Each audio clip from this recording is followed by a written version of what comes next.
Welcome to the beginning of our adventure in The Legend of Zelda Echoes of Wisdom. Newly released today, the new 2D Zelda developed by Grezzo, which previously worked on a series of Zelda remakes, the 3D remakes of Ocarina of Time and Majora's Mask back on the 3DS, as well as Link's Awakening on Switch. Now, normally, when you boot up the game for the first time, it does put you directly in a new file for the purpose of just getting to start a new file from the title screen. We've decided to pop back out, but we'll get into it right away and start a new adventure. Very happy to see that at least there are 2 file slots. I would prefer, of course, at least 3, or preferably 5 or 10. But we generally aren't too fond of the trend towards having 1 save file per user profile on the Switch, so having a second one at the ready is at least going to be a step in the right direction, even though it's a step down from the 3 that we typically expect in 2D Zelda series. Anyway, Link is going to show off his trademark spin attack while draped in this lovely blue cloak. And yes, and Mario were very, very early today. I cleared out my usual schedule of events and conflicts today in order to make a little more time to get into Zelda right away. Anyway, there's one very important thing we have to do right off the bat. Like I said, initially when you boot up the game, it actually brings you to the screen right away without sending you to the title screen first, and which is why I know from browsing the menu that there is a hero difficulty available right from the start, which is another great step in the right direction, because in several of the previous games, since hero mode was introduced back in Skyward Sword, I think, typically you would have to clear the game the first time before hero is unlocked, which is very inconvenient if you'd like to step into a more challenging mode right away where hearts don't just randomly appear on the field. And so we know nothing about this game. We're going in blind, and at the same time, I think it's going to be a very interesting experience to just pop into hero straight away and see what we make of it. I mean, like many Zelda games, I'm sure the difficulty will settle in after a little while in the beginning. Anyway, hero it is. We have a control scheme here. The first thing I've noticed about the control scheme is how much it resembles Tunic, which I recently played off-stream a couple of weeks ago. That you have...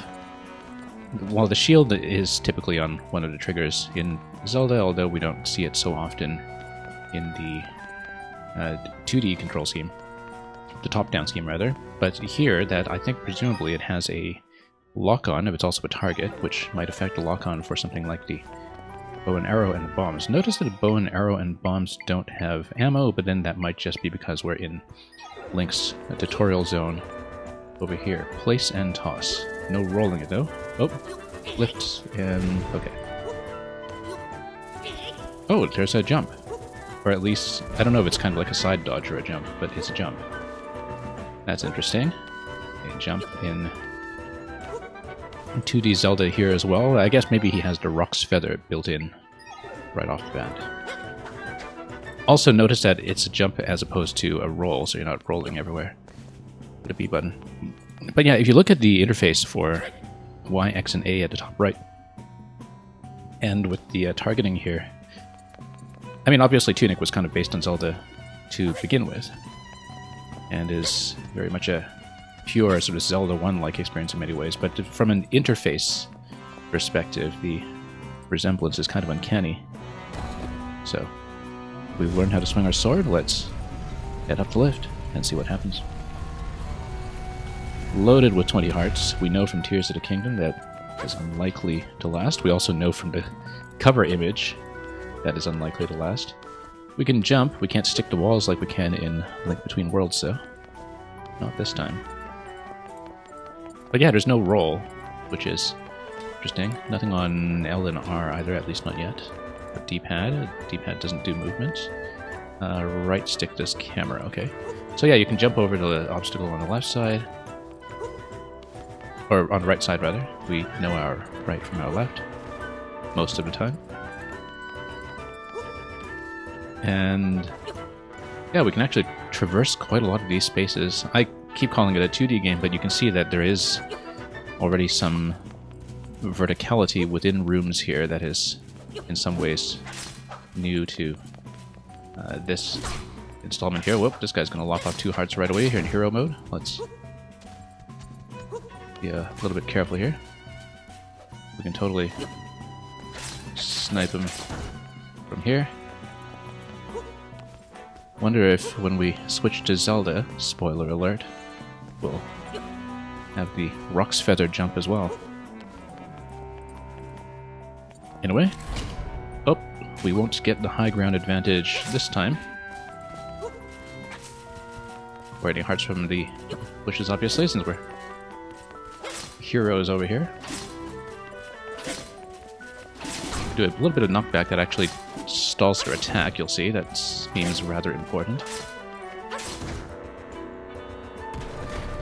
And that's an unlock for clearing everything, now that we've released the locking mechanism from the entity budget. Oh yeah, we could lift those boxes, but I broke them. I wonder if they respawn when you re-enter the room. I'm just going to check. They do. Because they are puzzle pieces. They do break upon tossing. They would presumably break on the bomb as well. Let's just remember that bomb is on A. It's not just a standard interact button, although once you push against the box, then contextually A button will do it.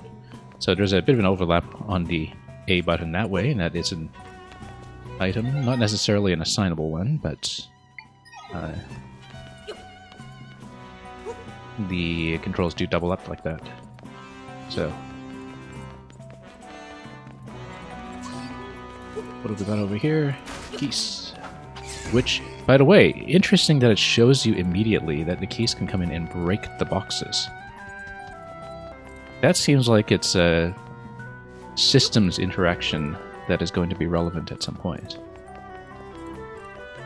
Because it seems like this room is almost set up to show you that. Although, you know, the player isn't necessarily expected to carry a box all this way, but that's something that's immediately noticeable. Come on. Can't really swipe it in midair so much. Well, maybe we just missed. Anyway, boxes will allow me to do something over here. Can we jump with the box? No, we can't. So I think we're supposed to carry a box over to the other side. We carry one, and then we... Oh, not a bomb. Hang on. Let's not get too much button confusion going on here. Notice that it was distracted by the bomb. That's interesting. That there is a bit of a distraction mechanic here. Let's try it again, actually. Come on, blow up. Nope, hang on. I want to see if it will do it. Yeah, look at that. It gets distracted and it moves over here.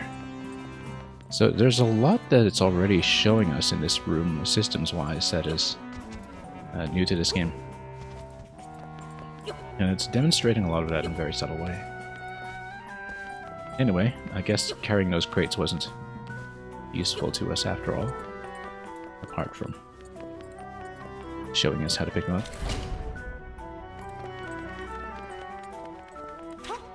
I wonder, yeah, okay, so now we can play with the lock-on and just go arrows. Notice that you can't move while you're locked on, obviously. So, but of course you also can't move while you're shooting, so there's no reason not to lock on if you can do it. Also, since ammo is unlimited here, we can just like that. I wonder if the bomb distraction works on these guys too, although they might just be within range of blowing up. Yeah, it totally goes.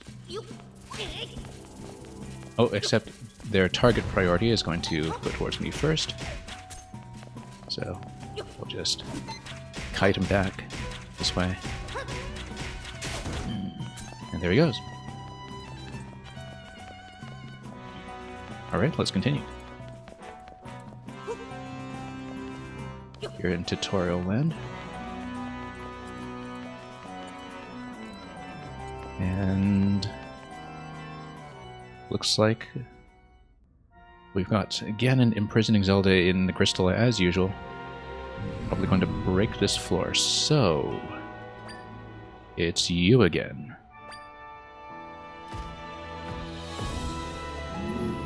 Ever the troublesome one.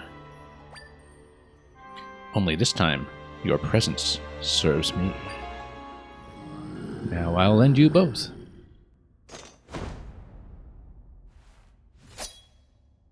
This is how you know he means business.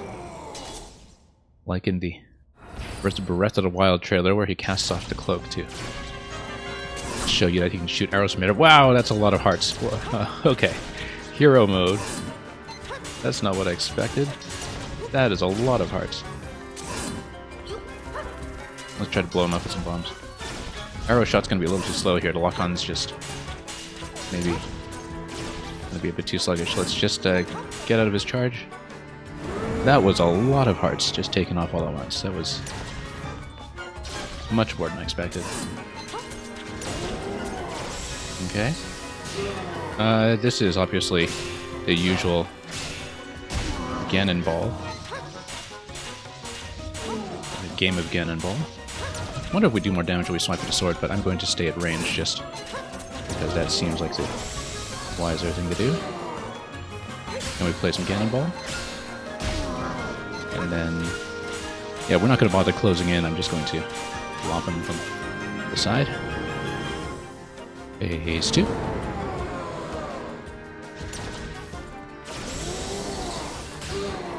Okay.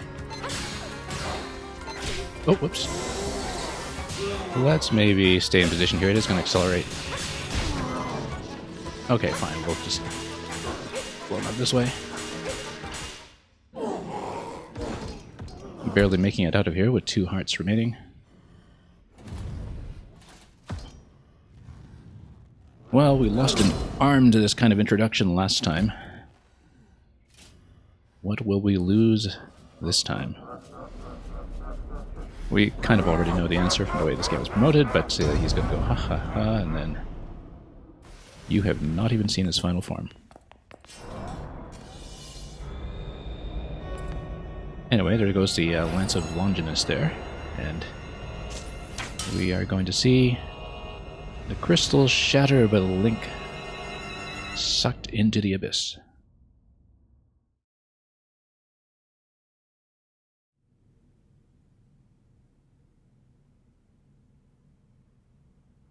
Okay, it looks like the player can control at this point, and you get a little prompt to wiggle the stick and break out of here as Zelda. Playable once again after her recent escapades in the Hyrule Warriors games, and of course Cadence of Hyrule, which I was actually hoping to stream a bit of earlier this month, we just couldn't make time for it. I played it many times before, but I wanted to show off something fancy like a permadeath run. I wonder if she can just jump in. Nope, she can't. It's sealed. But as you can see, you've got the void zone over there. Anyway, we better pick up the cloak. I wonder if you're allowed to leave. No, you're not. She is forced to pick up the cloak. You got the swordsman cloak. This is the hooded cloak that the swordsman in green dropped. It would almost completely cover your face if you wore it. I love how it doesn't refer to him as Link because, you know, Link's name is always customizable in the 2D games, conventionally. And who knows in this continuity if she even knows who he is. Yet. Anyway.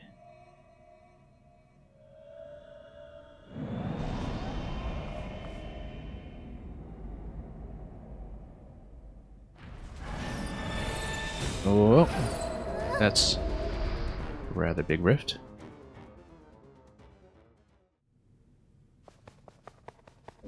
And, oh, wait a minute. So, no, you're not supposed to do that. You're supposed to not get sucked in. Yeah, I thought that was a cutscene moment. I didn't realize that it was actually allowed to escape in that particular instance. She doesn't have as much of a jump as you can see. No Rock's Feather for her just yet. Oh, turning a rather rough corner over here.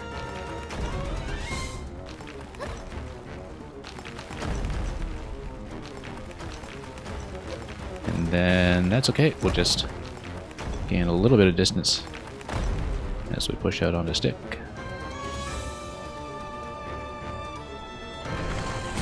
Oh, that was a jump for sure.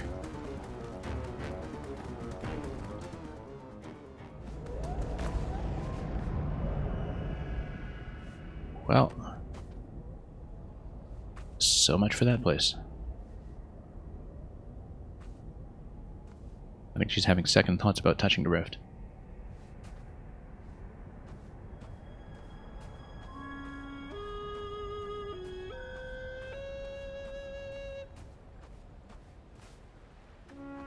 And here we see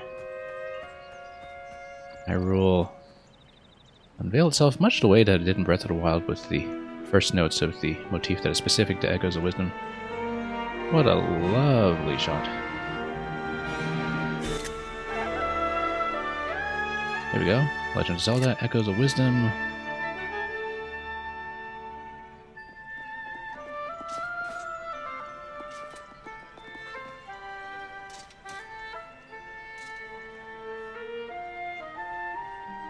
And she's going to explain to them what happened, presumably.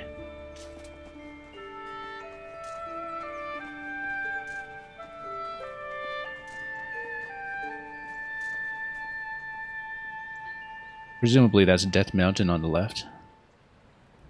Something else quite entirely on the right.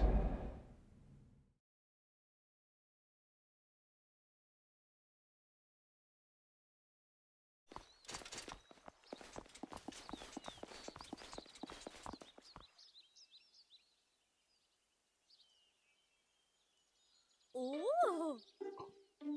Princess Zelda, you're safe. What relief. Ah. You're not injured, are you? Mm. We were sick with worry.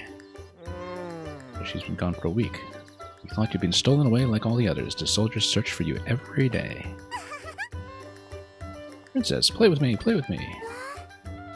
I'm so glad you're back, but now one of those icky rifts opened up here too. Yeah. Princess Zelda, now that we've arrived, please allow me to welcome you back as well. I suggest you promptly speak with the king. As usual, when we receive instructions, we're going to see if we can disobey, but I guess we won't get to avoid it for the whole game this time. Hi.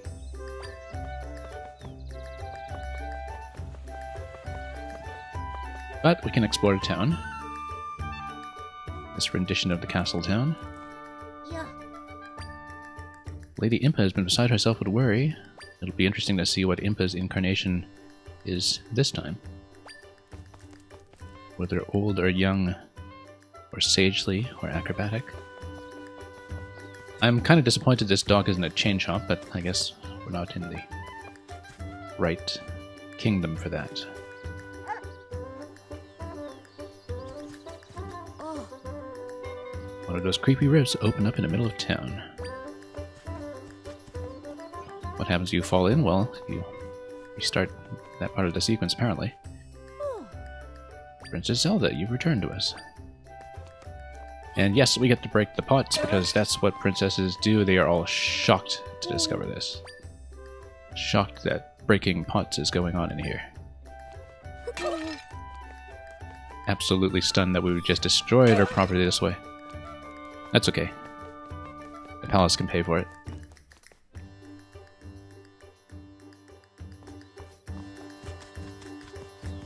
Okay, let's see. This totally looks like it's something you can enter. I can jump here. We would need to probably have another layer over here to jump into. Kidnapped a week ago, yeah. Ganon's little bit of trickery here. And yeah, they have to crash at our place. More or less. We're totally going to jump in. Please mind your footing near the rift. When they show up, people get stolen away. Huzzah! No, we can't. It actually doesn't let us push in. Of course I was going to try. Here's a map. I don't think we get to do anything with the map. Nothing to fear if you train regularly. Love how Zelda staircases still look the way they always have. Bottom of the well, of course. Princess Zelda. Slack off. Nope, not so much. But, oh, you know what? You can dive. But there is a breath meter for doing so. Okay, that's important to know. That this is possible.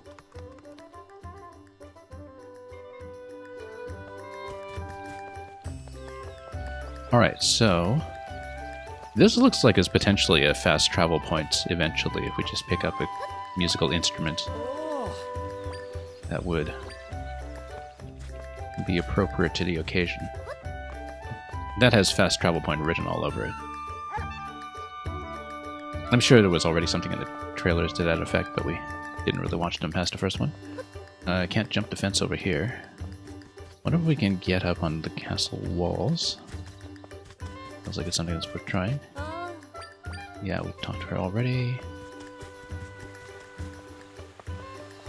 And is there a map of any sort? Ooh, that's quite an item bank over here. Major and minor items, perhaps? And yeah, we've been reduced to action and jump for the time being, but of course that will change. Yeah. Alright, let's continue. Oh yeah, and we're definitely still on hero after the transition, right? Yes, of course we are. After getting very nearly wrecked by Ganon in the tutorial alone. You see any rifts on your way back here? Yeah. We'll have to learn how to close those things up. For a true 100%, no doubt. Yeah. Sigh of relief could have knocked down a house. That's quite a sigh. Oh, okay, shop. I feel like these are ingredients, perhaps. I wonder if there's a cooking system. Maybe. We have no money, though. And we're also not told what anything is in the shop yet, even though we can check. This looks like red potion, of course, for hearts. I don't know what this is. Pot for flowers or something? I don't know. Can't tell. Butter and apples. I feel like there must be some kind of cooking system. It seems implicit here, but we'll see. Already going hard in first time with hero mode. Yeah, and Mario, why not? We're only going to stream this so many times, right? Let's do it during the learning process. We won't even have a paraglider this time. Again. But yeah, I very nearly got wrecked by Ganon in the tutorial. I got knocked down to 2 hearts in that fight, so... that's with Link's starting on a full bank. Monster who kidnapped you would cause some nerve. I feel like Nintendo making hero mode available right from the start is something that should be strongly encouraged. I'm very pleased to see it here.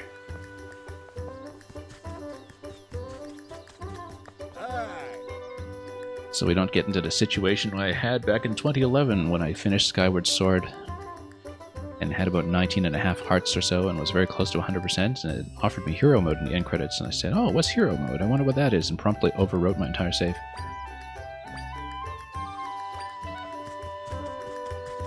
So we never did get a true 100% in Skyward Sword originally because of that, because I was just so close to doing it, and just out of curiosity didn't realize that hero mode was actually a brand new save if you decided to dump it in the same slot.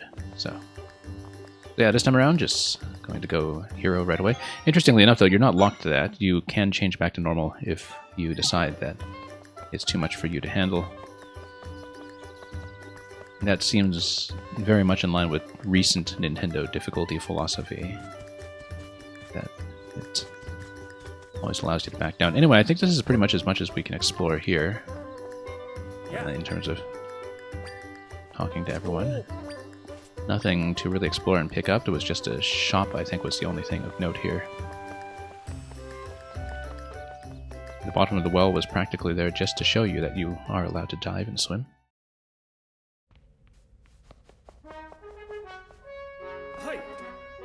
Forgive me for not being there for you.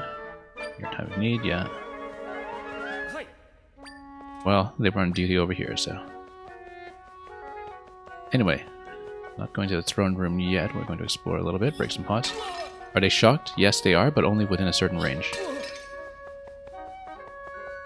So, knowing that the bombs that we saw earlier did actually work as a distraction mechanic, I'm sure that there's going to be some kind of distraction system with breaking pots as well. Oh, look, we can pick up 1 rupee, and then maybe we can finally start saving for something in the shop. You got a rupee. That's nice. Unlike Skyward Sword, I'm sure it won't tell us that every time we boot up the game. Anyway, that must be Impa. Ah, sweet child. So it is going to be elderly Impa in this game. No longer the Hyrulean ninja warrior as you used to be. I must say, your loyal Impa felt so flustered that I could not save you myself. On top of your kidnapping, rifts have been appearing all over. It is a source of much fear. I'm certain your return will be a great comfort to the people during these troubling times. You've always been quite spirited, though I didn't expect you to make it back on your own. I'm so overcome with emotion that I've spoken out of turn. Off you go now, the king awaits you. In the meantime, I'll draw a nice hot bath for you to enjoy when you're ready. Yeah, the young Impa design that is unique to Age of Calamity actually was an absolute joy to play. Oh yes, there's a throne room over here, but we can still run around and just see what's going on. They're not too fond of seeing the princess kidnapped, of course. Welcome home. And we get to check our room first. We don't get to see what the other rooms are just yet, though. Anyway, here's Zelda's room. Is the cat terribly shocked if we break our pots? Nope, it's just sound asleep. And of course she has her bookshelf, her vanity, portrait on the wall. And look at that, even her lovely horse over here, and this beautiful couch. And I feel like this entire room is just an Animal Crossing setup waiting to happen. Can you rest? Yes, you can. Doesn't do anything right now, but that's because we are at full hearts already. Presumably it restores hearts, which is relevant to us in hero mode. We should actually be looking at different kinds of replenishment, since we're not going to get them on the field.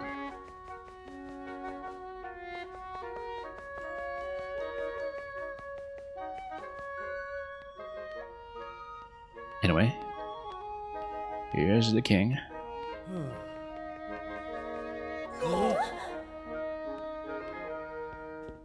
Shocking.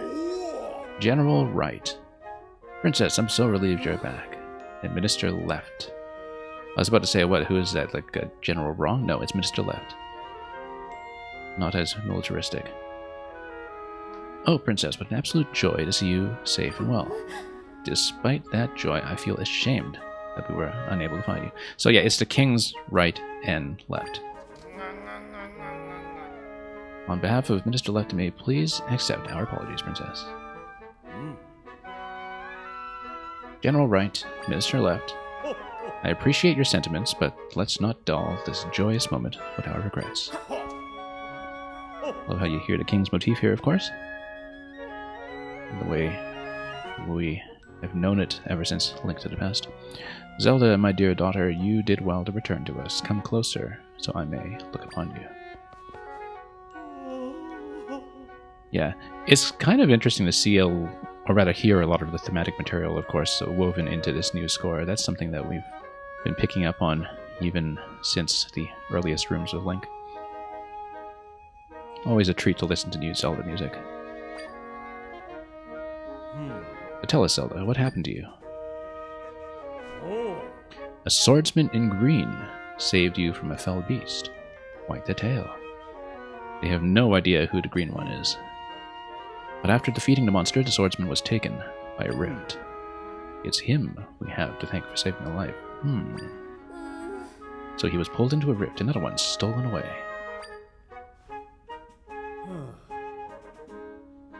Another one? Okay. Stolen away, a tidy phrase for a terrible fate, being taken by a rift. An unsettling phenomenon. Our fair Hyrule has continually been plagued with these rifts and disappearances. As you know, rifts have been appearing for a long time, claiming our young ones. Indeed, so many children have been stolen away. We've remained vigilant. But despite our best efforts, we've never been able to prevent the rifts from appearing. Ultimately, those who have experienced losses have been left to contend with their grief.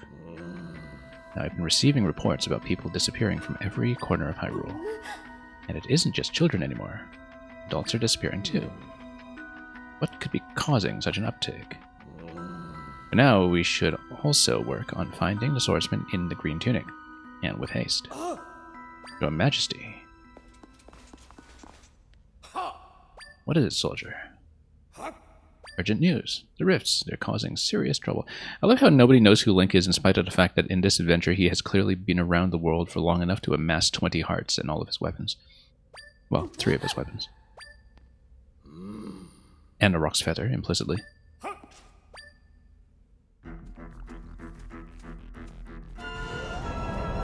Oh. Here goes another one.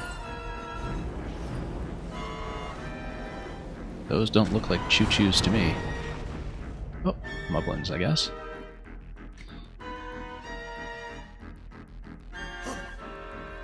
Firstly, we received word that someone from Southern Village, presumably it's to Southorn Village, Southorn Village, was swallowed up by a rift. Then, we also received news of dark monsters attacking people in Hyrule Field. That is troubling news indeed. Thank you for your report, soldier. Tell the rest of your battalion to prepare for departure immediately. Yes, Your Majesty. General, Minister, Sire. Minister Left, continue your investigations into the rift phenomenon. I'm expecting you to find a way to save any and all who have vanished into the rifts. You can count on me, sire. General Wright, I leave the monsters to you. Prepare your troops and head into battle. On my honor, sire. This crisis must be dealt with. Continue looking into the rifts and locate those who have been lost. Oh, it's totally going to capture the king at this point.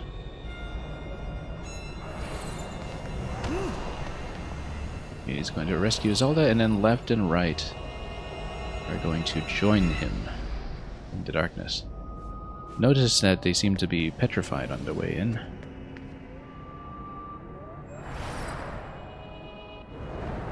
And that they have been replaced.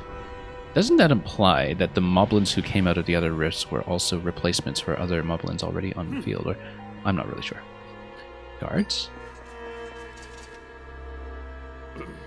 Lock her up immediately. So it says King of Hyrule because we're no longer very sure. Lock up the princess. My daughter created the rift you see behind me. We cannot leave such horrible power unchecked. Disturbing though it may be, General Wright and Minister Left bore witness as well. Pay no attention to this eerie rift-like glow that is smoking all around them. Well, don't just stand there. Lock her up at once. Yes, Your Majesty.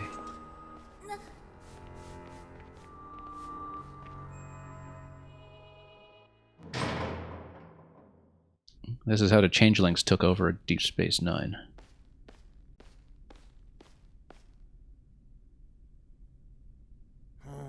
Why do we lock out the princess? What could the king be thinking? You haven't heard. Apparently she's the one who created a rift in his throne room. Okay, I guess that's the pretext for having to actually battle with the guards.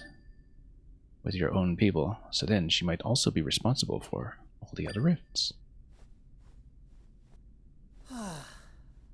Yeah, they'll just keep popping up so long as she is around. There's even word the king plans on putting her to death to save the kingdom. I just can't believe the princess would be the cause of these things.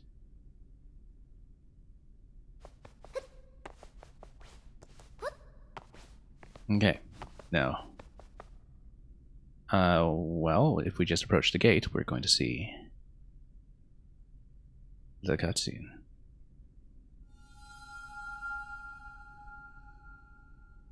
Oh, here's the glowing spirit that led us out of the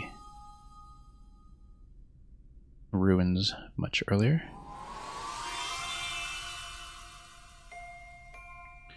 Notice the 3 triangles. We know what that means. You can see me? My name's Tri.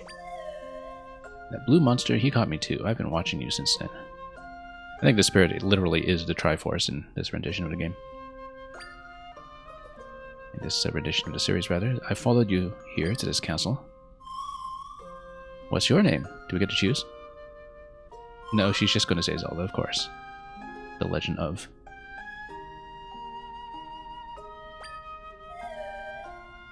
Zelda, your life is in danger if you stay here. The person who put you here is the king, right? He told someone to hurry and prepare for your execution. Once I heard that, I figured I'd better tell you. The king and the other 2 got pulled into that rift. The 3 that came out seemed weird. Oh, you noticed they seemed weird too. You think they're imposters? What an odd word. Anyway, it is too dangerous for you to stay here. I think if we could save the people who have been taken into rifts, we could reveal the truth. But none of those people will be able to get out on their own. We have to save them together, Zelda.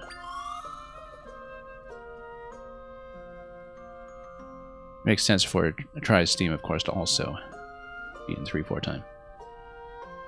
And actually, rhythmically, it matches Zelda's Lullaby in terms of its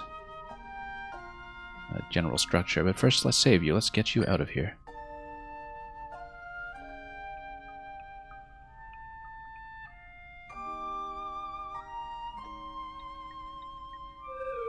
You can't get through the bars. Ah, that's interesting. Let me help.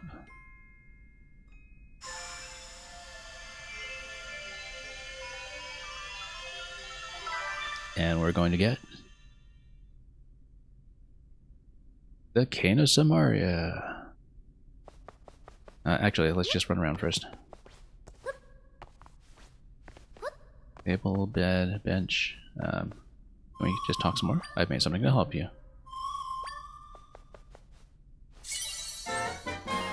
Da-da-da-dum. You borrowed the Tri-Rod. We don't get to keep it? Is a mysterious rod the same color as Tri? It's warm to the touch. I can create echoes of things in this world. I'm not sure what will be most useful to you, but I'm sure this will come in handy. Go to something that's shimmering and then press ZR. That's shimmering. This is not shimmering, though. Ah, okay, and there's a learn button. And then if we just hold ZR somewhere else, notice that she locks her direction. Doesn't do anything, though, right now, other than glow. But you can hold into this and approach. No, you actually have to approach it first before you press. You learned a table echo. Good job, that's how you learn things. Anything you've learned can be echoed with Y.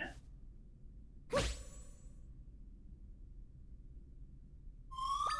at that, perfect job. There's one triangle on it, which tells me that we're probably limited to 3. Press ZR when you're near an echo to erase it. Want to erase all your echoes, hold ZR. Basically like using the hammer, or rather the Builder Mario suit in the 3D World theme to create crates to softlock yourself. Number of things you can echo depends on how much of Tri's power triangle is available. That sounds like it's something expandable. Maybe. I mean, it's Tri. It's the Triforce, and probably there's only 3 triangles, but I feel like there's an implication here that can somehow be manipulated. Echoes can be erased using ZR and hold all to erase all. Okay. So, yeah, make 3. And then you can erase them in any order depending on whether you point. You can also lock on. I wonder if you lock on at range and then you erase. No, you hold. Okay, no. You actually have to hold next to it to erase, I think. Like, yeah, you have to stand next to it to erase. You can't just approach it this way. Let's play with this a little bit. Oh, interesting. Yeah, no, that was a hold, though. the hold erases it all. And then presumably you're supposed to get out this way. You know, if you just stack. Wonder if we can already do the double stack. Double stack? Oh yeah. Now it's too high. Can you jump into it? Yes, you can. But then, now we've kind of locked ourselves, so we'll do that. Yeah, but what we can do is just jump out this way. No, we actually do need to double stack it. Hang on. Let's just go like this. Maybe one on the left. Oh, and then hang on. Nope. Yeah, when you create a new one, it replaces the oldest one. And it looks like the one that is replaced is the one that glows. Yes, okay. Yes, because it shows you in advance the one that will be replaced by the next prompt. Okay, that's really important to know, actually. Because it means that we can, whoops, basically set our order. Also notice that you have to be level with the object in order to erase it individually. No, no, no, missed. Come on. Why don't we erase this one? Yeah. Now, notice that if you erase one, then it should drop the one on top of it, I think. So like I said, it's basically Builder Mario blocks. Yeah, exactly.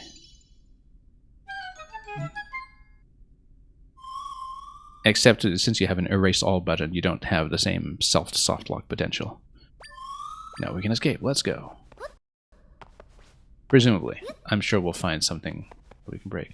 This wall over here, that crack totally looks like it can be bombed or something, but who knows. It's all out of reach. Anyway, there's a door to the left. There are guards to the right. Can we do something with the guards, or do they just throw me back in? Okay. I've got you. Oh no, I was trying to zap him. Oh, too bad. Back in we go. How did you manage to get out? It's kind of like Forsaken Fortress all over again. You can escape as much as you want, they just chuck you back in.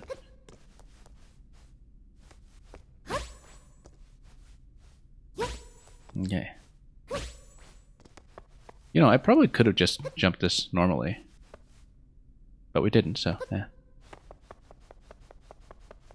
So that's sort of interesting that I can't zap them. Can I grab a spear? Let's see if I can grab a spear. So we would need to zap one object here. No. Okay, so you can't zap the guards just while they're running around. I wonder if I can... I can't pick up the tables. Okay, never mind.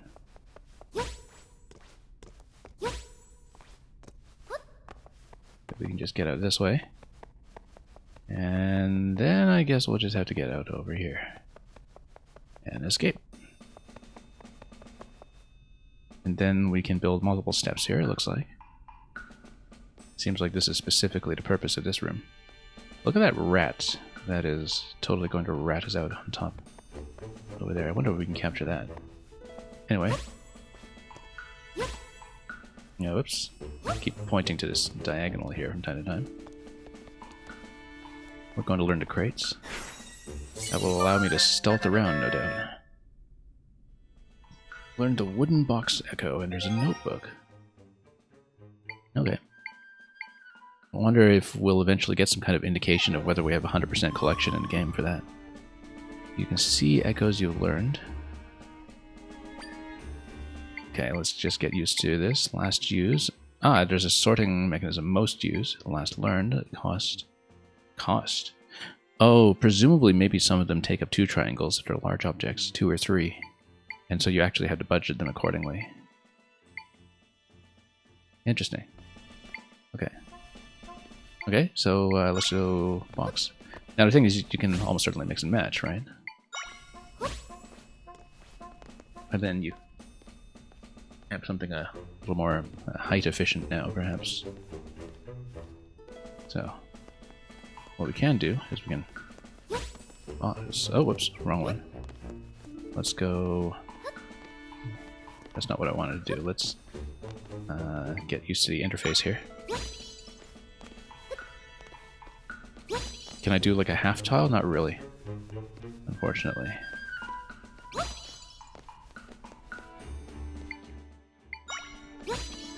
Okay. Yeah, I was hoping to go over this way to see if we can do something about that rat. I think it's too far out of reach now. But I don't know if we can do some kind of half-tile stack with a box. I really was hoping we could. I'm gonna try it. Yeah, no, she occupies a full tile, the box occupies a full tile, so it is a 1x1. The game has a pretty recognizable grid here. Now the thing is, if it sees the box, what does it do? This guard here. Nothing, so we can trap them both. Well, not quite a trap, but you know. You get the idea. You wonder if there's something collectible that we can use here. The other day I broke a pot to test a theory. General Wright came running, so yeah, this is telling you about distraction plays. I'm sure he gave you an earful about it. Threw the pot kind of far and he ran to where he heard it break, yeah. General Wright is a simple man.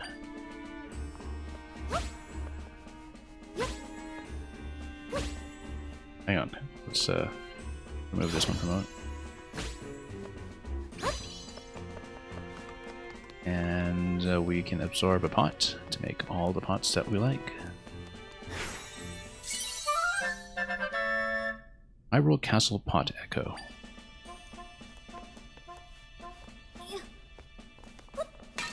Now we can have all the pot that we like. It's totally illegal here.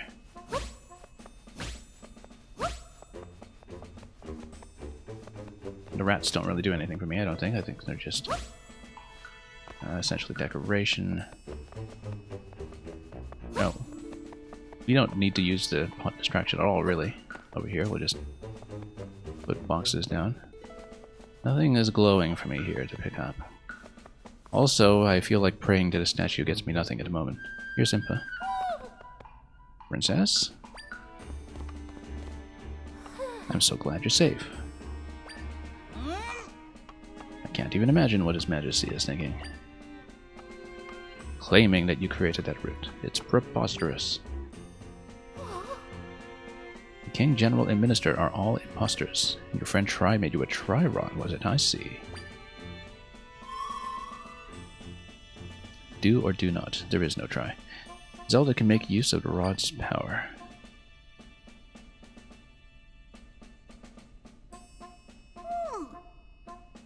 Where might Tri be now? You're here all on your own, so nobody can see Tri. It's her imaginary spirit friend, who is as much a part of the rod as Fi was part of the Master Sword. Tri and Fi. I think you're the only one who can see me, Zelda. Interesting. The world is truly a mysterious place. Well, come what may, I will always support you, Princess, no matter what mysteries unfold.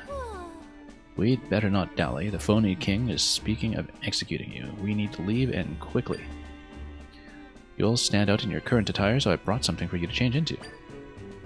Da-da-da-da! Oh, what is this blue fabric sticking out from your pocket there? Why don't we just use that instead? I see. It's the cloak the swordsman was wearing. The size seems workable. It will do a fine job of shrouding you. Quickly now, before we're spotted.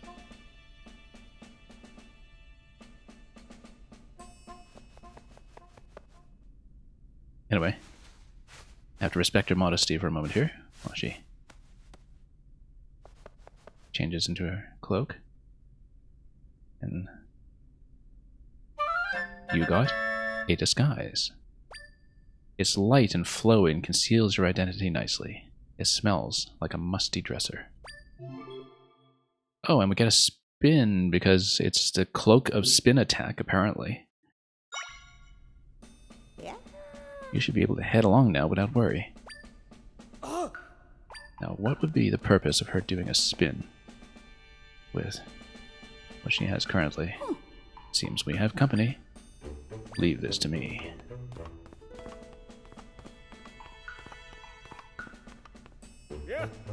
Lady Impa, who is that over there?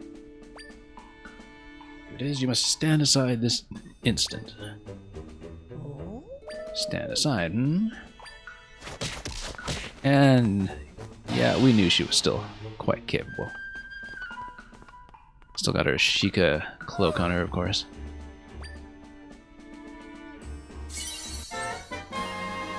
You received a log. Ah, there's a map. And there's a waypoint. I wonder if we are freely able to ignore the waypoint and just explore, because of course we will do that if so. Just like how I played Breath of the Wild originally, where I ignored the first Impa waypoint for I think the first 200 hours or so. This way. I wonder if we're allowed to, or if there's anything critical locked behind that. Ahead you'll find a shortcut that leads out of the castle. Use it to make your escape. Hurry now, Princess. We will see each other later. So yeah, we got a waypoint. We will see how flexible this game truly is. Or isn't. So, yeah, it's a 2Z Zelda game. It's not going to be the biggest map in the world, but the mysterious rifts. The imposter versions of the King, General, and Minister came from the rifts. Yeah. Okay. Let's grab some more echoes. What does this do? You learned a decorative shrub.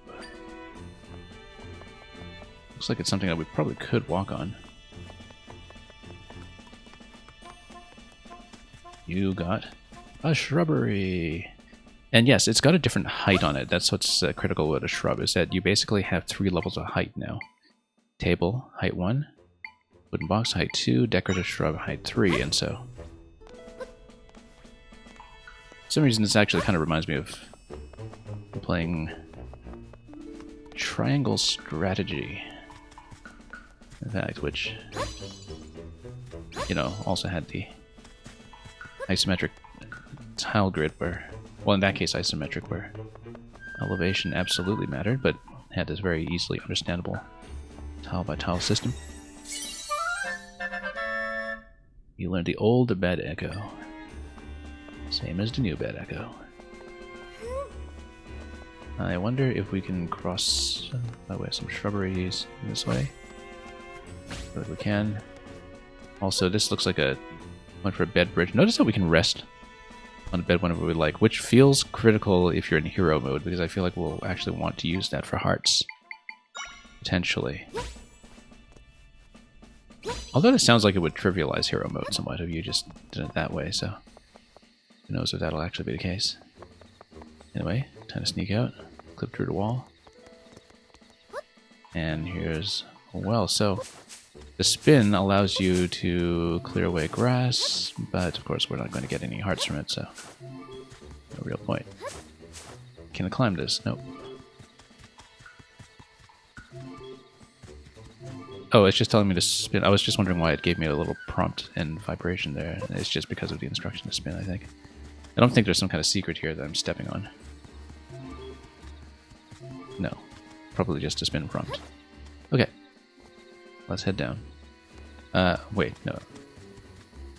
Let's see what else there is. Nothing else over here, I think. Let's just proceed.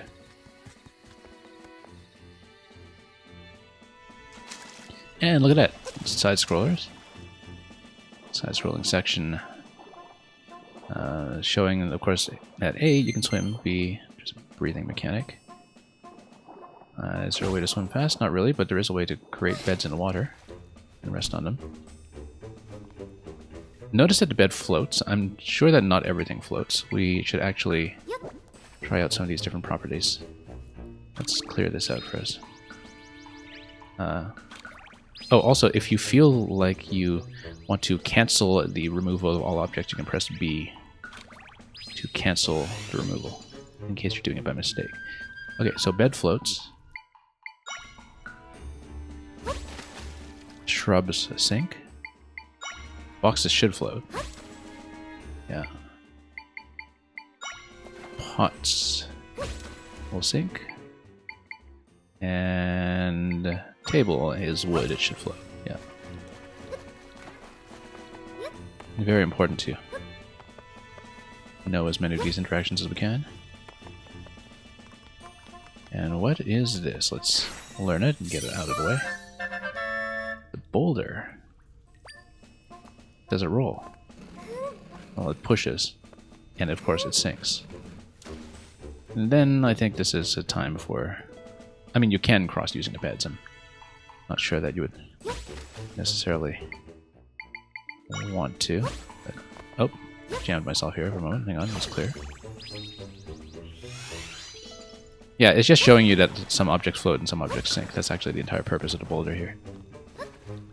And then we can just dive back down. Now, do I get much height jumping out of the water? I do. I can jump up to great height here with a half tile. So we don't lock ourselves or anything. Whoops. And more crates. I'm sure that maybe if we put a boulder on top of these that we could make them sink. Hang on. I said a boulder. Now we'll press. And that's... we'll do it. Yeah, interesting just how quickly this game just kind of shows you some fundamentals about how it works. Can we dive to the previous zone? Doesn't... Oh, yes we can. Okay, good. Just checking. I don't think we can actually get through those crates in reverse at this point, though. Doesn't look like it anyhow. Oh. Is this a running away segment? It might be. Maybe the drifts are just blocking the passage. Rifts have appeared occasionally for a very long time. Mending them was our job, except my power alone isn't enough to take care of a large rift like this one. Let's get away from it for now.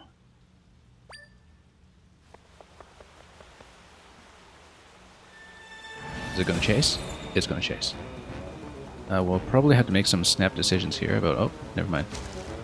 We'll just ride this out. I wonder if we were able to choose the right over there. Probably not. I feel like we're just funneled here no matter what.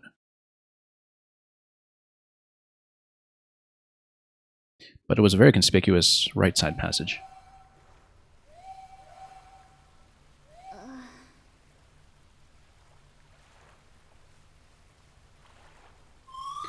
You're awake. Good, let's go. Okay, quest updated. Like I said, quest? What quest? Oh yeah, so at any point we can open a map. Never mind the quest, we're just going to explore and do what we want. Pick up what we can. And see how flexible this is. Rock echo, yeah. Rock as opposed to boulder. I wonder if there's a weight mechanic that will be relevant here, or perhaps it just affects whether you can jump from one to the other. Yeah. Yeah. Notice that you can jump over one tile like this and gain one tile of height. That's important to know. Because it means potentially that, for example, if you... Oops. Different buttons on cancel here. For example, if you do this... Oh, that looks like it's going to be a little too high. Yeah, so there are multiple grades of height here. I thought I'd be able to make that, but I guess for a shrubbery maybe you need to do this. No, it's actually too high even compared to that. Let's try crates. Yeah, crate is actually slightly... Well, it's the same height, so I wonder... Oh yes, we actually established earlier crate does not reach the shrub. But if you have table, then this is 3 height. Shrub is actually 4. Yeah. Okay, that's important to know, actually, that the shrub is 4 tiles. We'll have to keep that in mind for future purposes. I miscounted it earlier.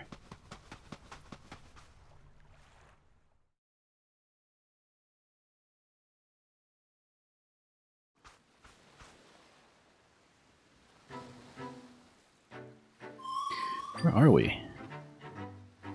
Maybe that map thing that person gave you can help us figure it out. Southern Beach. Probably not too far from the Southern Ruins, which look like they're probably this place over here.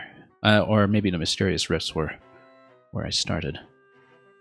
But regardless, we're just going to explore the map our own way. Notice that the screens here do fill out rectangle by rectangle as we go. Choo-choos. Oh, a monster. We can totally absorb him. Notice you. Zelda, can you fight monsters? Well, yeah, we're going to throw a pot at this guy, or throw a rock at him. There we go. And then we can learn... Oh, it's actually the Zol, it's not the Choo-Choo, that's right. We know that. We've seen Zols often enough. And can distinguish them from their other squishy brethren. Did you learn to echo that monster? Defeating new monsters leaves a shimmer, which allows you to learn about them like you just did. Monsters learned with ZR can be echoed with Y. And then we can target... Okay, let's figure out how that works. Here in the tutorial zone. So, if we spawn it first, then can we target? Or do we target and then spawn?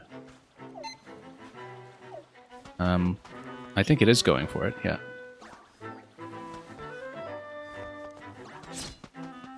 Now, do they do friendly fire? This is important. Okay, I can distract my own. This is one of mine. You can tell by the triangle on it, but... Hang on, let's see if we can aim. Friendly fire? No. No friendly fire, okay. Can I echo a rupee and just make more money? I feel like lore-wise that would make sense, right? That... Why can't we just echo to make more money? Okay. So. Anyway, we'll just grab more of these.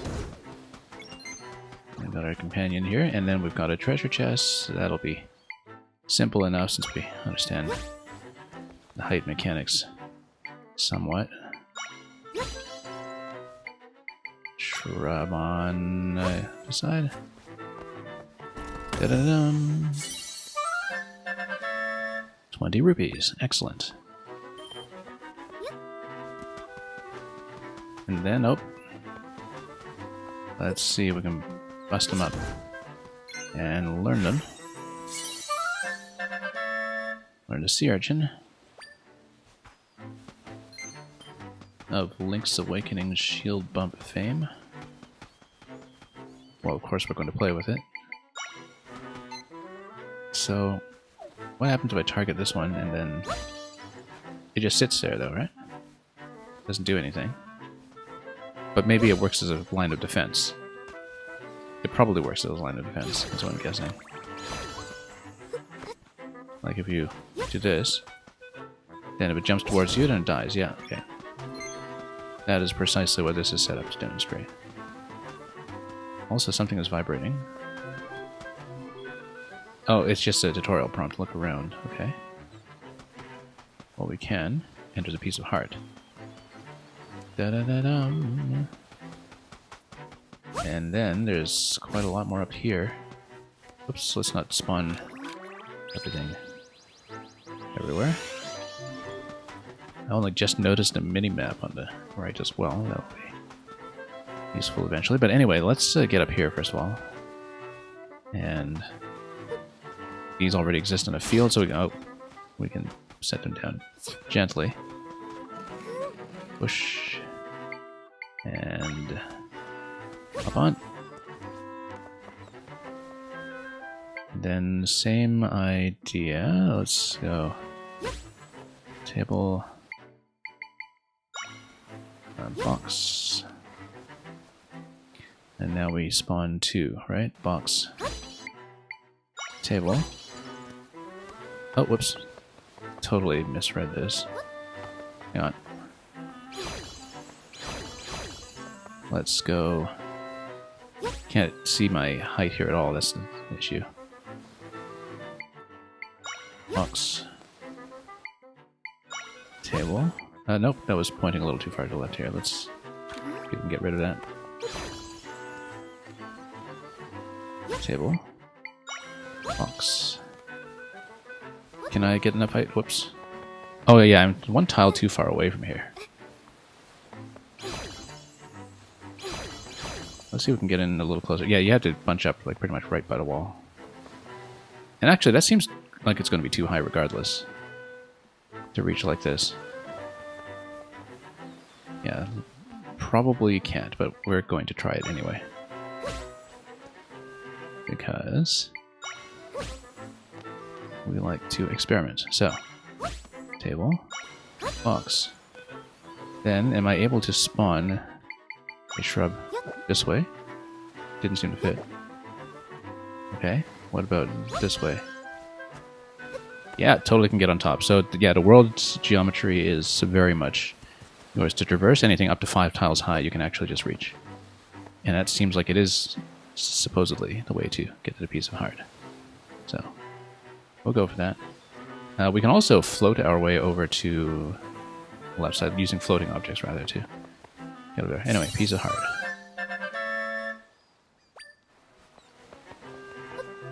Also, there's blue rupee down here. Remember, it's A to dive. You got 5 rubies. Neat.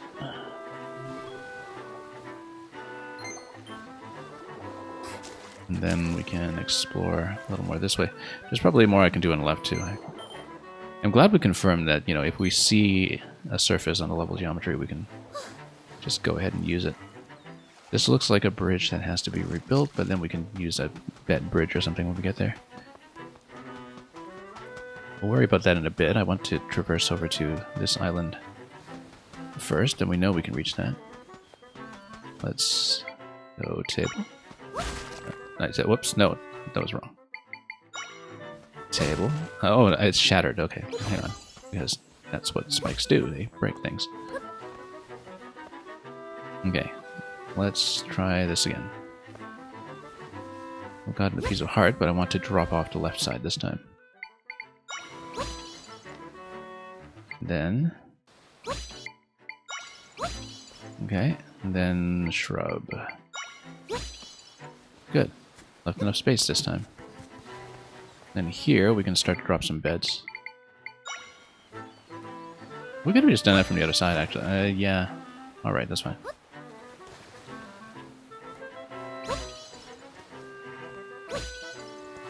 Feels like we should be able to make that jump. And then, likewise here, let's just keep going. We can do it. And we'll just cross. There's a blue rupee down there. We don't need it just yet. And then on the map, it's not really showing me much. There's not much more to see here, I think. There was seemingly something down there. Let's... no, that's just the bottom of the zone. Okay. Let's keep going. And yeah, we'll grab some money. But yeah, I kind of like that if you can see something that's within your target height, you can reach it. This looks like it's going to be a little high. But with the addition of other objects that are stackable here, maybe we can actually traverse it. I'm going to see if we can make it over. No. We need to set it down gently, though. I keep forgetting that we don't want to throw every object inside. Basically, though, if you are able to stack a bunch of the pre-made objects, then you've got plenty of height to work with. Or, keep forgetting. I'm trying to... yeah, something is wrong with my muscle memory here. I keep thinking that place and toss are going to be opposite. Maybe we can place... hang on. We can do this stepwise. Place. There we go. Yeah, and we can go create like that, and then we can keep them stacking. So now we can... well, we can even create a bridge over here to get more objects, like another stone across maybe, but we'll do it this way. So let's create 3 height worth of objects here. Let's go table, box.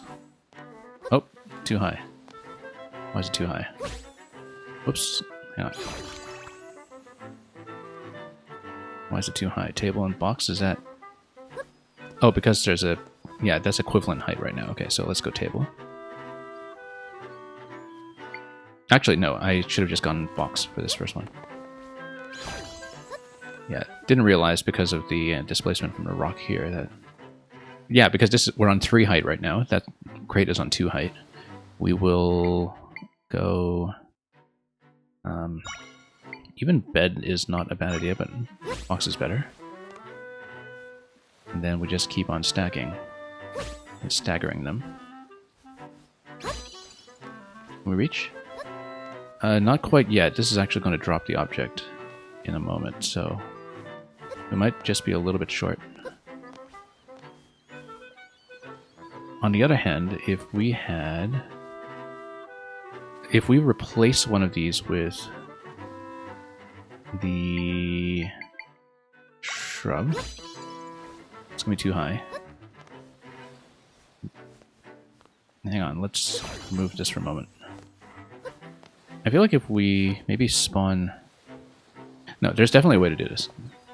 We need to make use of this additional rock on the left. What we actually should have done... Well, let's see. We could have done a lot more stacking, in fact.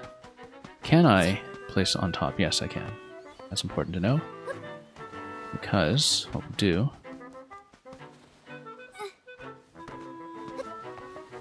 Let's see if we can break the pathing of this game wide open. Oh, no. I keep missing. Rather, I keep meaning to set things down and tossing them instead. Let's get rid of this. First of all, let's get rid of everything. Oh, we spawned. Okay, and then let's try our best not to just smash everything. Actually, I'm going to re-enter this room so we have all the crates available. Let's re-enter. Yeah, knowing how the level geometry worked earlier, I totally think that we can traverse the left side. I really feel like it's accessible. I would be very disappointed if we're not, in fact. But because we've already kind of seen an instance with a piece of heart about how this game's internal logic is going to work. So let's build some foundation first. Without smashing everything.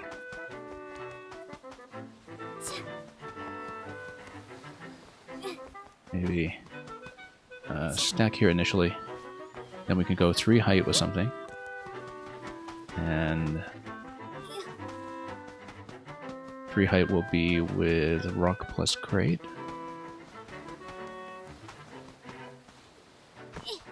Nope. Oh, once again I threw it. Yeah, we really need to stop accidentally throwing. I don't know what it is that is tricking me out. Like what muscle memory it is from previous games, perhaps, that keeps making me think that place and toss are opposite.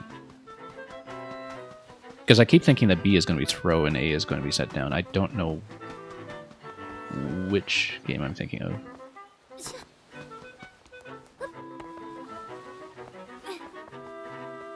Probably another Zelda game, to be honest, but we really need to kind of break some habits here. Yeah, so we will stack a crate on the next one, carefully. And just gain a little bit of initial height off of this. And the thing is, we can stack these nice and high because we can use the spawnable objects to do some of the initial climb. So let's place, lift, and place. Can I? No, not quite. Can't reach. Oh, yeah, there we go. So we need 2 height over here to get up to this, and then we can get on top of a shrub and then start spawning some other things on top to complete the stacking. There probably will be some reason why we want to use some of these other crates as well. In fact, to minimize spawned objects for the moment, let's just leave these here. Whoops. Just learning the game rules at the moment. Because, yeah, you can jump like this. And then at this point, we can probably go shrub and still... Oh, actually off by one tile here.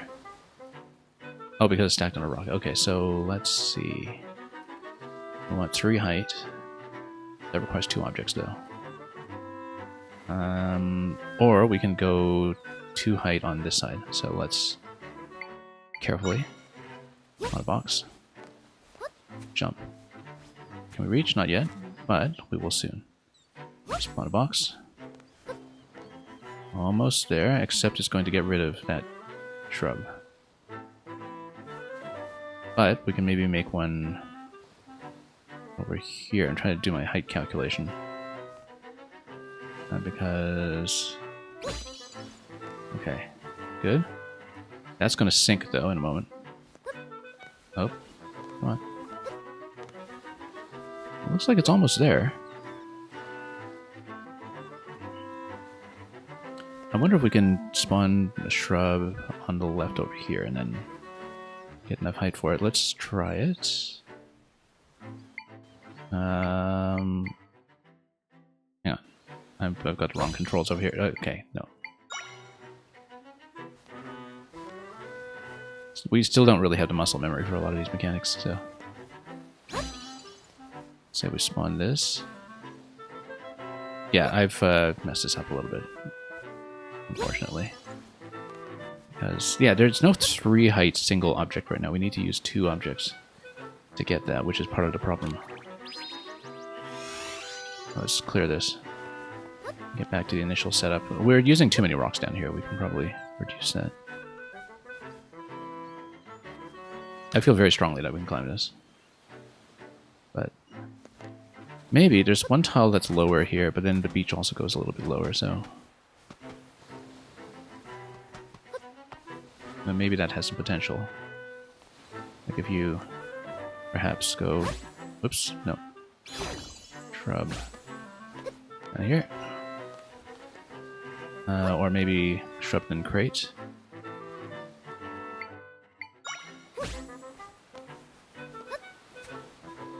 And then start going shrub all the way. Let's see if we can do it.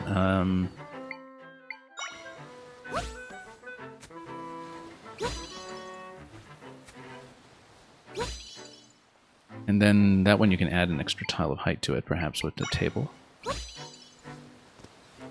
Not quite there. I feel like if we pre-placed a box over here, then we might be able to get up there. Yeah, we're still a few tiles off. I don't exactly know what Zelda's tile height is. I think she's 2 tiles, right? Or is it 3? I can't really tell from this perspective. Yeah, and that's just straight top down. Let's see. Because I think we will want to, in that case, move the crate over here. Place carefully. Yeah, because then maybe you can put another shrub on top of that. Okay, so let's remove all of these once more. And... oh, no. Okay. We should just respawn the room once again, just to get more crates. Hang on. Because I feel like maybe the bottom left is a little more reachable, and we'll see if it works. We're going to be here forever just experimenting, but that's okay. That's how we play. So we'll space this out a little bit. Maybe not that much. That's a little bit far. We can push like a tile at a time, basically. And then we'll try to create more platforms in advance so we can have a bit more added support.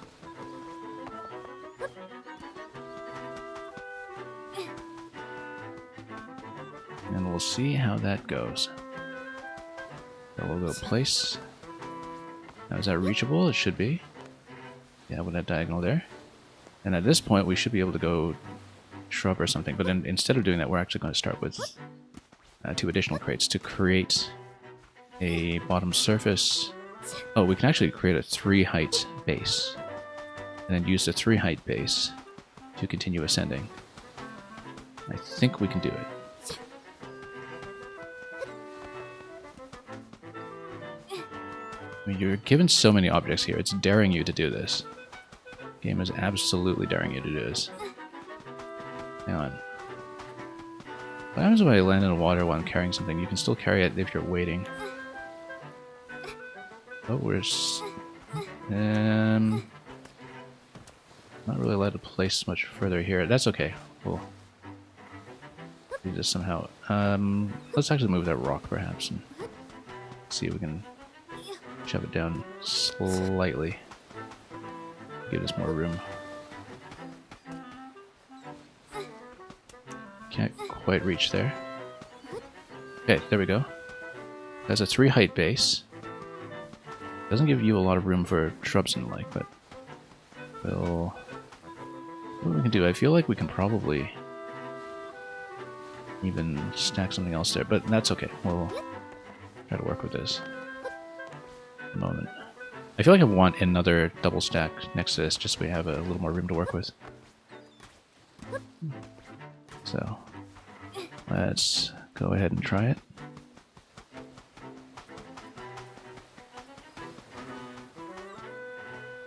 Okay. And yeah, I feel like that'll fit another crate for sure. So again, we'll get a 3-height base going.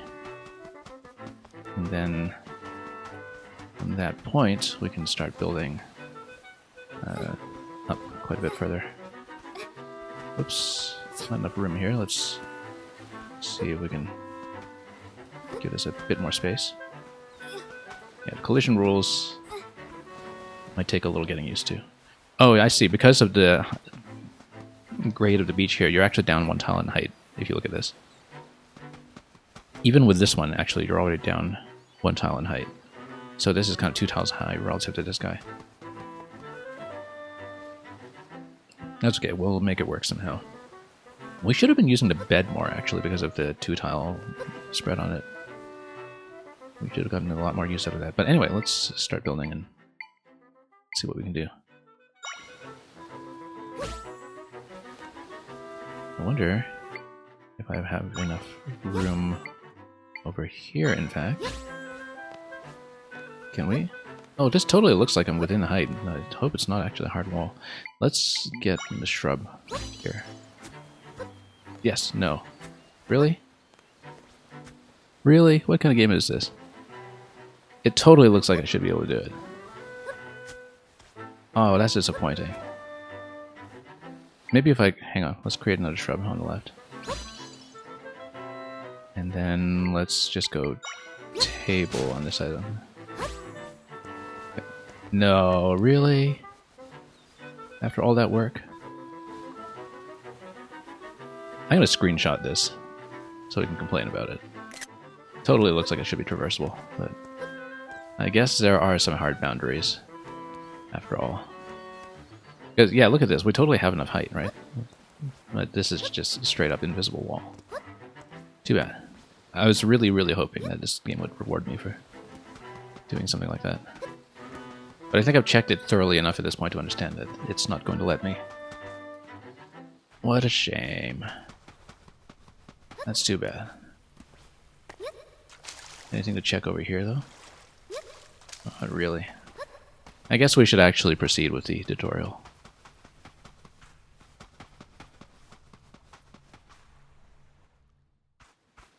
Yeah, that's too bad. I thought it was so promising, too, after doing the little piece of heart puzzle here, where, you know, normally you would take a look at the top here, and, you know, the height is very similar to what you had in the left side wall. And it's kind of a major moment in this game to learn that this is, in fact, traversable. In fact, I kind of wonder if this top side is traversable, now that I look at it. There might not be a hard and fast rule to it. Oh well. Anyway, let's make the bed bridge and just get out of here, I suppose. Do things the easy way for once. Yeah, just more walls. Too bad. Oh well. Oops, no. Let's do this. And then... Oh, whoops. Complete the bridge. And then just get rid of all of these. Because we can. Spin, spin, spin.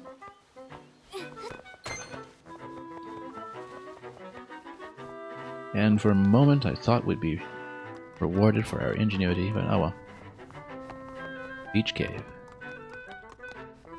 You see, that little bit with that wall on the side, it is where Breath of the Wild or Tears of the Kingdom, they would totally let you do it. Also, yeah, no, we need to nuke this guy. Hang on. Come on, here we go. And then let's capture it. And get some keys.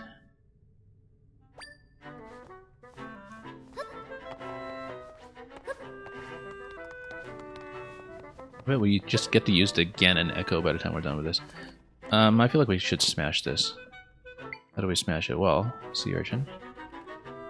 If we can. Can we?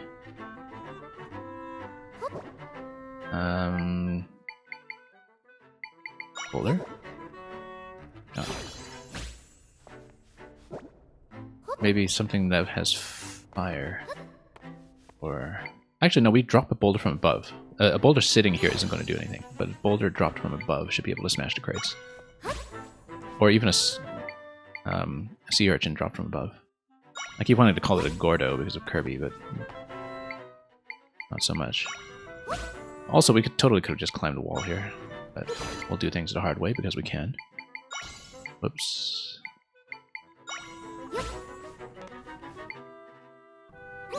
Oh, no. And hang on, totally used the wrong thing here.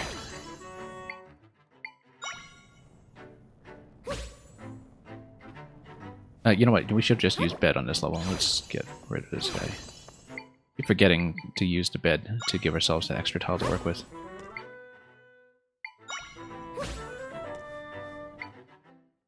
And there we go. Well, we could have just climbed the wall, but who wants to do that? Smash. Oh, that's only one smash, though. That's okay, we can just smash it again. I wonder, in fact, if these will just drop through. Good. Very good. And no friendly fire, right? We can just... Oh, yeah, no, it just removes it. There we go. You got a piece of heart.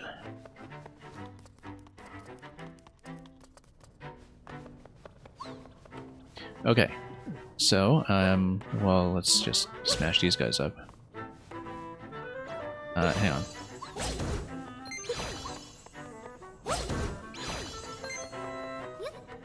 And proceed.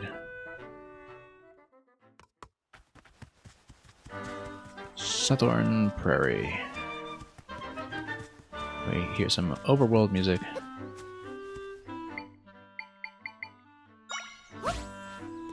We'll be humming this for days. No doubt. Given how Zelda games usually go. And we'll get some cash. Makes us really happy.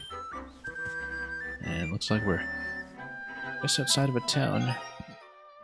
Oh, you can now use Amiibo.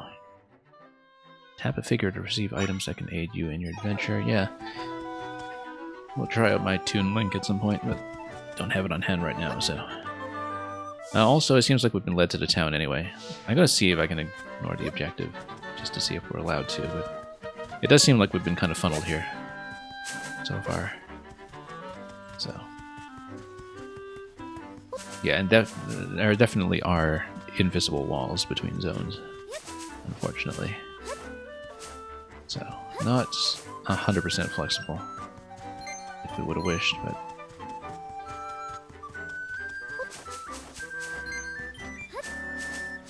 Okay. Anyway. Welcome to the Southern Village. If only Link were here. rift appeared north of here, and it grew so fast that one of us got caught inside. What's worse, we can't even run to Hyrule Castle for help. If only Link were here. So yeah, you don't get to choose his name. He is just Link this time. Link is a young fellow from this village. He's better with a sword than anyone. He helps us with lots of problems, monsters, weeds, you name it. But he's gone off on a journey right when we need him. Curious, Link wears a cloak like yours. Ah, Link. I hope you're alright. If only Link were here. Please, you stay safe out there.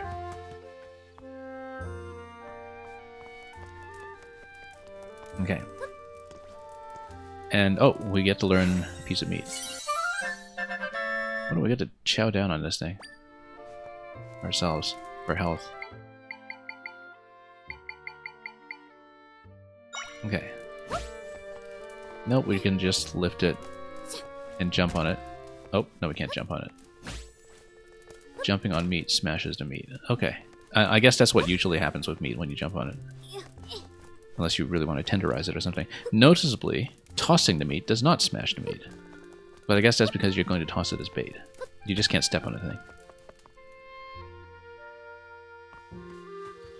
Can I? Oh, it was already in the fire. I was thinking... Can we just put the meat on the fire or something? But it was already cooked.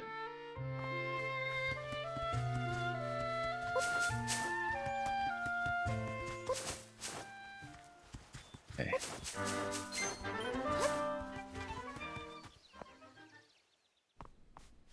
What have we got here? More pots. Oh, these are not the castle pots. These are standard pots. I don't know if there's a functional difference. Other than shocking everybody. Why don't we smash everything up? One of us villagers have been caught in a rift, yeah. Look at that, there's this little toy wooden sword here. This is where heroes are trained. Presumably.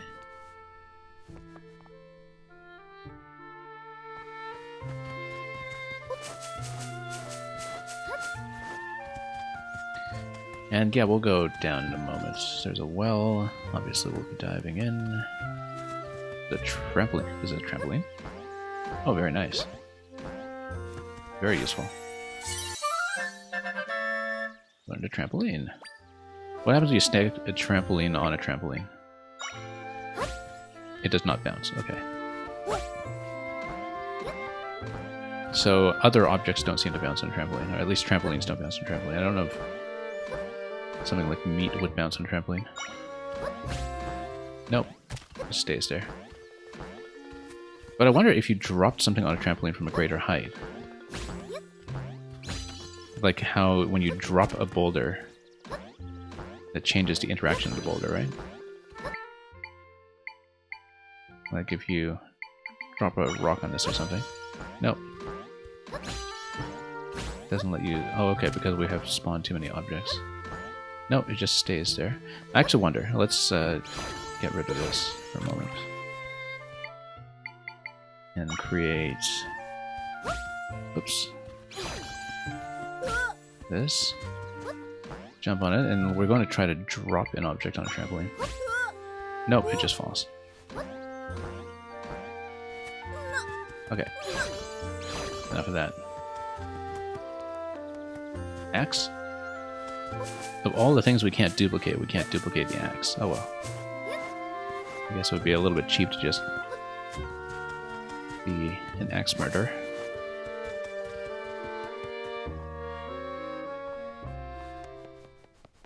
Firewood. Oh, we don't know what this is. Might be Link's room. Lovely landscape of sorts on the wall. Got some magic bottles, perhaps. Who knows? Oh, yeah, this is totally Link's room. You can tell because he left his spare hat here. And he hasn't made his bed. And there's this Gibora over here. There's an owl figurine just off to the side. Yeah, totally Link's room.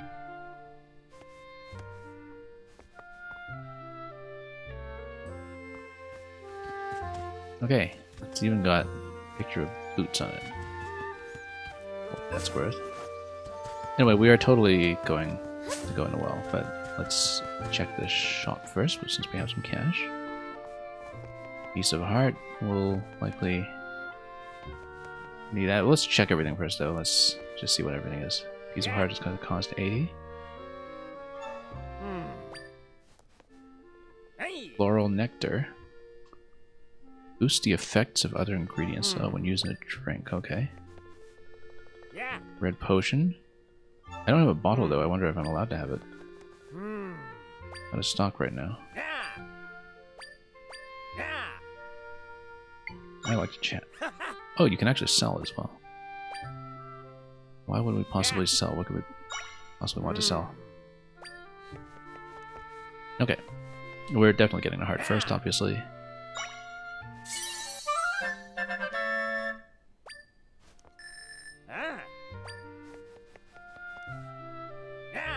So yeah, we can't afford the red potion anyway, but it doesn't say anything about bottles yet. I mean, I'm sure we'll need a bottle, but also we can get over here for some reason and talk to the kitty. Earth nearby is huge. Strange old man in southern forest.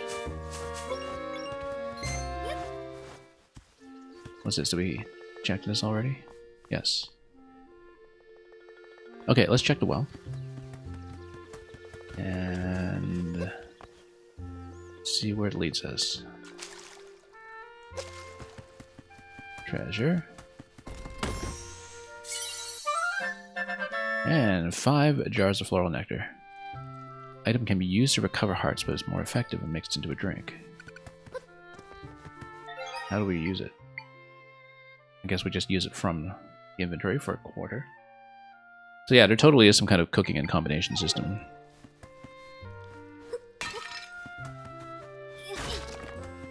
I unfortunately can't seem to duplicate treasure chests.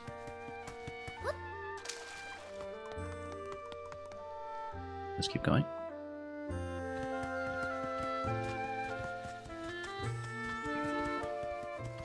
Anyway, back to the prairies. This is just where we came in though, right? Or it was just south of where we came in. Slightly. Oh yeah, that's just the southern part of the first room we saw.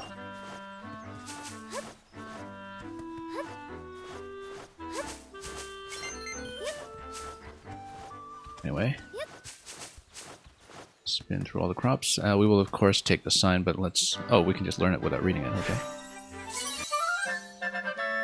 You learn a sign, Echo. Now, why would we want that? Southern Prairie, Southern Forest. Maybe it tells you... I wonder if the sign changes what it says depending on where you spawn it.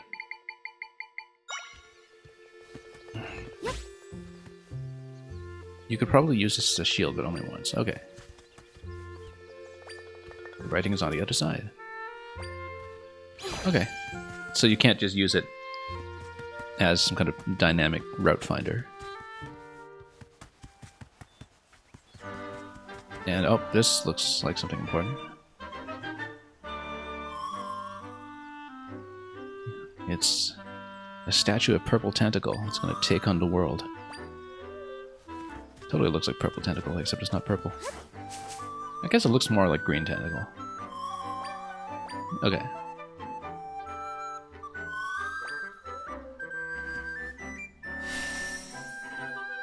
Travel point, probably. Oh, it's totally a travel point. It totally looks like it comes out of Day of the Tentacle, though. Or, for that matter, Maniac Mansion, originally. Warp here using the map. Alright, move it up. These are waypoints. We use these a lot. We usually don't fast travel, but we'll see if we will eventually do so in this game. We like going everywhere the long way. Yeah, we could go up to the rifts in the forest, but why would we? Let's keep going. Oh, are we forced back? We're totally being forced back. Don't force me back, really? I'm sensing lots of creatures in this area. Oh, okay, no, this is actually supposedly the right way, so maybe we should go the other way, so we deliberately go the wrong way. Which is what we usually do. Can I duplicate this? No. Of course not. Ah, yes, okay. You're supposed to go that way because of the rift over here. This was the one that we saw in the cutscene. That cloak looks a lot like Link's. Are those cloaks trendy? Yeah, they are. Very. Wife, can you hear me? I'm right here. She can't hear you. Sorry, pal. Not how it works around here. Is this, okay. That's nothing. Not enough movement for that to be a Deku Baba or something. You know what? We haven't tried Keese yet. Let's just send one over, maybe? Yeah, and it'll just pop. Very nice. Well done, you two. We can even grab these. Also, we can totally cross here with the bed bridge. So, yeah, it's a big menu to scroll through. I feel like instead of last use, we actually do want to sort by type. Yeah, I'd rather sort by type. Okay. And then, you know what, we'll just smash this. Oh, we can't. Boulders, but what we can do instead is snipe and open. Apples. I got 5 electro apples. Yeah, eventually we'll mix that as well. Replenishment items might actually turn out to be useful here in hero mode, which I practically forgotten about since we haven't actually taken any damage to this point. This is totally traversable, and this is clearly a traversal puzzle, so let's do it. Very simple. Same kind of setup as usual. And... oh, whoops, no. Yeah. Wrong thing.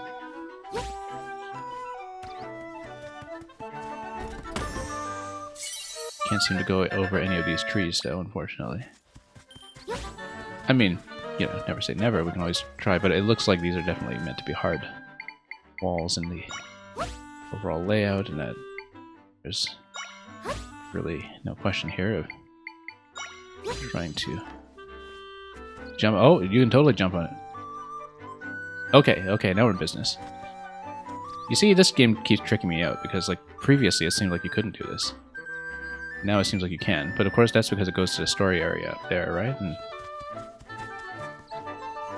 because I'm trying to see, looking at the map, if there's something that we can break with this. Because looking at the rifts, I mean, I guess we could just sort of break our way over.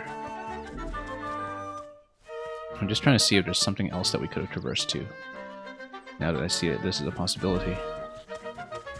We can just fall over here, right? Yeah, we can. And we can just skip around. Oh, there's a fairy fountain over there. Yeah. Okay, then we can just walk around on a map. And we might even be able to continue walking. You see, that's the thing, is that we ran into that invisible wall earlier, and I thought, okay, maybe this isn't so flexible after all. And then now we see this, and it is flexible after all. So we've been had here. Okay, same kind of step ladder that we normally do, and then yeah, we can walk across anywhere we want, and can probably even cross over to places that we might not be able to go yet otherwise. Let's take a look at the map, though.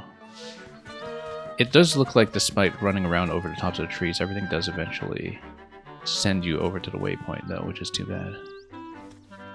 Because otherwise we can make a bed bridge over here, and then... well, let's see, because I feel like I can maybe gain enough height for next bit here. Hard to tell.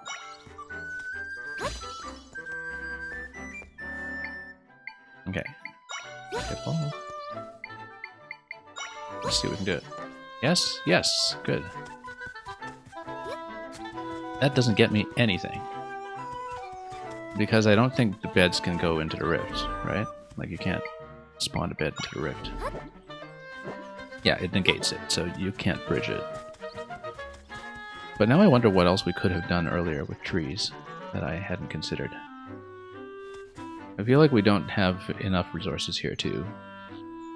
Yeah, we can't make the bed bridge over here. It would have been nice. So, in spite of letting you run around over the tops of trees like this, it actually doesn't get you anything yet. But I feel like maybe that's a pretty substantial shortcut over where we were directed towards going, though, so... I'm just trying to avoid the waypoint to see if we're allowed to. Anyway, let's drop down. And can we actually duplicate the ferry? Nope, we can't. We'll just pick it up. Too bad. Anything down here? Not that I can see. Oh, too bad. Squandered the ferry. Southern Prairie, Southern Ruins. And yeah, we're going to have a little story segment here telling me I'm not allowed to cross. The rift is blocking the door. Normally my friends fix them quickly. I guess we'll collect them all. Let's investigate.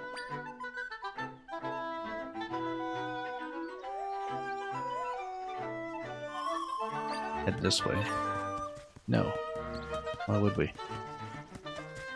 So yeah, this is halfway out here. So yeah, we skipped over something over here. Let's see. Oh, we skipped over to Moblin. Okay. Well, you know what? Let's set up a blocking piece. And then go over to Keese. Just dodge. Yeah, it's gonna fight like that.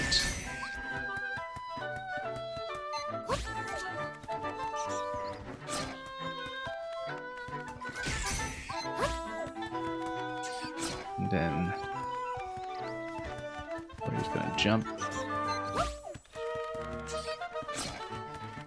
Yeah, so this was the bit that we just skipped over. And I wonder if we can traverse the trees up top to skip over to Northern Path. To find something else over there as well. It looks like it should be doable. We'll just kind of play it by the mini-map and see what we can do. You got the Spear Moblin. Okay. That's good news. Let's see... Yeah, let's try to make it upstairs. There's a little cavern here. I think this is probably skippable. So yeah, we actually traversed quite a bit that we... Oh, what's this? Oh, whoops, no. No, this is not a sword. Let's... Took a whole heart of damage with that. Hey, wait a minute. Can we eat the meat? No, we can't. Too bad. Can we rest in a bed? You see, this is the first heart of damage I've taken in the whole game, so let's... Yeah, given time... Oh, you only get half the heart from it, okay. Oh no, given time, you actually do get the full heart. Important to know. Oh, okay, I thought it was still on Keese. Hang on. Let's... First of all, learn this guy. Learn the rope echo.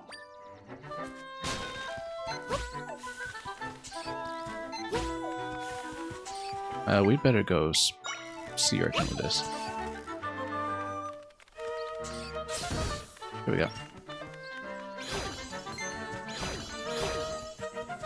Okay, so we're gonna cross the trees and head over to whatever that is on that side.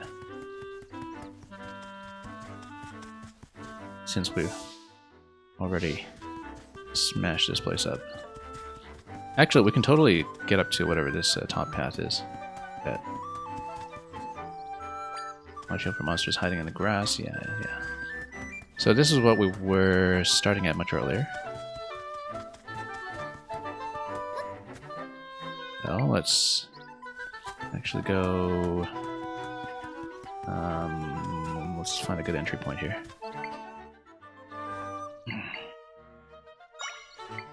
Bed. As always, and then...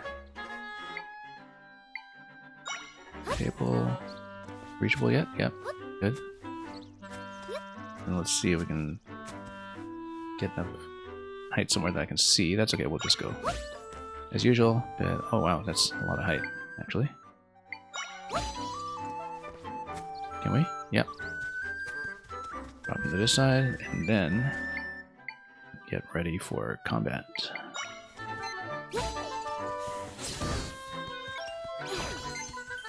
Okay. Then we've got quite a lot to traverse over here. Let's try Spear Moblin. Gonna attack or what? Oh, he's gonna attack with a spear, because he's a Spear Moblin, of course. We're here on the upper level, and there's not really much to look at, to be honest. At least not here. Until we know how to repair some rifts, perhaps. Yeah, it's giving you a lot of freedom to run around this zone, but it's actually constraining you quite hard with the rifts, as far as I can tell, so... Spear Moblin gets a little while to get started here. But let's try something a little more instantaneous. Oh, as we get a treasure chest for our trouble here.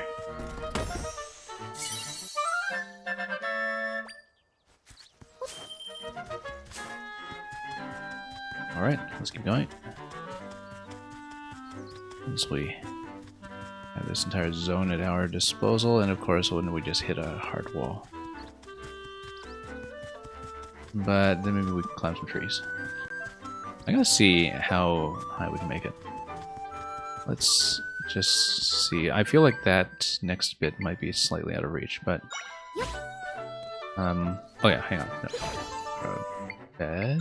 There we go.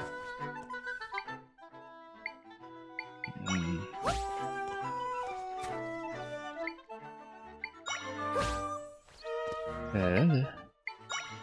As before. We go? Yep. And then once again, yeah, you're just constrained by the wall and the rift. That's too bad. This game just shows you so much that you can do, and then it stops you from doing it. However, we do see this cavern over here that looks awfully suspicious and fiery. Like it's a dungeon entrance. And another pool over there with a moblin. Also another way to get upstairs above that cave, perhaps. Well, we'll check it out. We haven't really looked into caves yet very much since I've been skipping them all over the place. I bet we can... Oh yeah, we can just dash around like this. And then... up all the way up. Oh, here's the... well, a glowing bit that's almost like a part of the rift that you can enter, perhaps. I feel like maybe we should check that. Oh, and there's another glowing spot on the map that's further left. You know what? No, we'll check this. Maybe this is a part that you can enter. I knew it. I can sense my friends in there. They can't move. It seems like they're trapped. If that's the case, they won't be able to mend the rift at all. I think we'll have to go in there and help them. What do you say?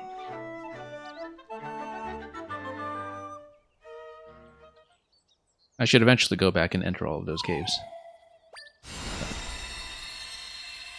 That's okay.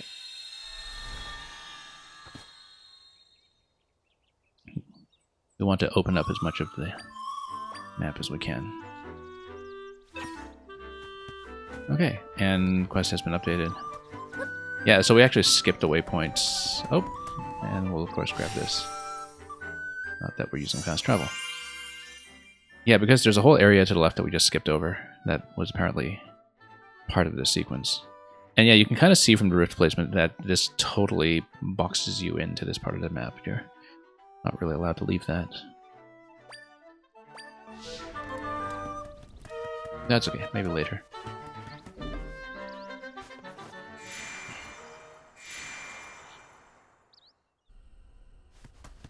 Okay, Stilled Southern Forest. Look at that. Someone's done a number on this place. This is a still world. Everything you see floating around in here was sucked through a rift.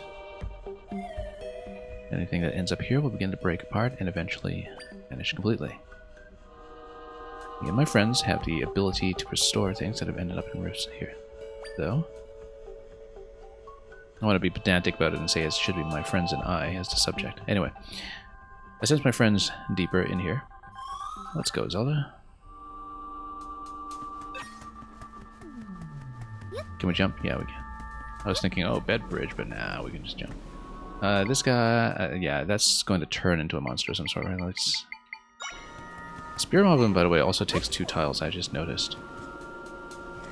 Can we pop? Oh, hang on. Oh, I see. If we get touched, then we have to deal with all this. That's okay. Put up a line of defense, and then... Oh. Get into some bat-to-bat combat here.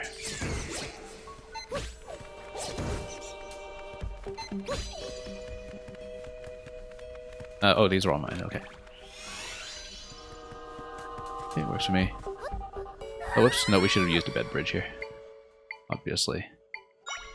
No heart damage from falling, though. That's notable. Oh, someone's stuck here. Must be the wife. When people get pulled into rifts, they kind of petrify and can't move anymore. And if they stay that way, they'll eventually fade away. That won't happen to you, Zelda. You're special.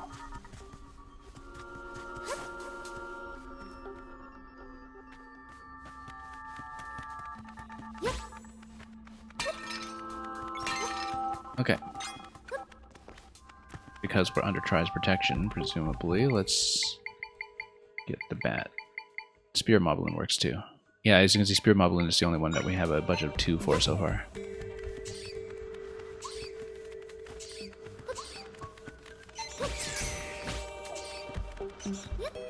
Summoning so many bats here. Feels like it's the... what is it? Abracadabra magic hat from Bayonetta 3. Just summoning all over the place.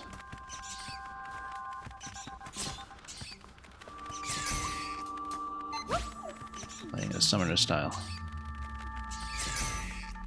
Anyway. Are they eventually going to chip away at that bat? Yes, they are.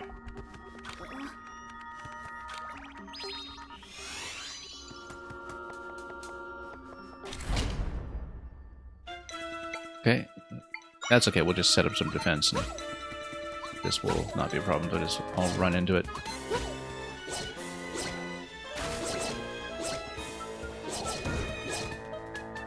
Yeah, it is just going to completely take care of this for us. Okay, there we go. You too. Too bad about the broken crate, but that's okay. Let's trap him. Jump around all you like.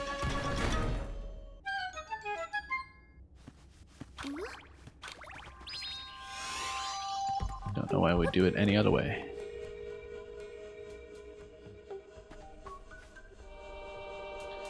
This is how you know I'm a tower defense player at heart. We can totally get on top of this, but I see no reason to do it. We might as well. But there is no reason to do it, as far as I can tell.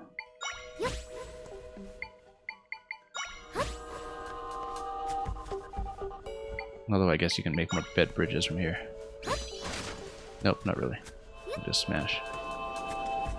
From gravity. Okay, we see another enemy over there. Let's set up some defenses. And... Oops. I've got to find a more efficient way to do this. Oh, it's still going to chase. Okay. That's fine. Oh, Moblin. Oh, whoops. Oh, wow, that hits hard. That's how we know we're in hero mode. I better set up a bed for this. And just be very careful with it.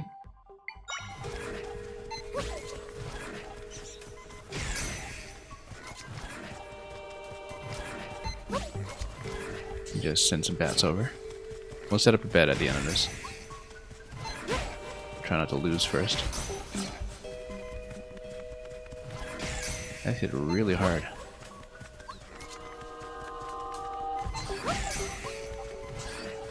Whoa, nope. Gonna dodge.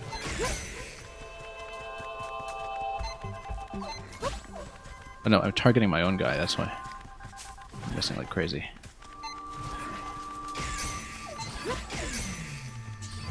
There we go. Oh no. Yeah, he's just gonna spear all these away. Let's try to go spear moblin ourselves for a moment. I really need to set up a bed here. Actually, I'm gonna back up. Hang on. Let's set up a bed.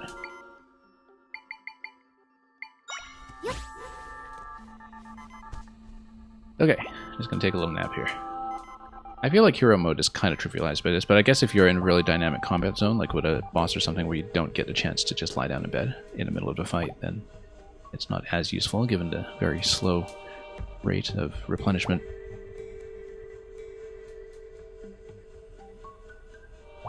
Okay. Good. And then let's do this again. Set up a spear and we'll maybe get a melee attacker in there. And that's just gonna bop him back here. And then let's set up another one. And then, wow, he nukes them like crazy. Let's send over Keese. Here we go, finally. Also, we've got a couple of different zones to look at over here, a left and a right. Let's see what we can do. Just the blue rupee here, but we'll take it.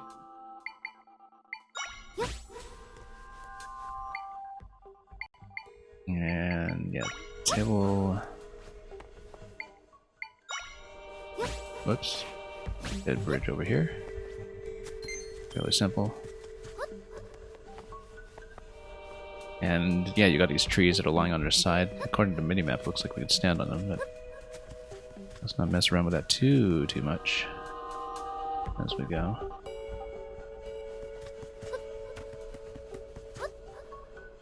Okay, cutscene.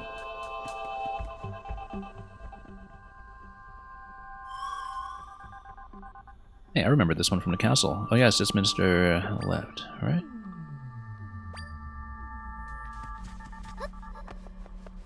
If I'm not mistaken.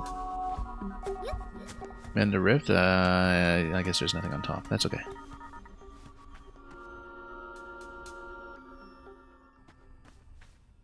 Anyway, fast travel point. We're getting closer to my friends. They're farther in, but we're getting there. Sildarn Ruins. Look at the alternate alphabet under that, of course. Oh, it's a dungeon. The waypoint has been recorded. Okay. Grapes. You got refreshing grapes. We'll eventually mix drinks. I feel like we do need a bottle at some point. And maybe you can power up a potion or something. Also, yeah, no, that's too high. Either side here. I feel like that's totally traversable if you just have the right series of beds or something. Or even, actually, yeah, no, this is the whole point of this room, is to figure out if you can get over to rock. We totally can. Although I think we should probably rethink this. Hang on.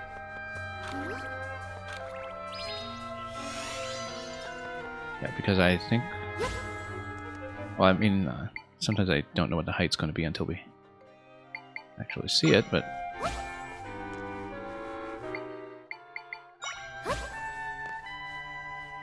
Then...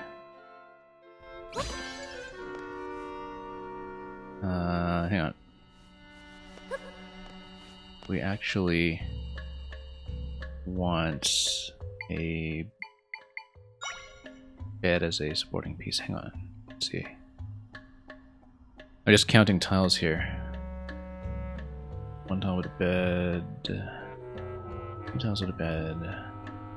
We actually do it this way. And then, yeah.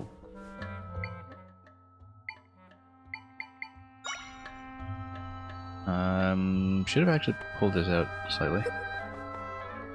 No, not like that. Keep forgetting. Okay, hang on. Let's do this again. We want to use the bed as a 2-tile piece, so we can really build structures on top of it. Build multiple layers of structures, ideally.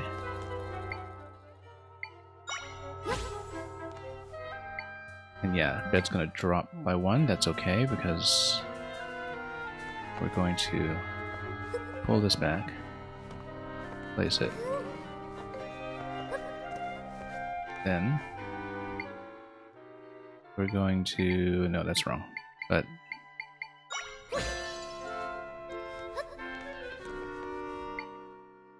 I keep forgetting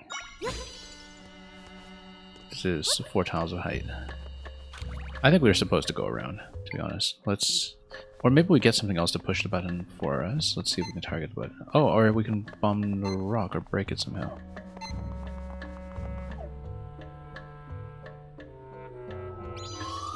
Pretty big rock, huh? I can move a lot of things around. I bet the ability to do that would come in handy for you.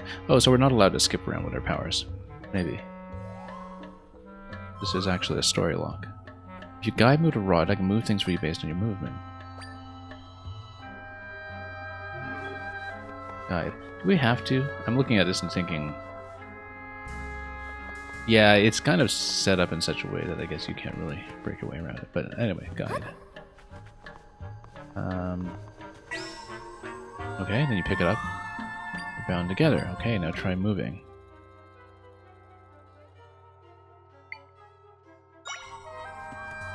Okay. We just release it. That seems extremely powerful. But then when you use this rod, can you create echoes at the same time? No, you can't. Yes, you can. Yes, you can. So I wonder if this needs to be pressed at all times. I guess we'll find out. No, it doesn't. Okay. That seems really important.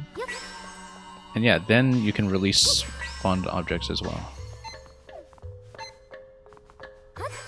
And from quite a distance. In fact, for how much of a distance is that? Hang on, let's actually test this. Let's get rid of this stuff first.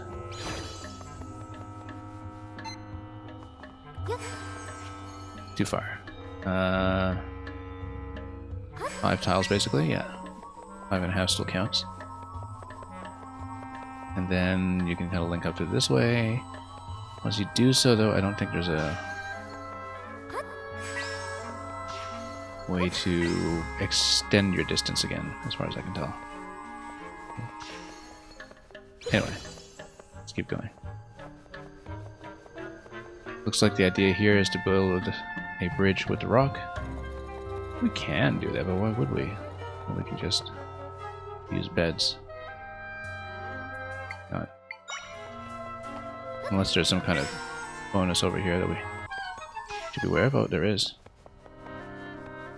I guess we should check it. Instead of just speeding through.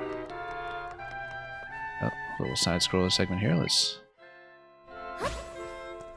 yeah, we probably missed a whole bunch just by skipping so many caves earlier. Let's just drop.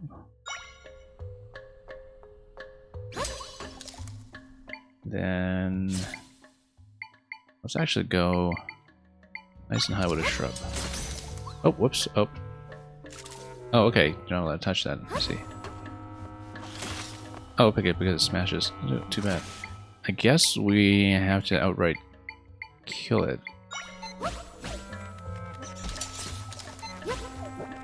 Can we outright kill it? Should be able to. There we go. Yeah, didn't think that... oh yeah, because we actually have to absorb it. Of course it does come back. Strangula. But then, what did it do? Let's see. Oh, we can totally climb the rope. That's fantastic. Okay, that's in fact the whole purpose of this room, is to show you that you can climb the rope. Well, that's a lot of fun. Dungeon map. does cost 2, and I don't think we care. Also, you can just eliminate from above. Okay.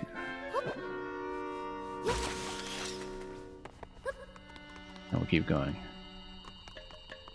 Oh, that's a lot of fun. But then what happens if you use it in this room here? Can you climb? Oh, yes, you can. Look at that. And we can actually drop off the side like that. Amazing. Okay, that's a lot of fun. Yeah, you can gain tons of height off of this. I'm sure you can't do it outdoors if you don't have a ceiling, but we don't know that for a fact. Also, despite having the map, we don't have a mini-map.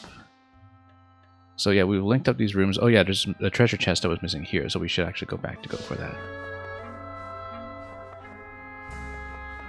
Let's go back for it. Since I guess you were supposed to go to that room first. We know that now since we actually have the dungeon map, but beforehand, we did not. Also, we can totally climb up. Oh, this one, it does snipe me here. Very interesting. And we'll grab a bed in just a moment. In fact, we need a bed regardless. Although, we can also climb the rope. Oh. Heal up.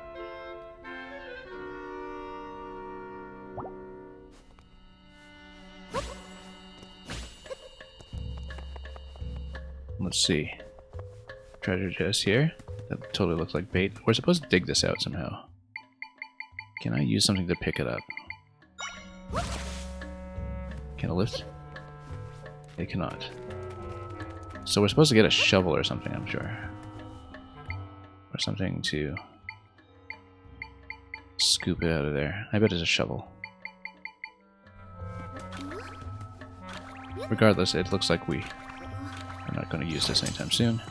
We're not going to be able to dig it out just yet unless we have, I don't know, magnesis. Wait a minute. Magnesis. In fact, it works exactly like magnesis. It even has a little bit of a rumble effect as you tug into it. Radiant butter. And we'll have to cook it eventually. Can't just eat butter, apparently. Munch on butter by the block.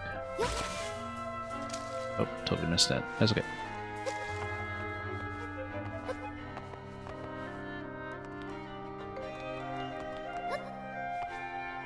I have to think ahead here a bit sometimes. Okay, we should actually get rid of this guy. He's being a nuisance.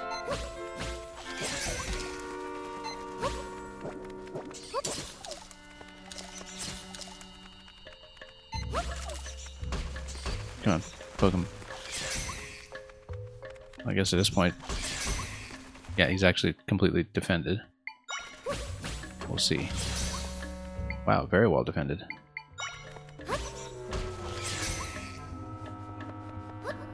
That's okay.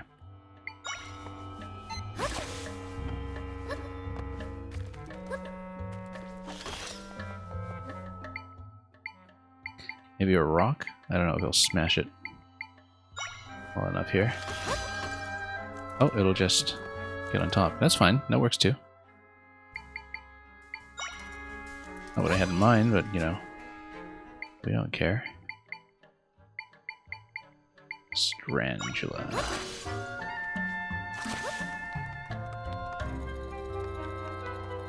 Okay, let's continue. I could totally be distracted as well.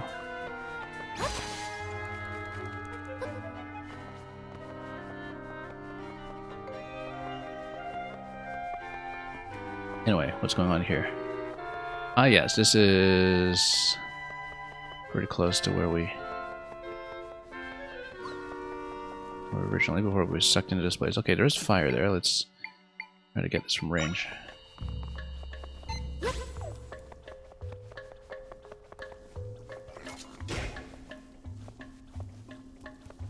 And then absorb it to light some fires. No doubt. Okay, absorb. Ignizol.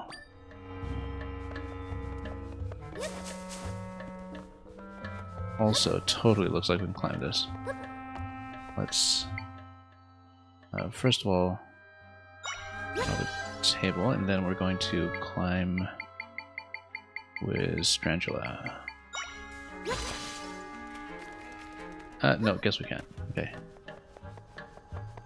Guess we can scan with the camera to see if such things are breakable the way that we would like.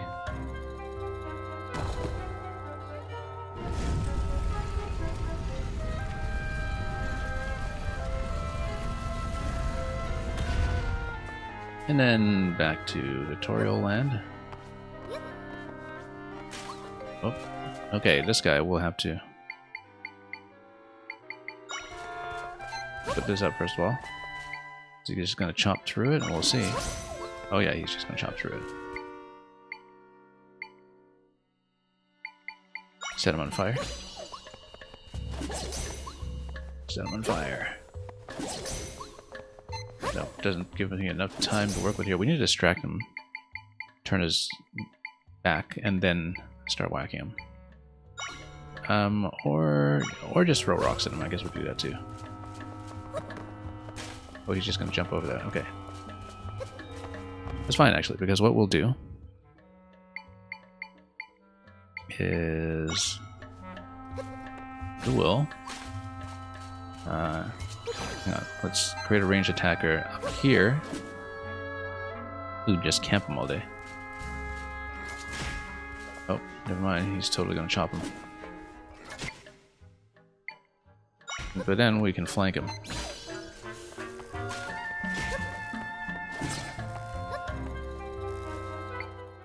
And by flank him, I mean... Well, that totally doesn't work. Let's, but the Ignazol would be able to blow him up if he's distracted in the other direction, right? Like...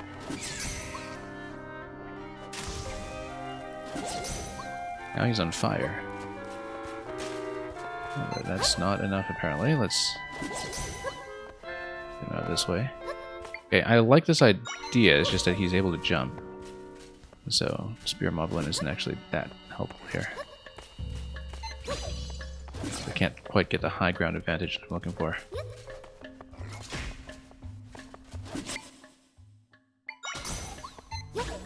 Set him on fire. There we go. There we are. What did the Dark Nut echo? Now we have an axe. This costs all 3 to have one. Also notice that this passage is seemingly open now. This passage is blocked by a rift. Or is it? Let's check to make sure there isn't anything unexpected over there that we can actually traverse. Nope, guess not.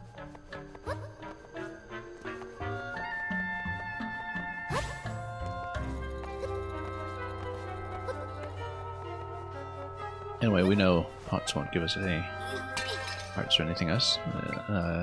Give us anything here, so let's make sure we've got a Dark Nut ready for boss time at some point.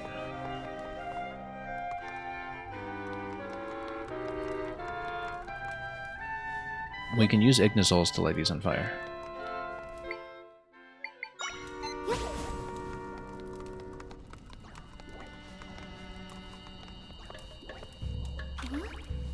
And then,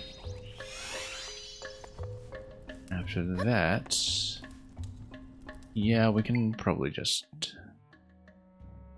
drop one of these. And 3 stack will do, actually. You know what? No, we don't need to do that. We'll just use a bed.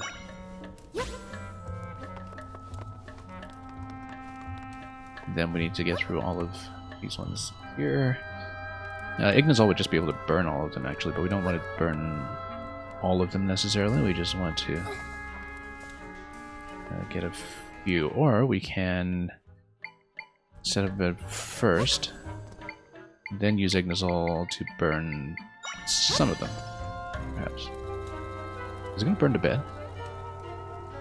I want to see. Burn some crates at least.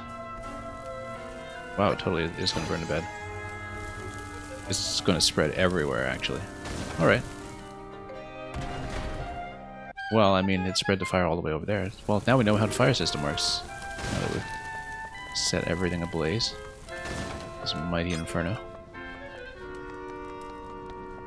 Fire spreads like fire, who would have thought?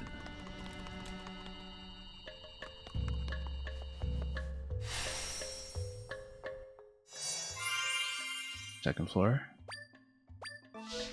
Have we looked at everything so far? I guess we missed this entire area here.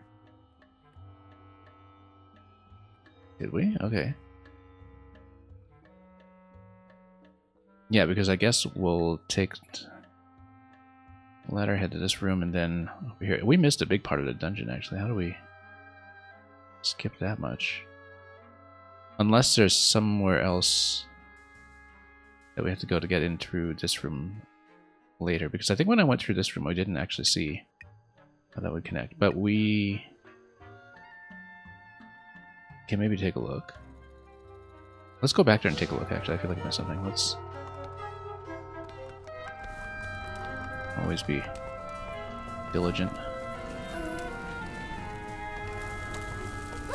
Open the gates.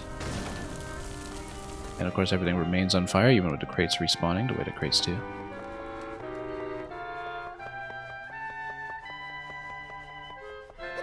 So how did I miss that? There's a whole room beyond here. Oh, because the drop-off. Okay, never mind.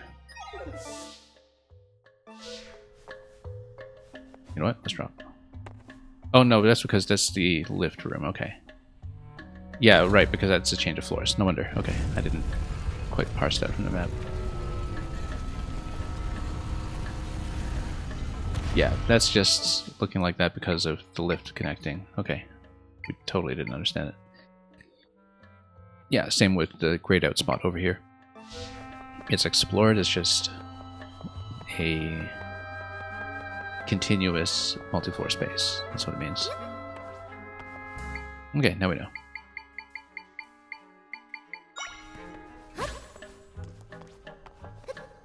Let's keep going.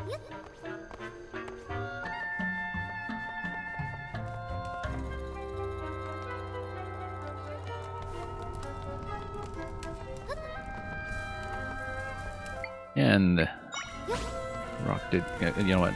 Bad. There we go.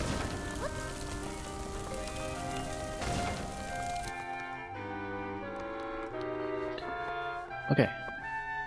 Notice the shield over here. That looks awfully suspicious. We're supposed to tap it with something, or rip it.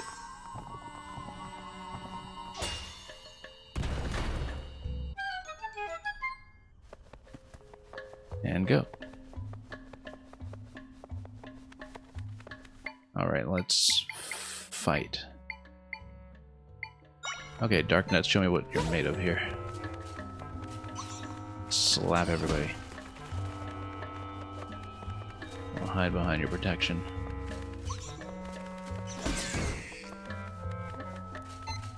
Yeah, I'll just go for it automatically. We'll have some Dark Nut versus Dark Nut, but the problem with that, of course, is that if you spend all 3 points of your budget on that, you have enough to work with. We will, of course, see what we can do over here.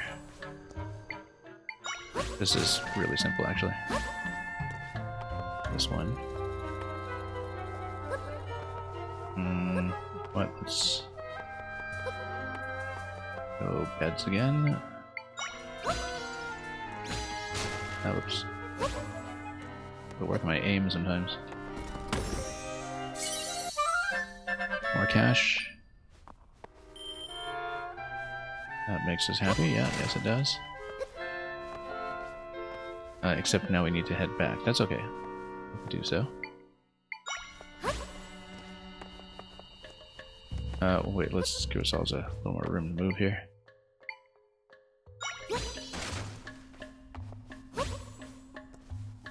Okay. Hang on. I have to really work on our aim. There we go.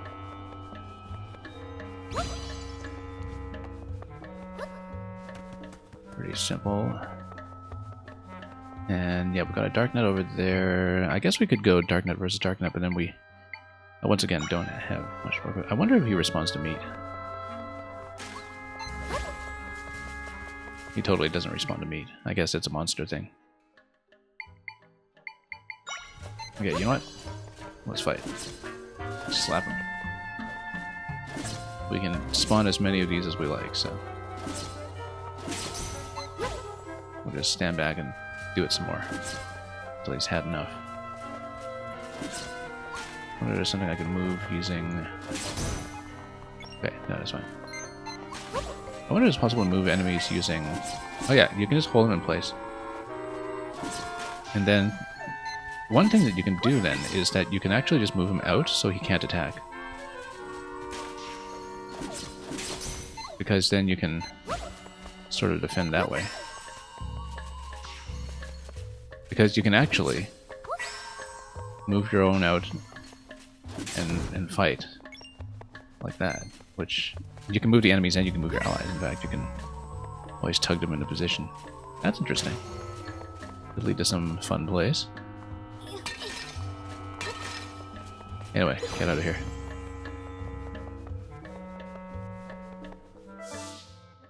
Seen everything on the map so far then, right? Let's see. Yeah, that floor that was just a lift. This is going to be near the ending, I'm sure. Then... yeah. Oh, this looks reasonably ominous. Oh, Dark Link. Is that the person who fought the blue monster?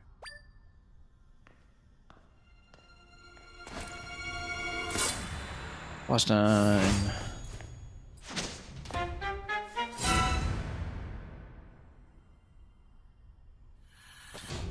Okay, so Darknet. And then we'll throw some pots at him or something. Yeah, because we can just spawn Darknets and throw pots at him all day.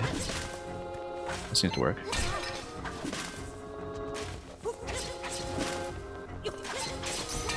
Oh, whoops, missed. Okay. I mean, hopefully he doesn't have 20 hearts, right? But... oh, missed. Come on. Running out of pots here, we'll have to spawn our own. Eventually. Yeah, because if he's got a shield up, then we can't quite do that. Okay. Then... well, if he's going to do that, then we set up like this. Oh, he does jump, though. That's what he does.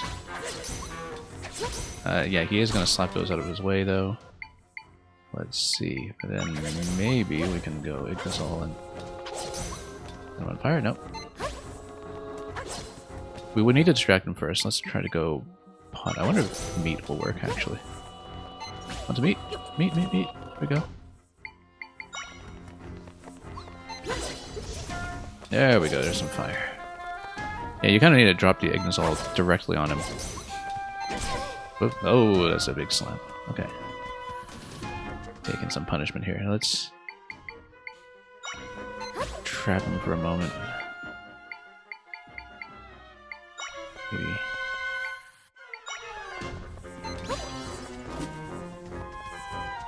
Track him this way. In fact, yeah, sneak. Maybe move him around.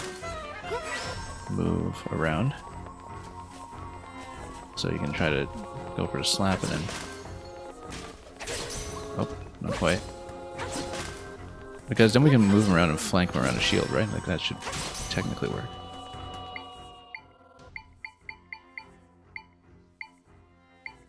Just throw rocks at him. Well, he's got a shield up. We basically need to distract him, probably with a pot. Okay. And then Go Ignazol or something. Or set him on fire. There we go. Yeah, he's down. Oh, phase 2. A bit of a Dark Nut until we can get in position. Somehow.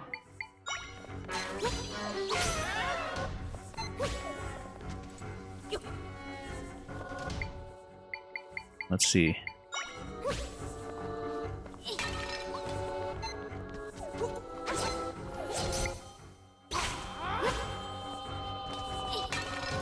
Oh, he's gonna follow me over here. Let's think about this.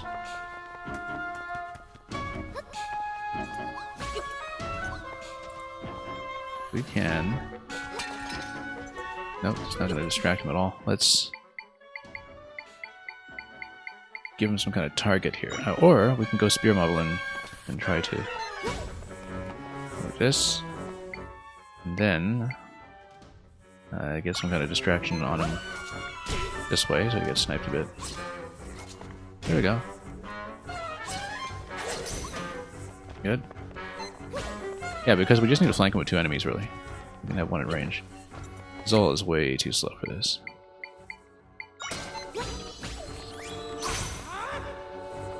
Okay. What's he gonna do? Spin attack at me?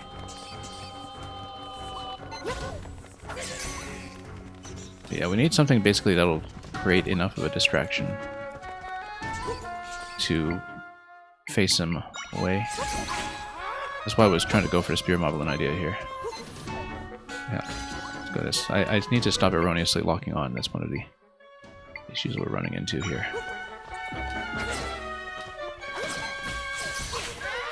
Oh, slaps that away very easily.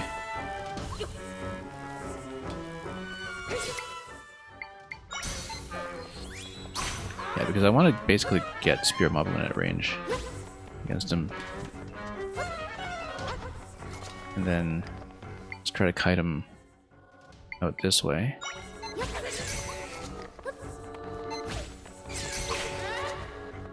Spear Moblin, unfortunately, is totally out of position.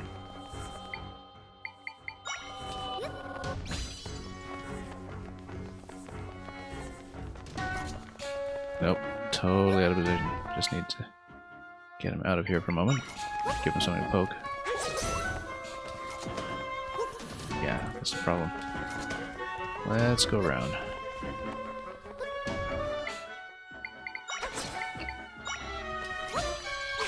Yeah, the thing is that, yeah, the Spear Moblin keeps running towards him. That's not what I want. However, we're going to snipe him from behind if we... like that. Get some spears on him, come on. Went totally the wrong way here. Okay, there we go, finally. Yeah, get him to chase one and then flank with one. That's the approach to take here. Yeah, very interesting fight just given the summon mechanics here. Do we get a sword? Oh, we totally do, because then we get to slap that. That was intense. You looked like the guy who helped you before, but this one wanted to hurt you. He was weird, like the imposters back at the castle. Looks like he left something behind. Bum, bum, bum, bum, bum. Can we duplicate it? Probably not.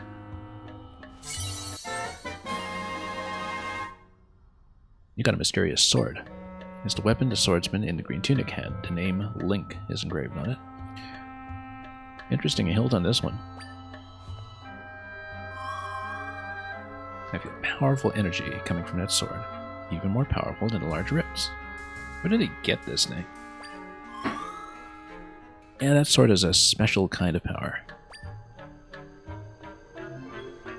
Okay. Oh, we can raise it skyward. Oh, I see that you can... Yeah, there's a D-pad weapon swap. That's what it is. So you're not just on the rod the whole time. You can actually use a sword, except... Oh, that's interesting.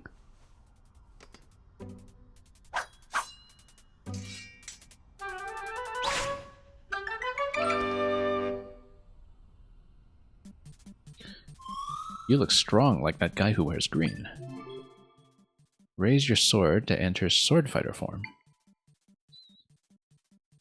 And you've got a spin attack. Oh, and then you get the Rock's Feather Jump. Interesting. So you just straight up get to be Link. I wonder if that's limited to the rifts, though.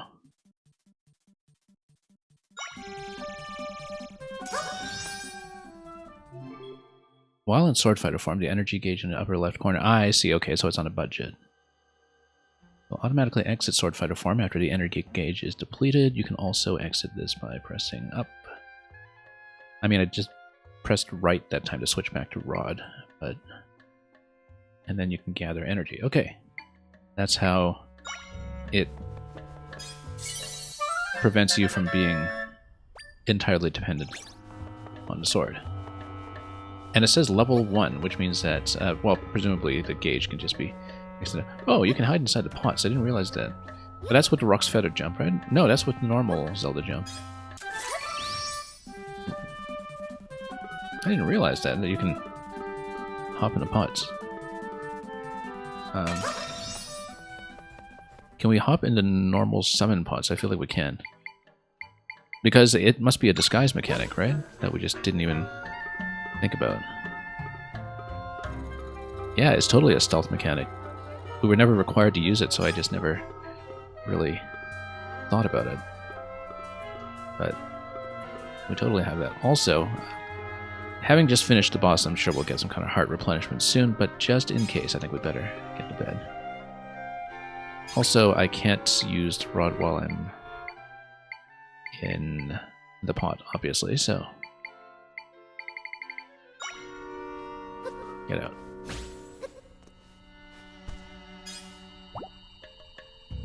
Okay.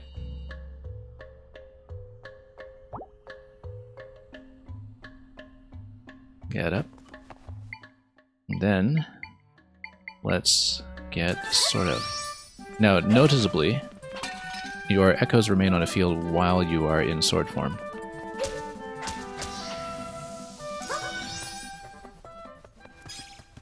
Okay, good, now we know. That's a key item. So yeah, it looks like we might eventually have a few different forms here.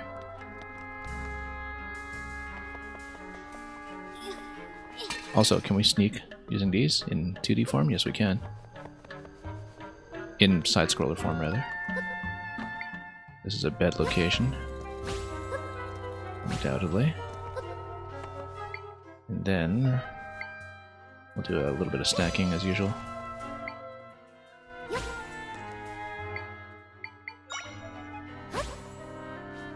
Except we're a little bit off.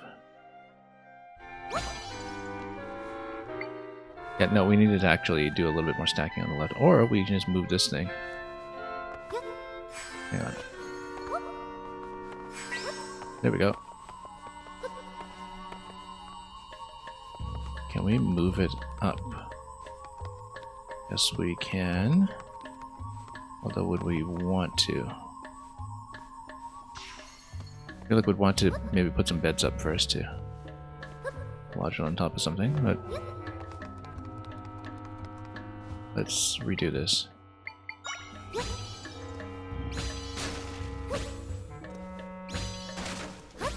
Okay.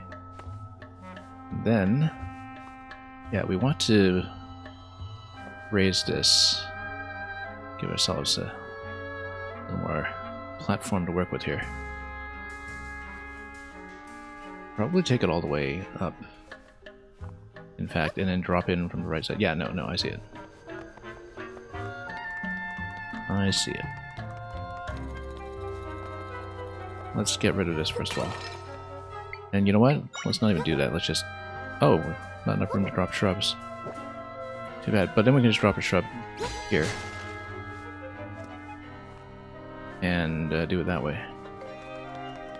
Don't even need the boulder for this.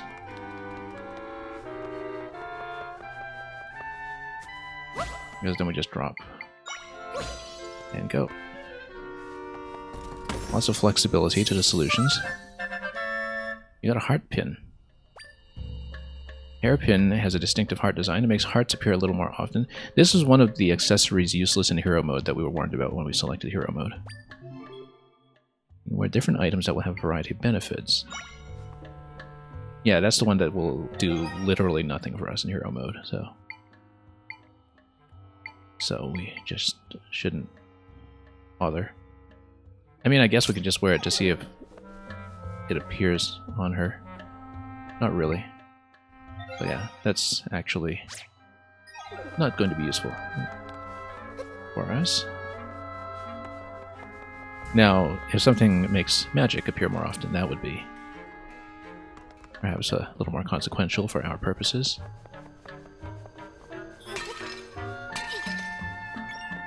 So I suppose Link there was effectively the mini-boss in this area, and then we have a lot more bossing around to do with the boss key that we're going to locate somehow. Waypoint has been recorded. This is a big dungeon, or an introductory one. But of course we've also been doing it nice and slowly. We can't just duplicate keys, unfortunately. Much as that would have been a great idea. Okay, let's see here. It's like a golden Deku Baba. Well, just take it a range. I mean, we can also slap it. But, oh yeah, no, it's gonna be stunned, and then we have to slap it. Like that. Then we switch back. Grab it like this. Go to Deku Baba Echo. And then... yeah, we'll get this one on the side too, of course. Let's... slap, and then we'll let the Moblin... oh wait, hang on. Slap some more, and then let the Moblin do its job.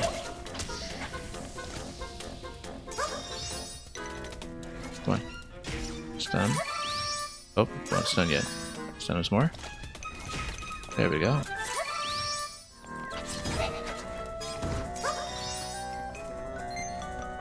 And one more on that side. If I would kindly come over. Is the Moblin able to reach? Come on, you got a spear. You can surely do this. Also, we can totally climb up using Strangula. And then... whoops, oh, stood a little too close here. Except Strangula can actually do the stun, so why don't we just do that instead?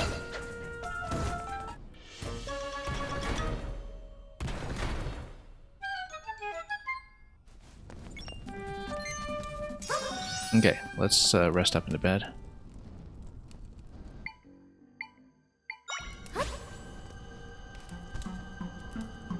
Get the hearts back. Not the magic though, not yet, but we've got pots to break for such purposes.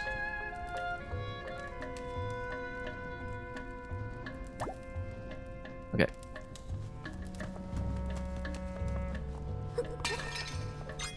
Apples. So we can compare them to oranges. Let's see. Treasure chest on either side. This side is the optional side, or less... not optional necessarily, but it's, the dead end side. Anyway, this is where Paper Mario turns into sideways paper form. He makes his way over. Alternatively, we can use... try to raise this in height. There we go. And then we walk it over.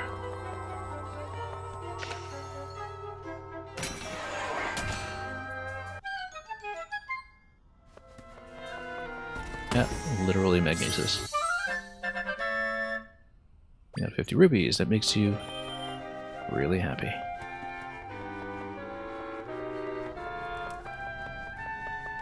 Okay. Then anything new in the pots? I guess we'll find out. Nope.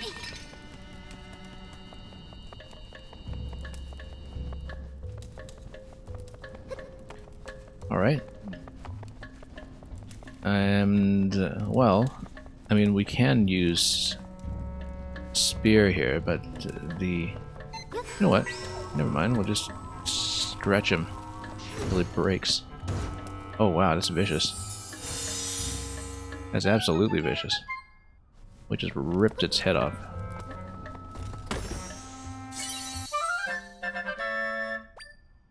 Open a locked door.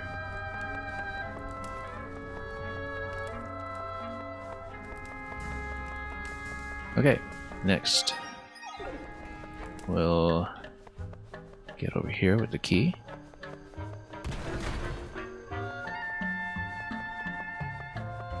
And looks like we'll probably need to move this one onto that pedestal, so we'll just do that. Down a bit. There we go.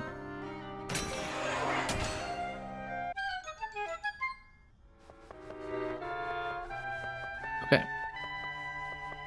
And, oh, there's another door over here. I feel like maybe if we lifted other things out of the way, that maybe there's some kind of switch release that will be relevant there.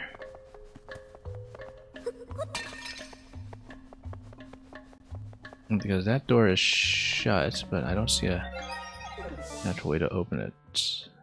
Oh yeah, no, you'd have to go through here, and it looks like this is exit only on this side. Because we don't really have any other objects to interact with in this room, so far as I can tell, unless we can move that again. That doesn't shut the trapdoor, at least. Anyway, let's keep going. Oh, wait a minute. No. If we wanted to get up there, and the thing is, this is shut right now, so we can't get up there regardless. But the way to do it would be, oh, come on, with Strangula. Because you can just climb up to literally any height, as long as there's a ceiling to dangle it from. Which is a possibility we should always keep in mind. There were actually some other places we'd seen already where that would have been a very useful technique, instead of, you know, jumping around and stacking things all the time. I'm sure you can't just use it outdoors, given how many height-related puzzles there are, but... Oh, nothing here. Okay. That's just a little tutorial platform, I guess. Oh yeah, Zelda. There's one more thing you can do when using bind. After binding yourself to something, try holding R. Your movements will follow what you're bound to. Okay, so you can basically dangle with reverse bond. So for example, you point to this, then we can swing across. Except we didn't really swing across in a very good fashion, just given that I was standing at a bit of a displacement here, so it's release first of all, and then lash this way. Now we follow it.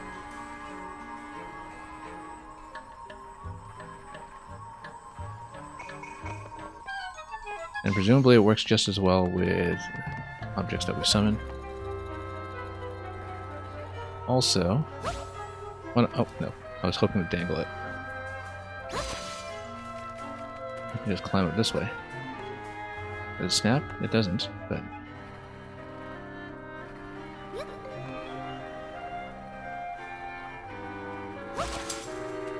You know what? We can just dangle it this way. We don't actually need to use bind, because we can just let it drag like this. This Strangula just does everything for you.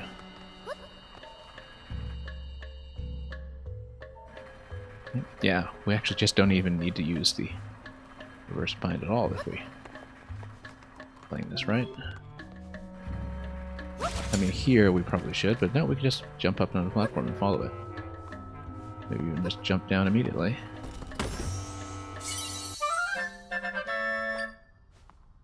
Yeah, we got ceilings to work with. Why do we need any of that? Oh, nope, that was a big fall. Okay, never mind. Alright. That's okay. Strangula will luckily latch onto this one here. And we'll just jump across in a moment. And scale.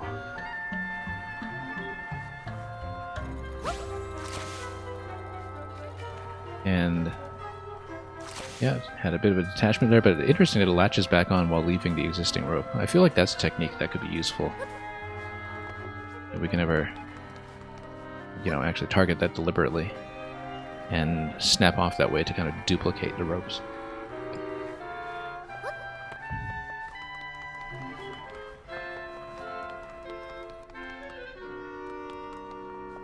Okay, here's another one. That's Big Key.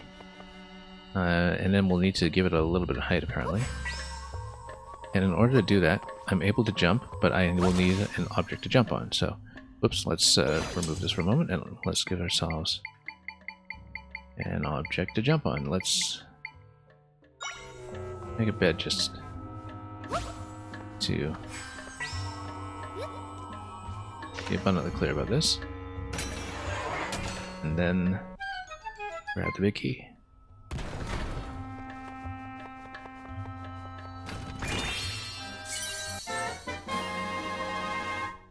You got a big key, now you can open the big door.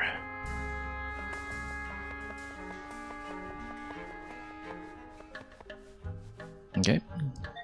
Have we seen everything at this point? Yeah, that was just the Dekubama platform. And I think we've cleared the dungeon at this point, so let's see boss and see what it's all about. I don't think we missed any treasures or anything. Or any rooms. Indeed, so let's go back and continue.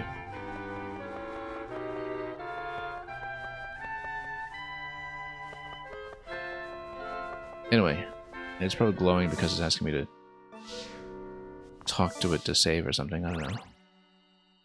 Or collected. Oh, pieces of heart and then question mark, question mark. Oh, interesting. Oh, maybe it's a tracker. Like a checklist tracker. Eventually. But then we're missing two things here. Well, we'll see. Maybe there's some reason to come back here.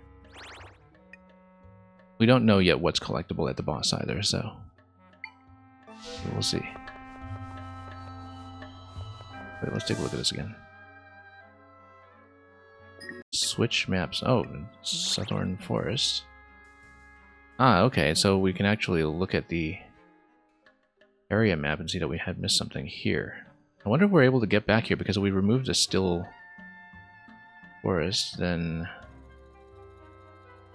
I don't know if this area will still be accessible, right? Because I don't know if that would be locked past the point of no return or something if we have that. I don't imagine it would be, given that we would, yeah, well, we'll want to come back for that, perhaps. Yeah, given that the game would want to lock you out of, pieces of heart or anything like that.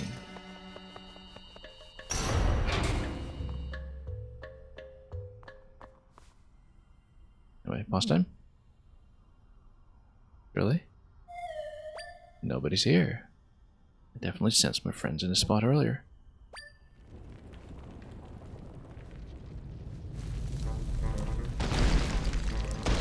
Oh, it's a hand boss. It's a Nintendo game, of course there's a hand boss.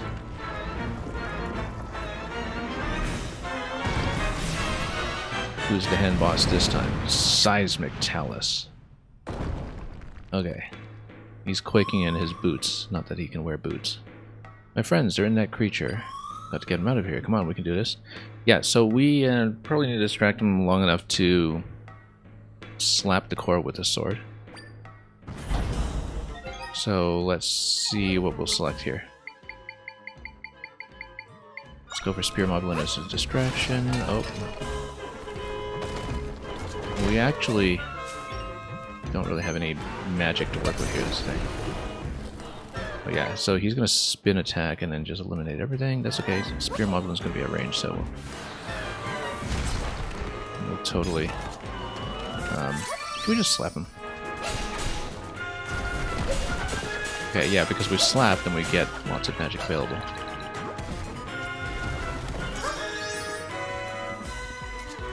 Now we've got to get the arm. Probably we need something at range, like Keese, to work with here. Actually, I'll just slap it when it's down. And then we'll get some magic back. This way. Oh yeah, it's nice and simple. Now it's in the head. And a better red than head. Apparently. Okay, so... yeah, we would need to probably strike him with something at range. Keese is not a bad idea. Spear Moblin I think is going to be too slow for this.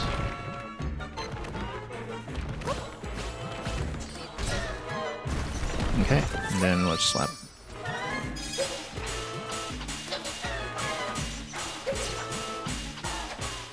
That's it.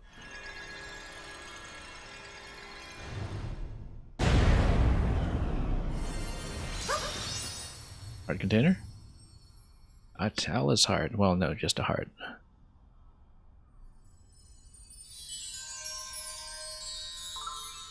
Yeah, too bad about the one treasure chest we missed earlier. In the segment outside the dungeon. Anyway, these are my friends. We set them free. I wonder if we get, like I said, any additional points for the copy budget. Although I would not be surprised if we're just stuck at 3. Using our Echo ability, we can restore the entire area that was swallowed up by the rift. Okay, but then I wonder if the treasure chest that remained will be accessible. It's probably just cash. You know, 50 rupees or something, but we do like to complete everything when we can.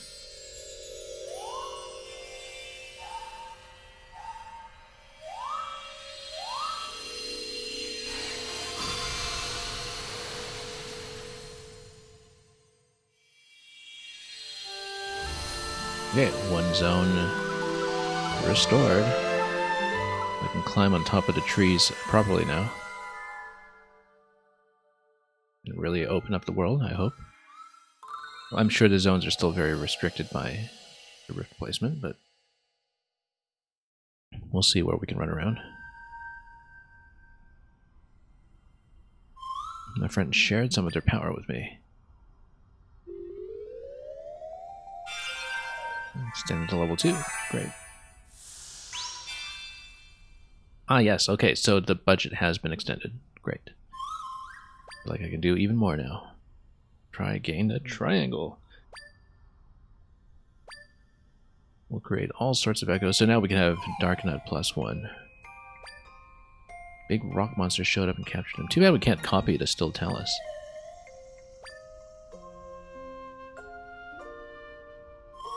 Can't copy everything, unfortunately. There are crystals that show up when we fix rifts. They're neat. Really. Looks kind of like the design on the hilt of Link's sword. How unusual. Yeah, extends the magic budget, and then we'll grab the heart container first, of course. We may be on hero mode, but we're not doing a 3-heart challenge. Or anything of the sort.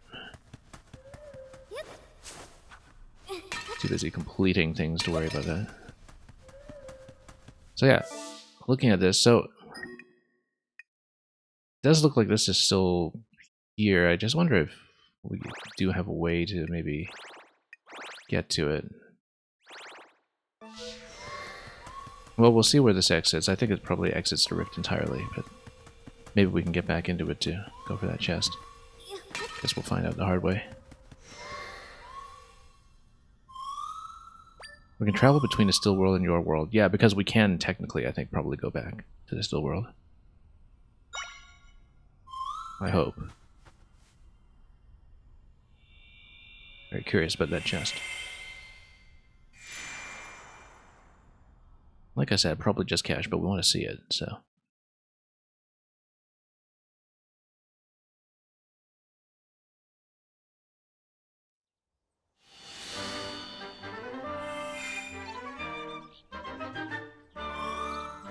The rift is gone, which means we can reach the place we were trying to go earlier. Okay. Yeah. You there. So maybe that chest is out of the way. But if it's just money, then whatever, big deal.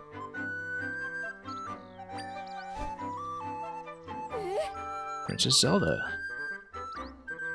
I'm embarrassed to admit I didn't recognize you in that cloak. Yeah, because you tried to have me executed. You traitor. Well, the changeling form, anyway. I failed to save you from that beast, and now you're out here facing much danger.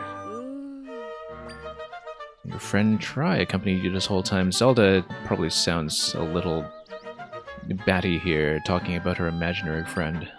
Yeah. Or who everybody thinks is... Oh, she can see Tri, really. Okay, never mind. Who could miss you? You're floating right there, and aren't you precious?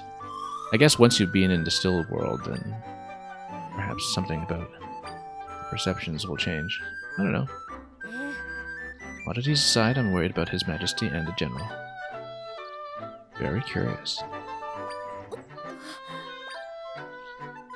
That's awfully suspicious, in fact. That's where Lady Impa's brother lives. Interesting. We don't really want to follow her. I'd rather... Oh. No, we're forced to. That's unfortunate. I'd really prefer to just run around myself. Okay, that's fine. Let's just let her escort us over. And we'll skip over all these interesting looking places. Yeah, we have a lot of caves that we just bypassed entirely earlier. That we should get back to. Ah yes, this is the bit that we healed up. Part of the world we mended. Okay, let's progress the story, sure.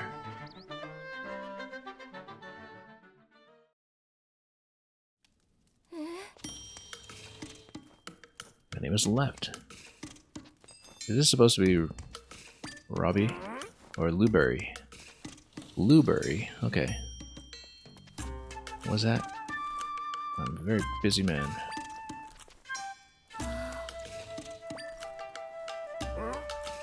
I'm about to leave. Come back later. He's not interested. I've got to go save Link.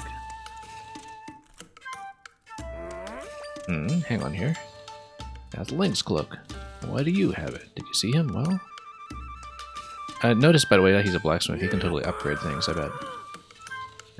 Also notice that the machine on the right there looks like a kiln and... Yeah, like a pizza oven of some sort. It totally looks like a face. It looks like this shocked face that's saying, what? I'm going to screenshot this, because it totally looks like it's actually the equipment here that's saying, what? With a massive surprise mouth.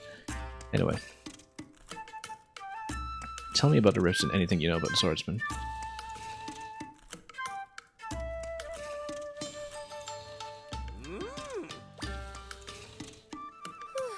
Okay. What is that floaty thing? Oh, he's gonna zip about. Curiosity. Zelda's always been able to, but now both of you can as well. You're telling me we're the only ones who can see you. I mean, so far we've only sampled these two plus Impa, so maybe Impa's the odd one out. What is it that you and I have in common? We both ended up in rifts and lived to tell the tale. I mean, okay, that's, I guess, the parsimonious explanation. Seems the rifts change people somehow. Luberry, Impa's older brother. And the swordsman who saved you is Link. I made his weapon, the Sword of Might. Why did you make him a sword? Well, because it's the end of Rescue Zelda. Why else? Remember that big nasty blue fellow who captured you? The sword was for taking him out. See, I spend my time researching Hyrule's history and its rifts. For ages now, rifts have appeared and sometimes folks have ended up in them. Those unfortunate enough to be pulled into a rift vanished without a trace. After which, townsfolk would say they'd been stolen away. Link made it his mission to fight the monsters that came crawling out of the rifts. He also tried to prevent folks from going missing. Which is why I made him a sword. Sword of Might. Oh, we haven't been able to check yet if it's usable in the overworld. Plenty of monsters come out of rifts, but that blue one was particularly powerful. I've got a hunch that if we take him out, it'll fix the whole people disappearing business. Princess, you shared that Link managed to take the blue guy out, and yet the rifts keep coming. Clearly, we're missing something. The rift in the forest is gone, but Link's not back. What we need is more information. I may have something useful. When I was taken by the rift in Hyrule Castle, it felt like it was flown somewhere far away. The rift I was pulled into was at Hyrule Castle, but Princess Zelda found me in a rift in the forest. Rifts don't follow the same rules as your world. Things connected differently inside them. My friends had mentioned something about oversized rifts in other areas. We might end up finding the king and other missing people in far-off rifts. Hey, Zelda. I'm gonna fly up high to look for some of the big rifts, probably marking them on a map at this point.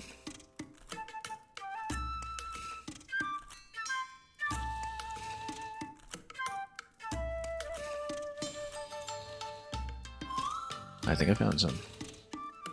There's no saying where Zelda's father and the others might be, but I did spot some big rifts we can go explore. Okay. Eventually. Now, at this point, does the map open up for me to wander where I please? She's the only one capable of mending the rifts.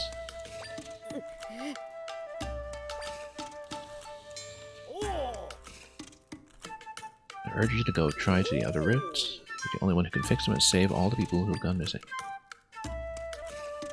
Minister, you stay here and help me investigate the rifts. We'll play support for the princess. Aye. Of course, investigations are my specialty. The rifts marked by Tri are located in the Gerudo Desert and Jabul waters. Okay. Wonder if we can do something out of order, though. Go somewhere else entirely, like in the northwest of the map, perhaps. Oh, and we can temper the sword, perhaps. Eventually. Your sword. Sword of Might is my craftsmanship. Researching a type of crystals that's sometimes left behind from the rifts. I guess that's what we picked up. So technically we should be able to cash in on the first upgrade right now, the Might Crystal. Link's made good use of this sword. And the machine is designed to enhance the sword. Okay, let's do it. Can we afford it? As we enhance it, it'll be back to its original state. Okay. Let's do it. Wonder if eventually we can also get bow and arrow and bombs in Link form. My sword and my energy. We only have 5 right now. I'm going to go for sword once we can afford it. Oh, no, let's actually talk. Tell me about the rifts. Jabul waters. Home to the Zora, who are remarkable swimmers. The residents are divided into the Sea Zora and River Zora, integrated at last. On the coast, soon after entering Jabul waters, there is a small Hylian fishing village. What about the desert? Harsh land with high temperatures and sandstorms. They're all women, not a man among them. They're often on patrol near the desert entrance. Well, I mean, you see, Zelda has absolutely no trouble getting into Gerudo Town. Doesn't need to cross-dress or anything. Let's head down the steps. Look at this Sheikah banner. Look at all these parts here that look like they're part of something ancient. Some incense. Can we read the book? Yes, we can. Blueberry's diaries here. Let's read the whole thing. And yeah. That's where he started getting the materials, I suppose. And light crystals. technology that can refine the crystals. With a screaming face. What kind of weapon he makes, and of course he just goes for his bog standard old sword, but of course, I guess in the beginning when you have the infinite ammo bombs and arrows, these are also potentially weapons of his creation. And then, well, Link comes along and we have somebody who can actually wield all of this.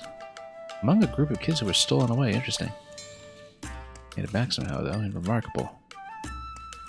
All of the kids who were taken by Rifts have lost something. For Link, he lost the ability to speak. I love how this is actually accounted for in the plot this time. That's something that is, I suppose, original to this installment. And despite all he has been through, he fights to keep out his save. It's kind of like the kind of Mario pantomime thing they have going on in Mario RPG and the like, where they really play into the fact that he is the one character who just never talks. This young man would be the best person to entrust a Sword of Might to, yeah. And then, let's keep reading. Sword of Might packs well up against those risk monsters. Doesn't seem to be enough for the blue monster. It is a fearsome monster indeed. So, we'll just upgrade the sword until it happens. And, oh, he's also responsible for the hood. I only just noticed a bomb on the blankets or cushions or whatever. They look like towels, actually, on the left side of the room. This prototype. While he cannot speak, his feelings come through as clear as day. Okay.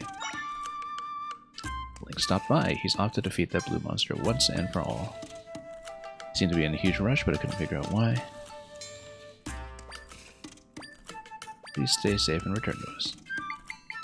Okay, so that's done, right? Like we've read all 3 entries. Let's. Why does it say read next page then? What does it say? Oh, okay. Yeah, no, we've read all 5 entries then. Yeah, okay. Link was probably in a huge rush because he knew that Zelda was captured.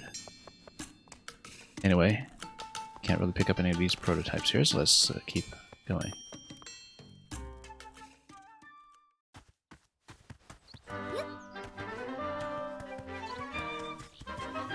Can I activate this? Yeah. Waypoint has been recorded. So anyway, let's go back here and let's see if we have something we can do here too.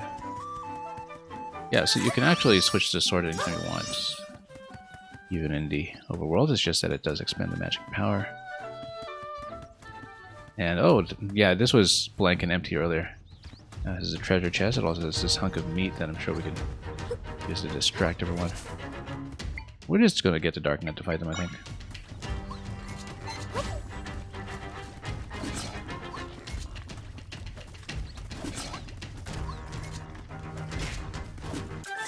And then we'll just slap them.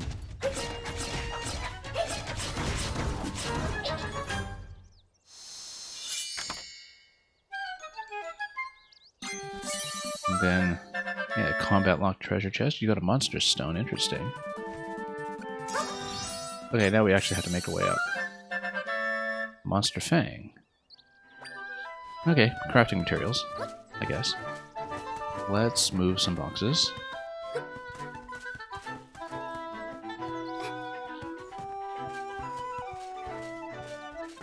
And... nope, wrong button. Let's make sure we use the rod accordingly. And yeah, these are equivalent height, which means that we can use table here and then just jump up. Oops. Refreshing. Okay, so map-wise, we're able to hop up to the next level here. I see there are some zone boundaries on the map that we should be aware of. So yeah, we'll obviously ignore the rifts and travel wherever we like, because that's how we do business. And let's head up to the tops of the trees.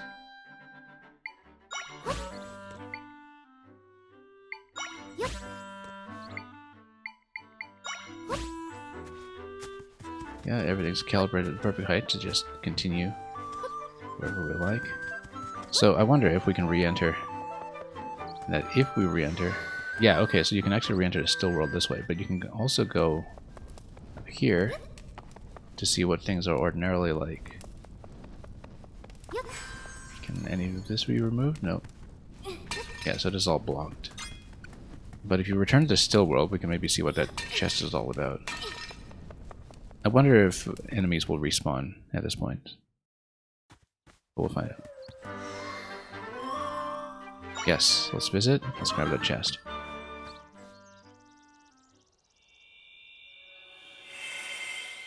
That's the last thing remaining on the map.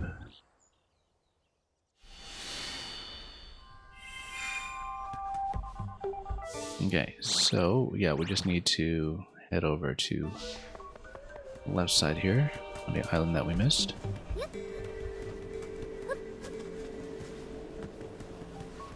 Then we'll just fight this one however we like. Whatever, come on. It's not even gonna bother fighting me, come on. And then... yeah, not gonna bother expending the magic power, let's just...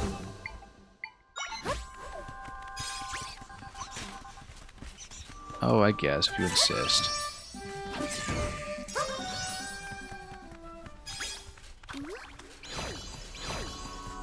Alright, friends, come back. And then... right, you actually did have to go up through here. We've done that previously. Nothing to look at in here, let's just keep going.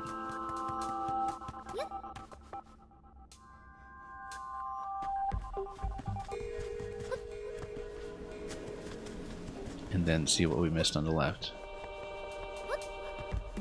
Entire area,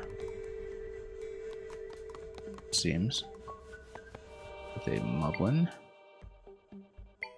We'll just fight him.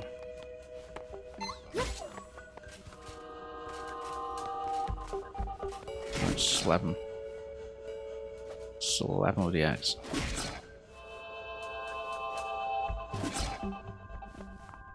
Show that we can outdamage him. There we go. And just a treasure chest. There we go. As expected. And it's not even a chest that's here, so yeah, this is actually something that was not even visible on the map. So, there may be even more chests that we might have missed somewhere along the way that we don't even know about. But what we will do is climb on top of this tree first. With the usual implements.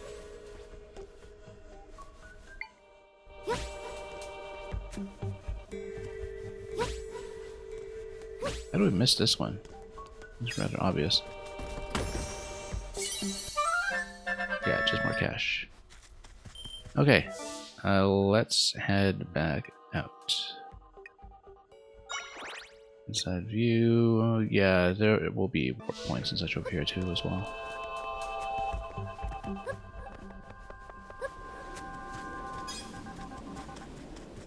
Let's just head back. Whoop. Luckily no damage. We just drop through here and head all the way back.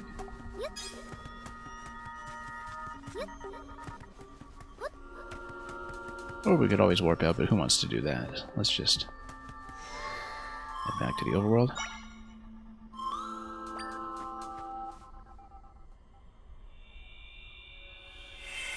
Came back here for one chest and we found two. So yeah, maybe we should mop up some of the various rooms and caverns that we clearly skipped over on the way in. I know there was one that was down here that had the torches. Let's see what this is all about. Whoops, set ourselves on fire. That was unfortunate.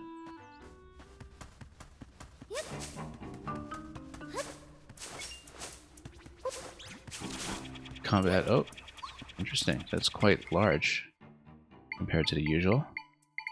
Let's see if we can maybe back it up with Spear Moblin and poke it that way.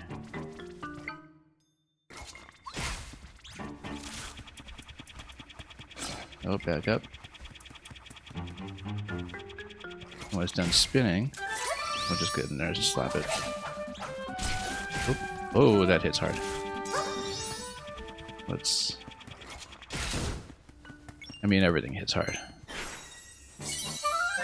Well, that would have been useful earlier. P-Hat, Echo... Yeah, let's get to bed before we take a death here.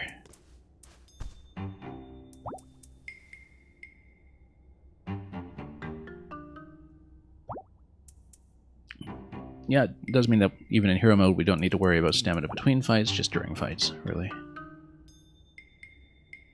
And health, rather. We don't need to concern ourselves about it most of the time, as long as we don't take too much punishment in a fight. Looks like the entire point of this room was to get the P-Hat. Looking at it. No treasure chest or anything beyond that. So far as we can tell.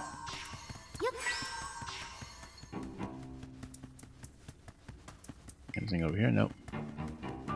Yeah, this is just a P-Hat room. Oh, that's one of mine. Okay. How much does that cost anyway? It's a big guy. Way bigger than the usual. You can also lift it, really? No, maybe. It's okay.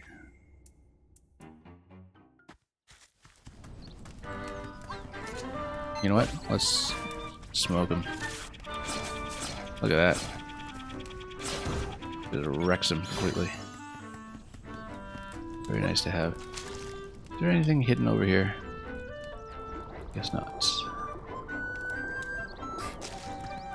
Okay, let's continue. So, yeah, we were bound by some rifts earlier, but also the wall. Oh, I keep trying to press up for the inventory switch when it's actually right. Probably muscle memory from, once again, another existing game.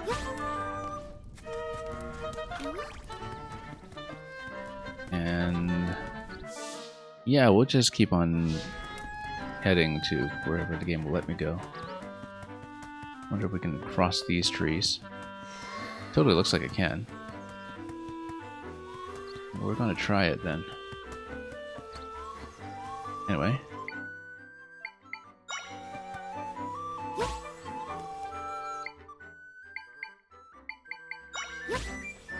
Can we get up? Yep.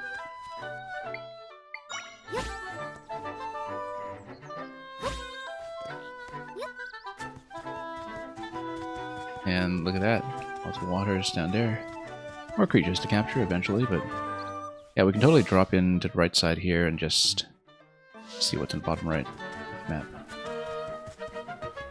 This is interesting. Check.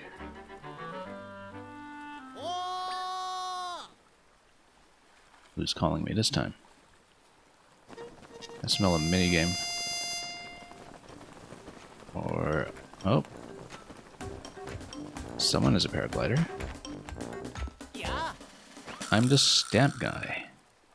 Ah. The stamp guy, okay. Hyrule is huge a stamp fan. Stamp stand, a stand for stamping stamps. Yes, of course it is. Our stamp's great to plunk when you press one down. I notice that he's not plunking down to the platform over here, but leave a stamp behind, plunktacular from start to finish. That's why I love a stamp rally, traveling for stamps, collecting them all. Sounds fun, right? Well, I've created a stamp rally with stamp stands all over Hyrule. Ready to rally? I bet you're rally. Excited. I am. Yeah, you are. Here's your stamp card. Oh, just like those Animal Crossing Museum cards, actually. Not the first stamp card. Stamp card is for Stamp Rally beginners. It was handmade by the stamp guy, and it looks like it. So it'll get more and more advanced as we go, I'm sure. Get a stamping like you've never stamped before. What a design on that. Ah. Look for stands like this all over the world and get every stamp. There aren't any stands underwater or in buildings. They're not in caves either. Okay. Ah. Just in the overworld then. Well, it gives us some kind of secret to reach anyway. All together now. Ready, set, go, Stamp Rally. Want to know my story? Yeah, sure. So that everyone will know the thrill of plunking a stamp. We feel it. That's the end of that story. What a storyteller. Okay, so, notebook. That's not the stamps, though. Where's the stamps? How can we see the stamp book? Oh, here's a stamp card. Here we go. Damn it, so. It's almost looks like the Elite Beat agents or something, but I guess they're stamp guys. That's the stamp guy's self-perception or something. Oh yeah, so we actually could have taken the upper trees maybe across even further, assuming that this wall isn't too high, but for the time being we can also band about a little bit higher to maybe cross over to the right. Let's just keep going. Oops.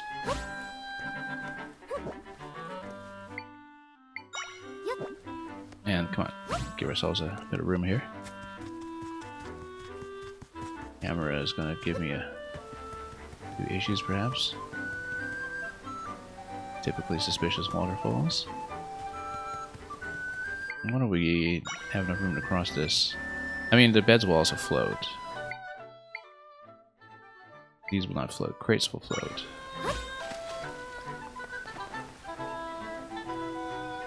Yeah, we can't do the Cryonis waterfall climb like we can in Breath of the Wild, unfortunately, I don't think. Well. Oh. Head over here, and then what this is all about. We can reach that yet, but we'll... Oh, actually no. Let's remove this for a moment and go bed. Can we climb up the waterfall? Yes, we can. Eastern Hyperworld Field. Okay, I love that we actually have some freedom of movement now. The tutorial zone did feel a little bit locked in, so... You know, let's just map the world. Let's just map as much as we can of it. That's how we usually like to play. And, oh, that looks like an Octorok down there. Octorok and roll. Oh, it looks like we have a sword and shield moblin.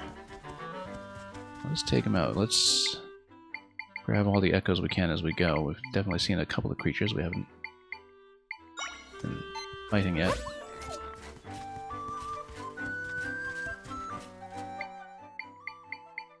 And then...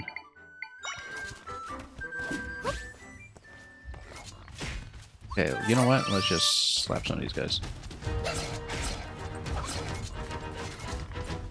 Okay. You know what? I bet we can also set some of them on fire. Let's do that. We don't have the budget for it, though, with Darknut in the way right now, but we can go Urchin. Oh, maybe not.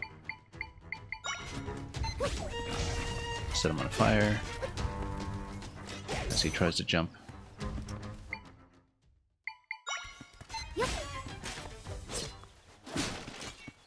Oh, slap the bed instead. Wow, this guy actually hits pretty hard. And I feel like we need some ranged attackers here.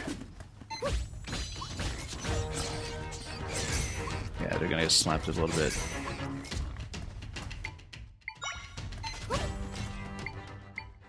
Oh, you know what? Slap him. Slice and dice. No, the shield actually does a little too much, but we can get behind him here. Flank. Oop. Come on, P-Hat. Oh, out of magic. Gotta turn that off. Some Unfortunate. Let's see. We do have one additional attacker available if we go P-Hat. We should go P-Hat, actually, because it does stall him up for a bit. And we can totally flank him.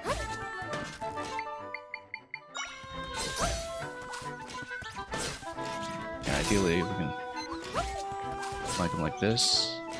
I just haven't been able to get a good position here. Let's...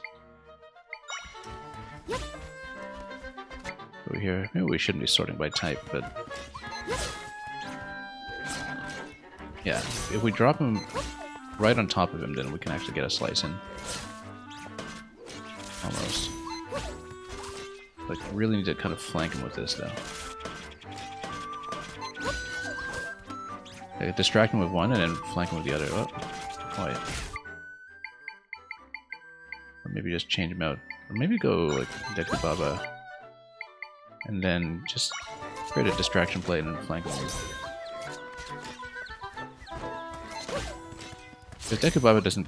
well, yeah, it does get chopped eventually, of course, but we should figure this out. Still in the learning process.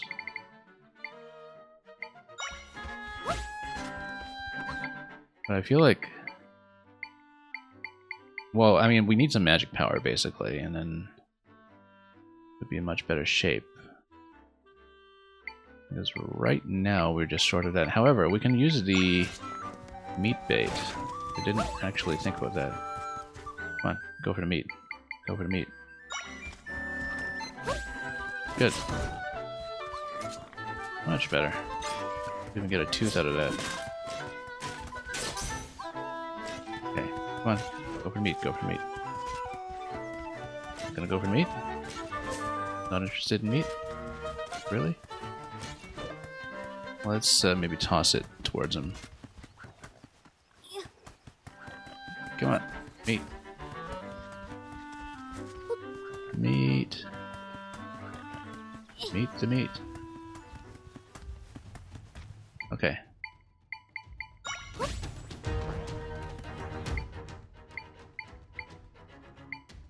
Now let's bait him, and then go maybe Dark Nut in the back. Oh, no. It's just too close here. Well, we distracted the other one at least. Okay, so it's actually a treasure chest area. Well, if we take out one at least, then we're in potentially much better shape. So he's gonna try to get in here. Poke. Okay. It's a very interesting combat, actually. Just a lot of menu selection, like it was in Tears of the Kingdom, but we don't mind that.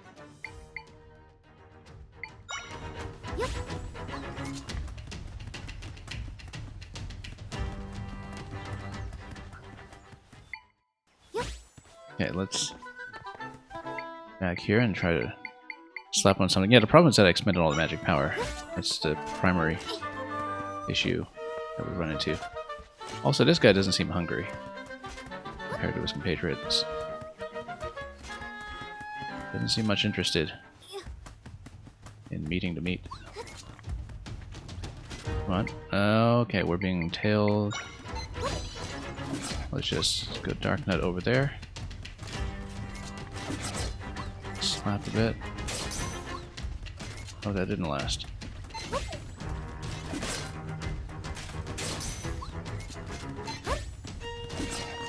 Yeah, the shield totally gets in the way here. We gotta go P-Hat for the next one. Just to get him to back up. Nope, he turns around so quickly. Yeah, we definitely need to have some kind of flanking attacker going on when we... Thing is, those will die instantly. Yeah, we do need to roll around one over here. Oh, whoa, that hit hard. Yeah, just to be safe, because we know that we're only going to be able to take one additional hit. Let's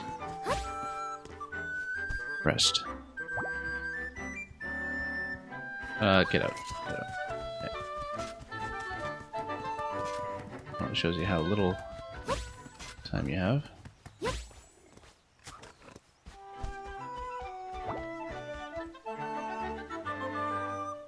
Anyway, we'll go back there and try it again. Obviously, it would be nice to have some magic power available for this so we could slap him properly instead of having to chip him down like this. But yeah, we need some kind of distraction play that will not get instantly slapped. Piat is somewhat durable. Nekubaba is somewhat durable. Then let's try to flank him with somebody here.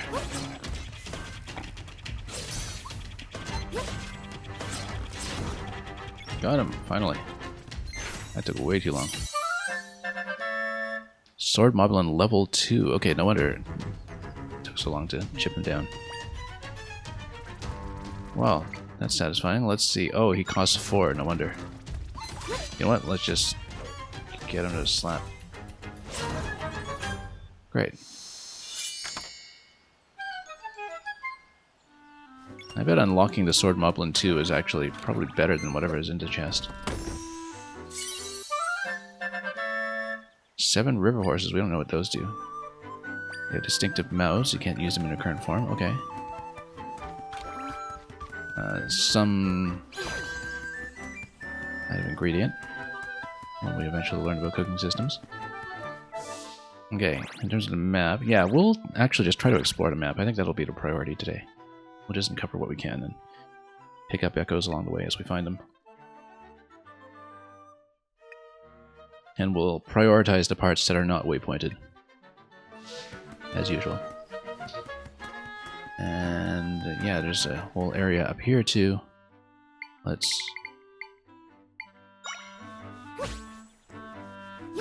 something up.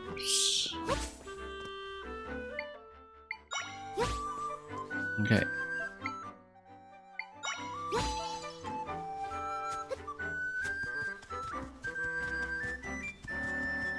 Yeah, let's go over here. And no stamps or anything that we can see. It's more of the map, but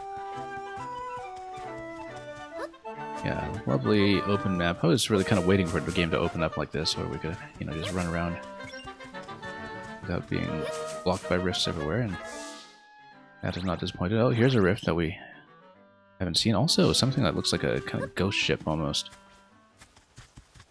That looks interesting.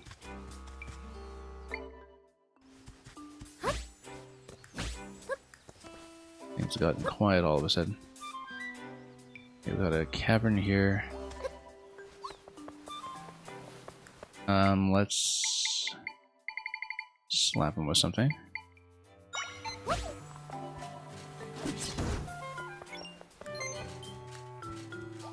Yeah, there's a rift, but we can't seem to do anything with it yet. Let's see what's in here.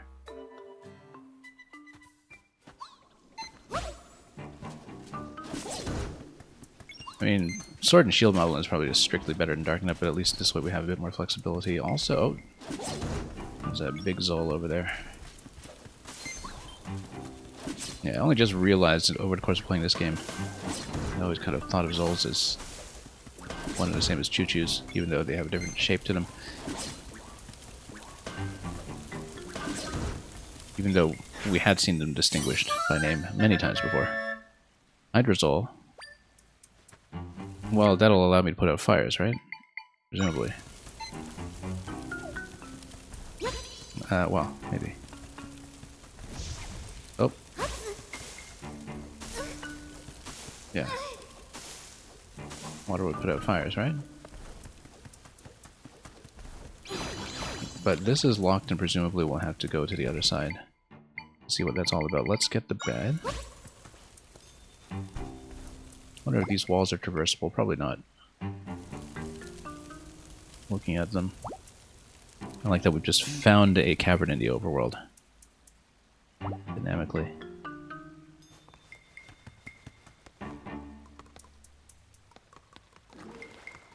Okay, ooh, that's a big one. You know what? Let's just get somebody to snipe him remotely. Oh, we can actually lift these. Yeah, that's why we could lift the P hat earlier as well. You know, maybe we just crush these or something with boulders. Can we?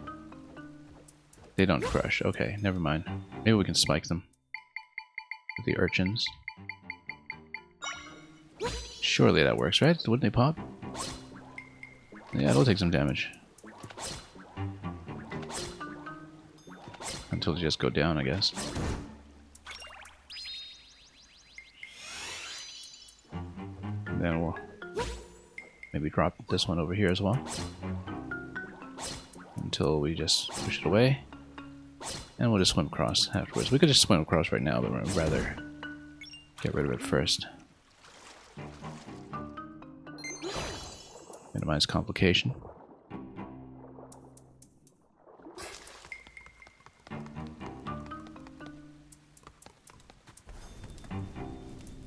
Okay. And then... oh. I think Hydrozol is going to be good here against fire.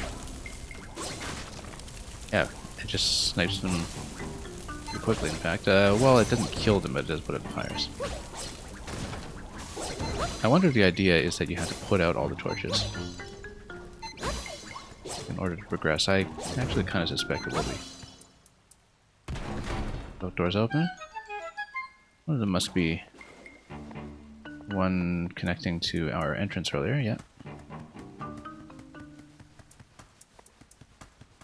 Yeah, it would be nice to have some magic power. I don't think we're going to get that here, though. Piece of heart. There we go. That'll give us a 4th piece for the full container.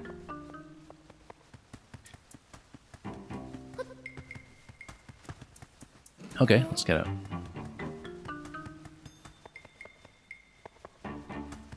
Yeah, neat little elemental micro dungeon.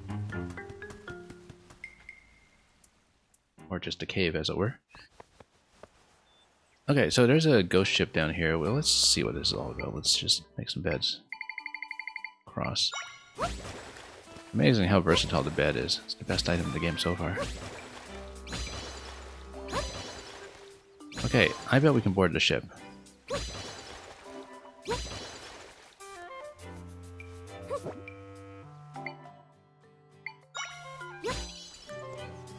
Can we? Yeah, but that doesn't do anything. At least not yet, unless there's... we can move. Oh, that's interesting, that one's just carrying things away. I bet we can probably clone that, too. If we find the appropriate way to trap it.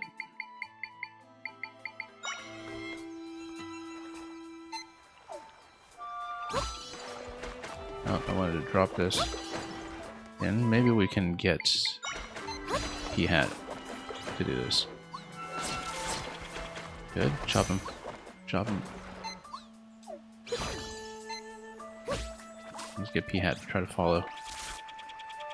If we can take that out from a distance and capture it, that'd be great. P-Hat looks very useful for this kind of operation. Oh, where'd it go?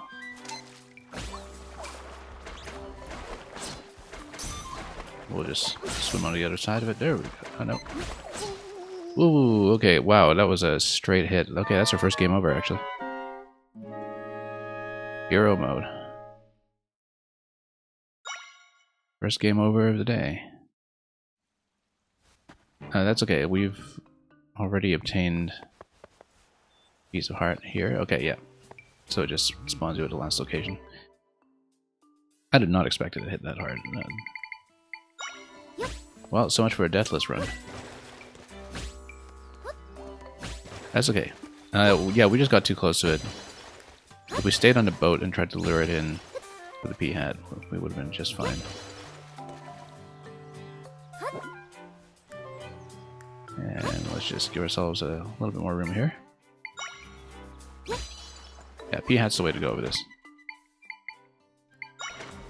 For sure, I think. Let's Try to kill him from up here. Yeah, we do need to lure him over somehow. Maybe with some meat.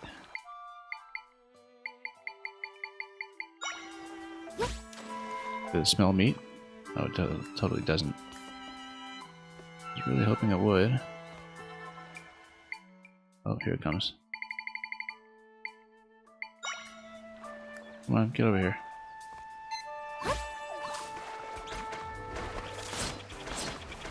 Slice. Just bait it over and slice it up as much as we can. It's a tough guy. That shark over here. Let's not fall in though. Chop him up. Chop him up.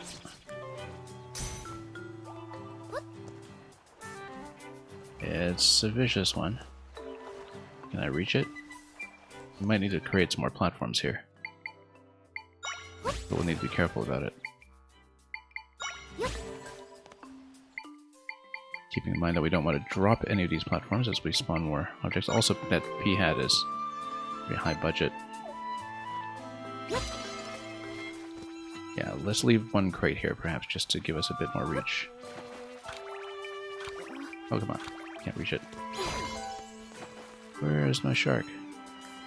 Here's Sharky, Sharky. Come on. Over here. Fight. Oh, totally could have sliced her to crate at my peril. Come on, Sharky, Sharky. Get over here. Fight. Yeah, it does a lot of damage. So there's only so much we can do here. But as long as we do some initial damage and just chop it up a little bit, eventually it'll get chipped down.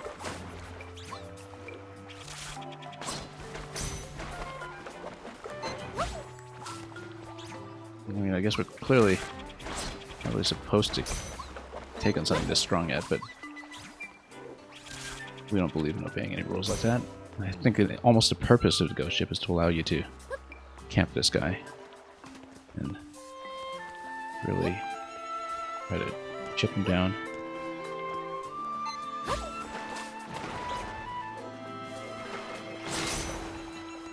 Yeah. P-hats go down quickly. Got him. Got him. Got him. What we got? Chomp fin. Very deadly. Very useful. Potentially.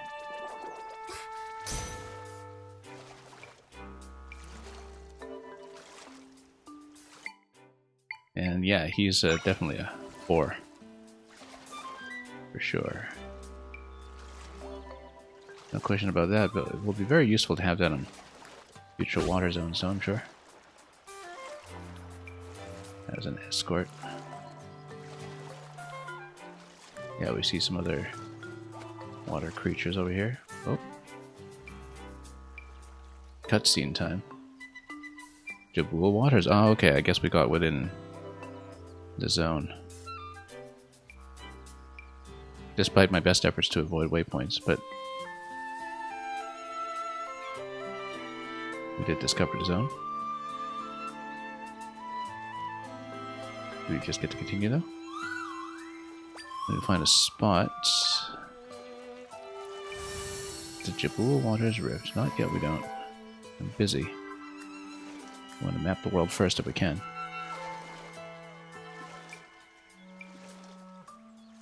Look at this. This looks awfully suspicious. This is totally a bomb location of something. Of some sort.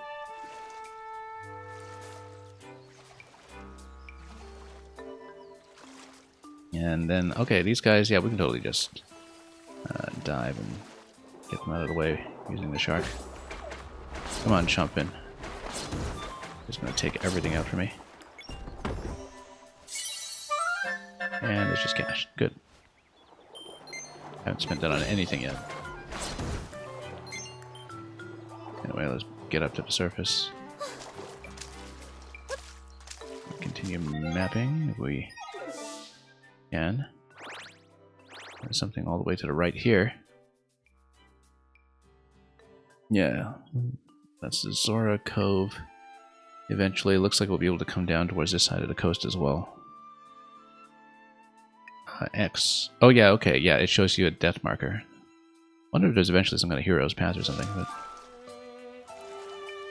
yeah, first death marker of the day. Okay, so... okay, we're totally gonna kill that one. And... grab him. Tangler. Well, he's no chump fin, but we won't complain about that. 5 pieces of bubble kelp. So many recipes and no bottled drinks. Water, water everywhere.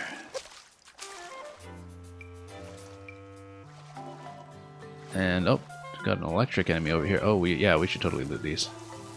If we can. Let's see. I bet they can just kill a shark, but... let's just go for him immediately.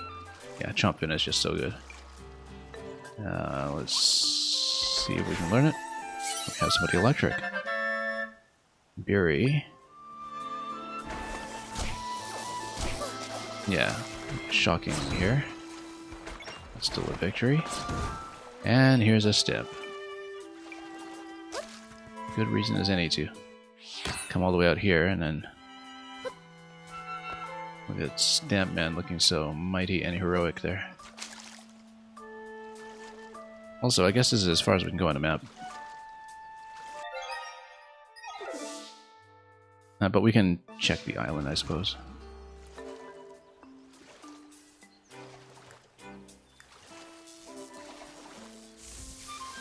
Yeah. I like that we just get to explore at this point, but... oh, look at that, it's a Zora. This totally looks like a video game waiting to happen. That son of mine, he's always going into this cave to pretend he's an adventurer. But it's not safe out there with Lord Jabu Jabu running wild. What's a mother to do? Well, I guess maybe Jabu Jabu is going to require a little bit of settling this time around. Let's see what's in here.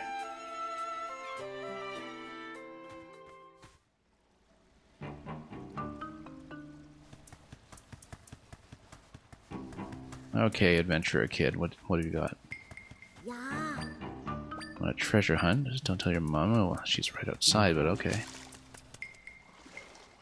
We'll dive.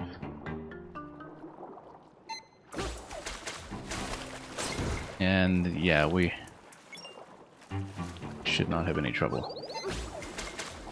Because with the chomp fin in tow, nothing is going to touch us here.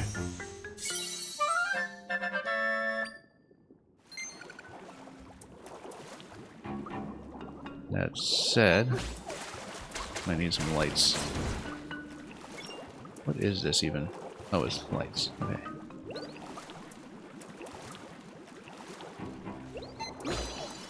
Oh, we got a little anglerfish that we haven't seen before.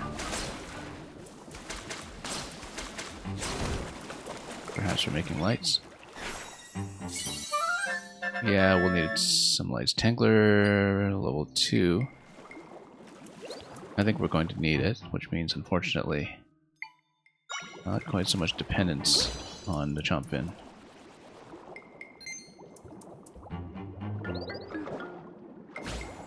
Although we can always turn on the lights this way. Pop this open.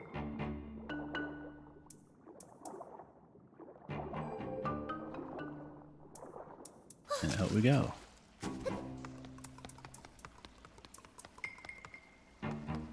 So where are we? Oh. Somewhere swimmable.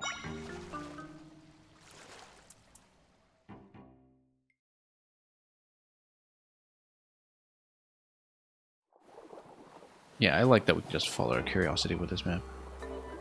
Oh. Is that it? I guess we got out. Okay. I mean, yeah, I guess you get the chest and you get out because maybe it just loops. Okay, well now we know. Hope I didn't miss something here.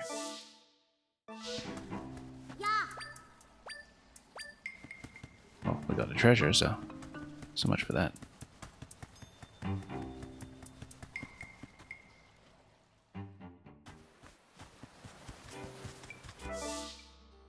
Okay, I guess we go up a little bit. We can map that side, but then we'll probably go back down south after that. Once we hit the beach. We shall fight them on the beaches. Yeah, there's a big rift over here. We won't go there yet, that's story content. But there is a kind of central square on a map over here that we haven't covered yet either. This kind of scaly cliff face, of course, is very reminiscent of the Zora Zone design in Breath of the Wild. Okay, we'll need to take out that guy. Let's see.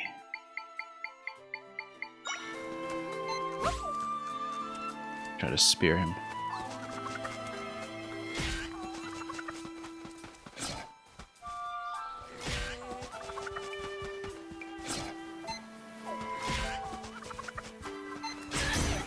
Okay, got it. Just need a summons to do all the fighting for us. Albatroll Echo. Okay, we've got some in aerial now. Let's, you know what? Birds should be pretty good at pecking at crabs, right? Let's do this.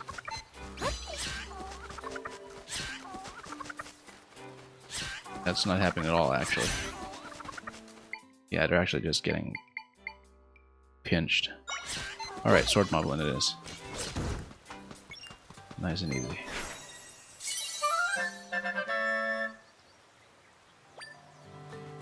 So many tools at our disposal. So yeah, quest is that way.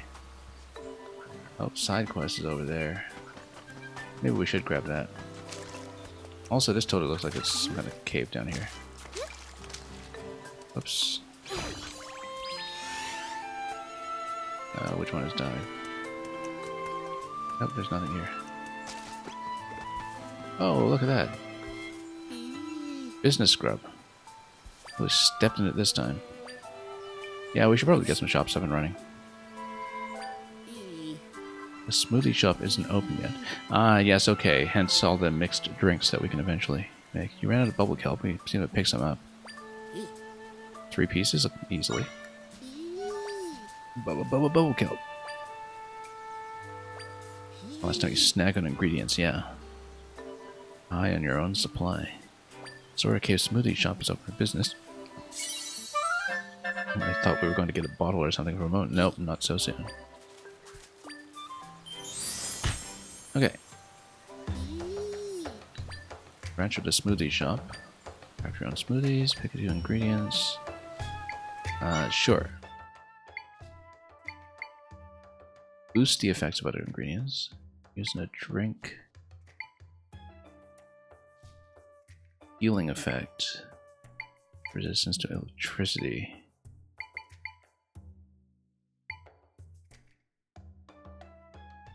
Makes the drinker glow. Oh, okay, yeah, because you need a light sometimes. You know what? Let's just go grape and nectar for the first one, just to try it out. Oh, and yeah, it's an unknown combo because you can actually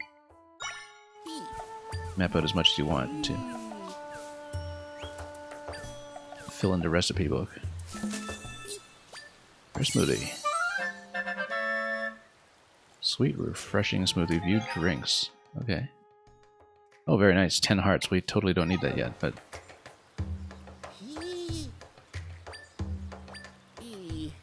Siblings and I are new to the smoothie game.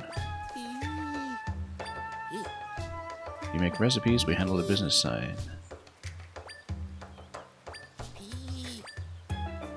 Your siblings are running smoothie shops in other places too, yeah. And they'll all have some kind of local ingredients to unlock. Well, okay, sure, let's make smoothies. All day. we'll actually, yeah, we'll just pair nectar with each and grapes with each and see what happens. Because that should work. And we haven't had anything to spend money on other than this yet, so.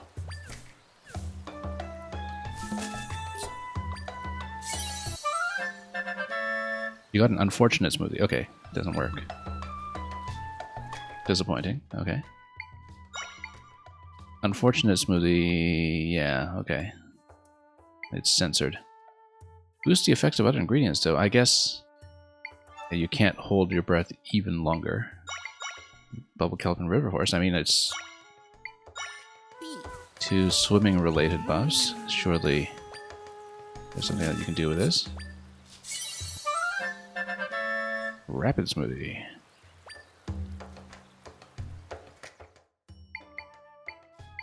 Refreshing and Electro.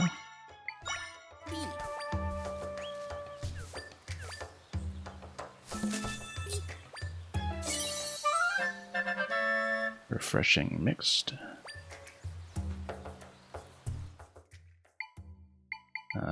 We'll obviously try one for strength.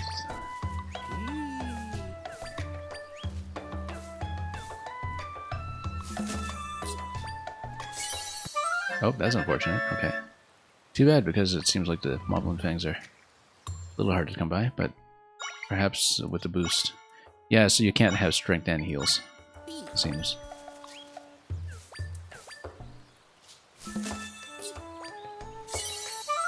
Nope.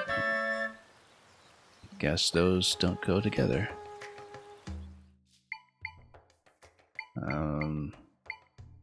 Low in electricity? Let's try it. Whoops. We're not doing this very systematically, but I don't know yet the rule for how to intuit what is going to work. Whereas in Breath of the Wild and in Tears of the Kingdom, you could usually intuit what was going to work together as ingredients, just, you know, based on your sense of how things work in the real world. Here we're just trying to match buffs that seem to be somewhat related. Yeah, but yeah, let's leave it for now. We'll fill out the book as we go. Unfortunate is all mild energy recovery. Well, energy recovery is still useful. And there is a bit of a cap on our total smoothies anyway.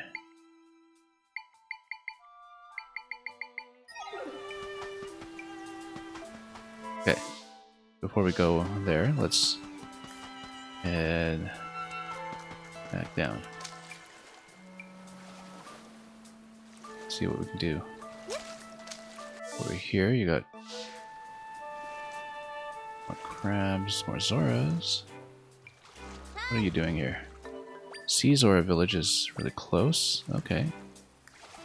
Oh, this must be it. This massive one over here that you can dive into, yeah.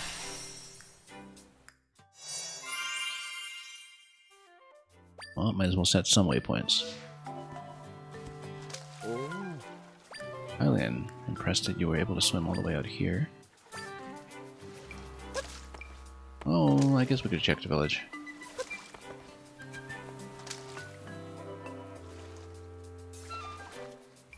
Diving down to the entrance, like we have done with many Zora habitats past. Where to see Zora? Does Zora that make her home out here in the waves? So let's finally test whether you can pick up a potion. We're generally trying to avoid hits, so actually magic might be better, depending on whether it matters if we have a bottle. Yeah, because not having the sword available actually is a bit of a liability, whereas we can rest up quite often when it comes to hearts.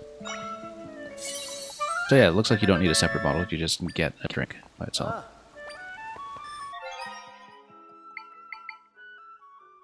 Okay, that's fine. Now we know. We've got lots to recover hearts with, so we don't need to buy those so much because recipes take care of it. These look like more instruments.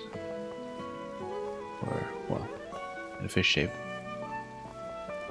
Oh yeah, definitely instruments. I don't know if we can get them to play a concert like they did in Majora's Mask.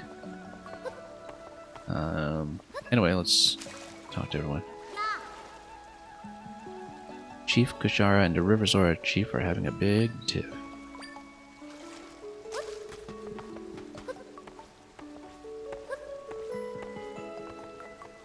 Oh. Your friend went off on a play adventure. I think we've found him. Lord Jabu Jabu has always graced us with his blessings. So why would he go wild now? Probably something he ate.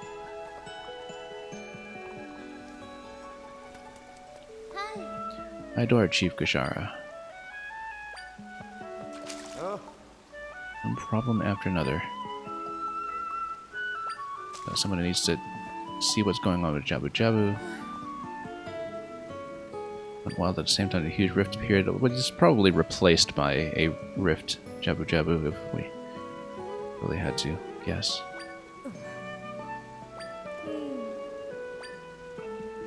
Investigate that rift in Lord Jabu Jabu's den. Yeah, we'll get there eventually.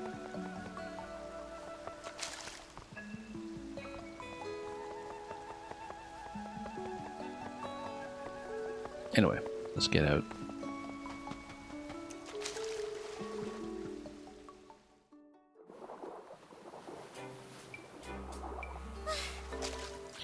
And we mapped this out. Let's go southeast.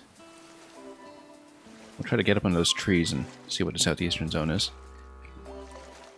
Also, let's get our shark here ready in case we need it. No, we can just continue this way. Let's float a bed. Oops, this way.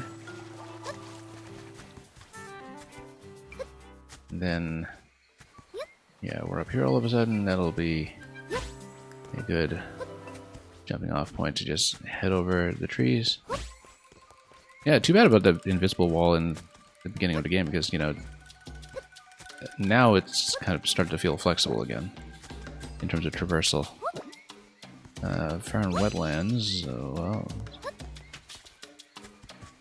let's get over here on top of this tree and see what we're dealing with here.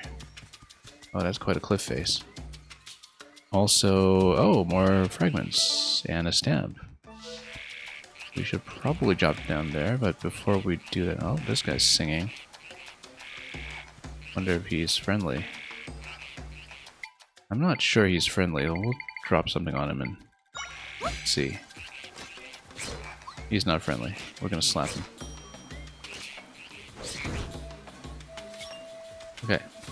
And then, oh, we need to slap these too. We better pick that up while it's still available. Maybe one of these. Just keep dropping it on. Nope. Who's electrically resistant? Can't go two? No, we need somebody who can negate that. Or we can just drop a rock on them. Surely rock has a grounding effect, right?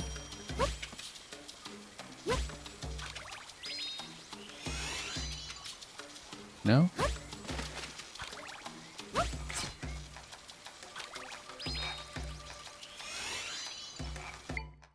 Or we can do some kind of ranged attack. I think Beery would work. I mean, given that it's electric versus electric, I don't know if that makes sense. Or let's see if P-Hat gets stunned.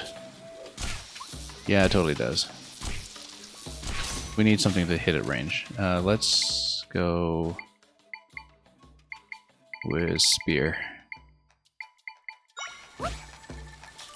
Surely he's going to poke him from up here. I can't really control where the Spear Moblins go, that's the thing. Except we can use... You know what? Why don't we just move this out of the way? Let's get the stamp first, though. That guy is swinging. You know what? Let's just move him way out of the way. And then grab this. What we can. Dripitune. Oh, what he does. Oh, that's a splash. What does Dripitune do?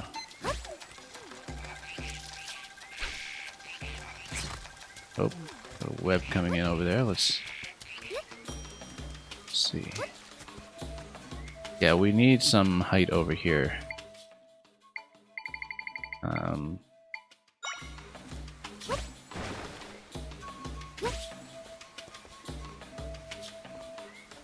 Probably something to float. Let's just drop a boulder perhaps. And decorative shrub, and there we go. And then...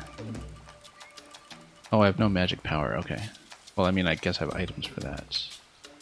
I don't know if I can reach from this location, though. I feel like the better way to do this...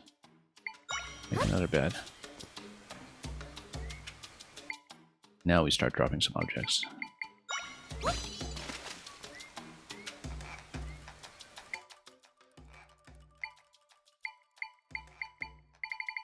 Actually, no, we're just going to drop out after we do this, right? Oh, except, no, we have an expanded item budget now, so...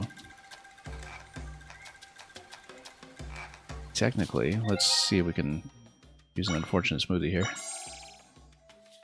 Let's see if we can slap this. Oh. Okay, I touched a mic crystal anyway, in spite of the fact that we couldn't actually bust through this. Only one crystal, though. Yeah, we need to get rid of these guys somehow.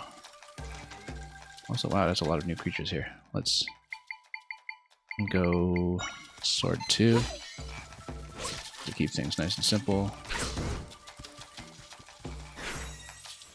And then this gives me a ranged attack, right? Baby Goma. Sure, we'll see Mama Goma at some point, but until then, let's see if we can do a ranged attack. These guys. There we go. Oh, well, almost. Smack them.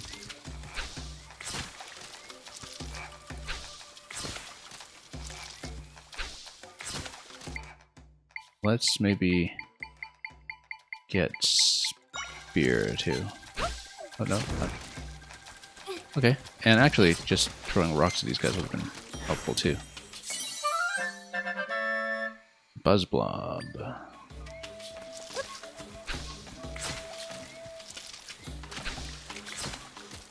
Well, I guess eventually this will work.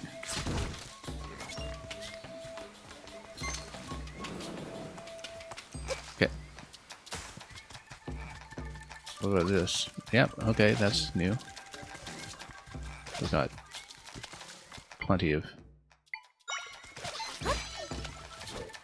armaments to work with here. Just slap them. Slap. Yeah, Sword Moblin 2 is pretty helpful here.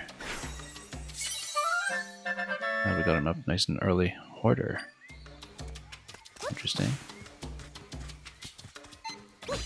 Is that one? No, it's not. Okay, let's keep on exploring. I don't know if there was anything else down here for us to look at. I guess we can climb more trees, but we can also continue combing the map. Also, there's some kind of... No, that's just a stamp. This game seems tailor-made for me. Yeah, actually, you won't believe how much time we've already spent just, you know, messing around. This is a mess-around game in the extreme. I was very disappointed to find that in the very first tutorial section, I couldn't actually climb up over a wall that I clearly had to height to scale. But ever since then, the game has been much more flexible. We haven't run into anything like that since. But there are hard walls, unfortunately. You can't just skip everything on the map.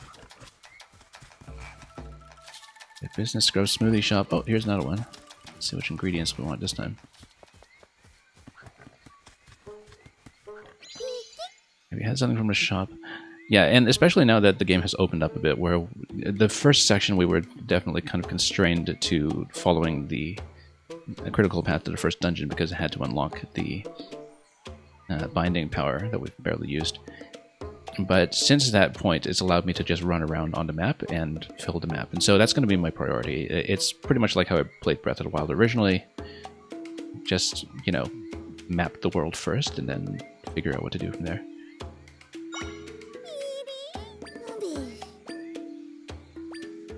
Yeah, let's see what ingredient this business scrub requires.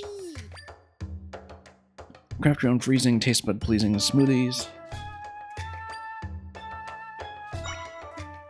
Yeah, okay, well, he's already been unlocked. I guess we don't need to unlock him again. We've tried a couple of combinations already. I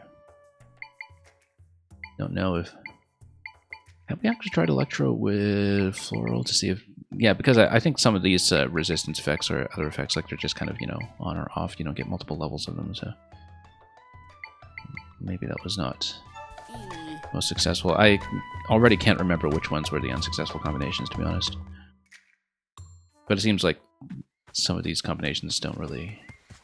Some of these effects don't really scale, as it were.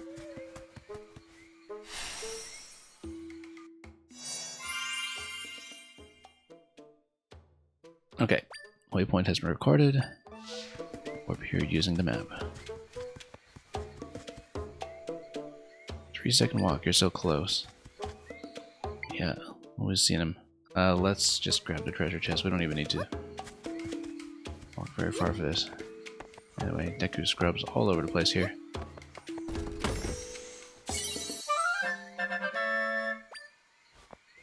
Five portions of radiant butter. What's this quest? It's gotta be connected. Those clothes, that confused look. I know what you are. You're a bumpkin. Ever seen rain before, bumpkin? Here in Farron Wetlands, we get sunny days and we get rain, what you might call a mix. But I noticed something. Before the rain starts, a monster makes a sound. I think that monster must be causing the rain, but what is it? I see that look in your eyes. You want to get to the bottom of it, too. Okay, fine, I'll let you help. I was having trouble on my own anyway. Go find a monster and bring it my way. Your best bet's probably to look in places where it's raining. I'll be waiting here. Totally the cloud god from Wind Waker. Or something similar. The thunder god of this particular story. Yeah, I was going to try to sneak in a permadeath run of Cadence of Hyrule last week before playing this game, just to show off some other playable Zelda. Since I'd been practicing it a little bit again, and kind of wanted to show that off, but we just couldn't find the time for it. But hopefully after this game, whenever after is, because it feels like I'll be exploring this for some time. I mean, you know, it's a 2D Zelda game. They don't have the biggest maps necessarily, but there's a lot to do and a lot to traverse. Let's just get through here. Ooh, I amassed quite a collection already for our first sitting.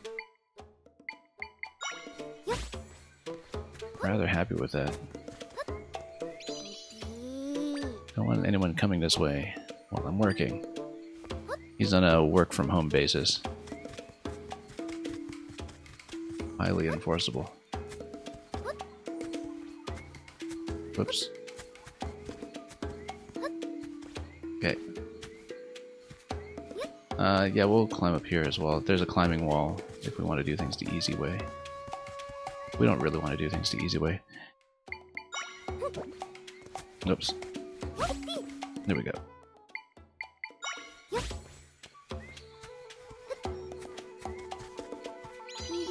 Nothing to see here. Scram. This is the Clink, the Husco. You know, the small room with bars for bad people. We can't let you in. We don't even know you. I have to look this up. Husco. I have to look up whether it's in the Scrabble dictionary. It's 8 letters. It's too useful. Oh, it's totally fine. Yeah, no. I was just bringing up my lookup app on the side. haven't actually heard that as a term for a jail before, I don't think, but you'd think I would have heard everything like that by now, but that's what it means. The only 2D Zeldas you ever finished were the Odd Ones Out, both NES Zeldas, Cadence of Hyrule, Four Swords, and Triforce Heroes. Yeah, Four Swords Adventures on GameCube is quite nice, by the way. Triforce Heroes I unfortunately missed. I didn't get a chance to ever pick it up and play it with people before service went down. I just never picked it up at all, in fact. Cadence I thought was wonderful. I actually recently returned to it to finally do the Symphony of the Mask DLC and play some of the characters I'd missed. Because I had this sitting around in the backlog for the longest time. Anyway, we're not allowed to go to jail yet. Maybe we need a Deku Scrub transformation or something. That wouldn't surprise me. Let's grab another stamp. With the Elite Beat agents over here. Elite Stamp agents. Oh, big guy. Yeah, we're using the shark. We're using the shark. Let's get Chompfin going. Chompfin is probably better off in the water. Given that Chompfin one-shot me, you know, I'm sure you can take care of a lot of these guys. Oh, come on, learn. Learn the Piranha Echo. Well, Piranha's no match for Chompfin. Alright, Chompfin, let's go, young. Projectiles, no fair. Okay. You can never finish any of the others. That's interesting. Given that... Yeah, I haven't played Oracle of Ages and Seasons, actually. Like, I kind of dabbled in the introductory sections of them a long time ago, but everything else I've done. Link to the Past, Link's Awakening in remake form. And of course, Phantom Hourglass, Spirit Tracks, Finish Cap, etc.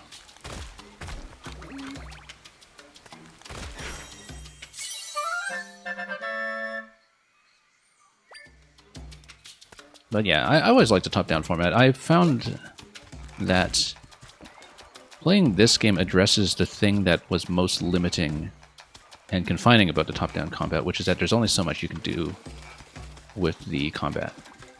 Also, I don't know if you ever played Tunic, but I was saying at the very beginning of the stream that there's a whole lot of the interface in this particular Zelda that basically seems like they were, the developers, at least converging on what Tunic was also doing. Might have been just a case of convergent evolution or something here, but... Yeah, because I loaded up this game, and right in the introductory section I thought, wow, the UI is like Tunic. Which was, you know, trying to be a Zelda tribute in the first place, and specifically a tribute to the kind of secret hunting of Zelda 1. The sort of inscrutable openness of it. We need a projectile against this one. I still don't even know what the Drippy-Tune does. Whether the sing effect just stuns anybody or whatever, but let's go spears. Or maybe just throw rocks at this guy. That's why you're so interested in this game in particular? Huh, okay. Yeah, because definitely... And I think that's one of the reasons why Cadence of Hyrule felt so refreshing as well, is because, you know, over the course of the 2D Zelda series, so many things progressed when it came to the inventiveness of some of the item design, dungeon design, puzzles, etc., but the basic sword and board combat didn't have a lot of room to grow, I found. And, you know, if you go back to something like A Link to the Past, it's all about just lining yourself up properly, and I love Link to the Past. But it's one of those things where, you know, you just think to yourself, how much can you possibly do with it? And so now you have this really kind of methodical, tactical combat that's possible in this game that's all about positioning and setting up flanks and figuring out how to expose vulnerabilities. And it's been very interesting to see how dynamic it is Here. Speaking of that sword and board, come on, level 2 Moblin, do your job.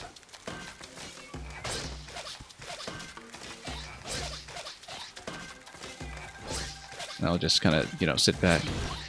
Last year, I don't know if you were here for any of it, but I also played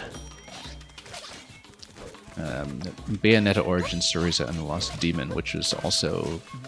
I mean, it was a twin-stick game, but it also had this kind of summon style where you just get one combatant and your other character just kind of walks around and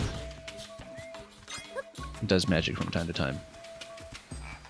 Controls very differently, of course, but the flow of this kind of summon style reminds me of that immediately.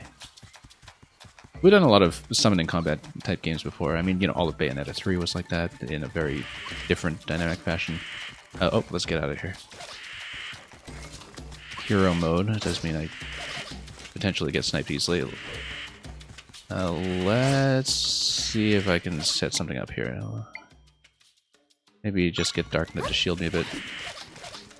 Yeah, standing too high here. We need some range. Let's get some bats. And just... Oh, no, let's just go P-Hat. Actually, how does the flower even attack? We never really played with the flower. Definitely has an aerial range to it. And just pop everybody. Okay, but they pop the flower first. Never mind. Come on, P-Hat. Do your job. Slice and dice.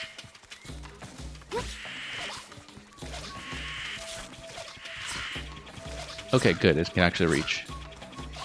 Not much can reach something flying, it seems. I have enough magic that I can also use my sword, but who wants to do that?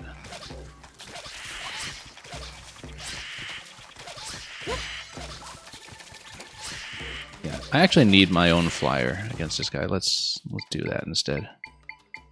Changing my mind about how to do this. Albatross, go. Oh, come on. Get some air-to-air combat going here.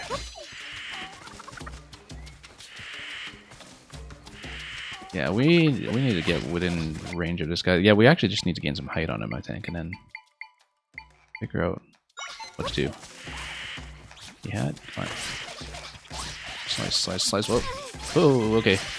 We got hit pretty hard here. Let's actually use a smoothie for once. First time we've had to this game, but that's what hero mode does to you. And yeah, Dubashadvisor, you were one of the 3 guys who jokingly wished for a Switch exclusive Zelda DLC for Cryptid and Necrodancer. Well, looks like one of the other 3 guys was, luckily for you, Onuma. And yeah, I feel like with the Switch, I mean, you know, I've played the Legend of Zelda series for so long in both 2D and 3D formats, but I feel like the series is the best it has ever been on the Switch, where, you know, I know that maybe not everybody is as keen on the very freeform experimental nature of the design of this game, where, you know, you're not dealing with logic puzzles as such, but rather just puzzle breaking and exploitation, but I'm very keen on it. As you can probably tell, we're very happy with it. Anyway, finally got rid of this guy. This took forever. Beacon. How much does this guy cost? I seem like an absolute nuisance. Not surprised he costs 3.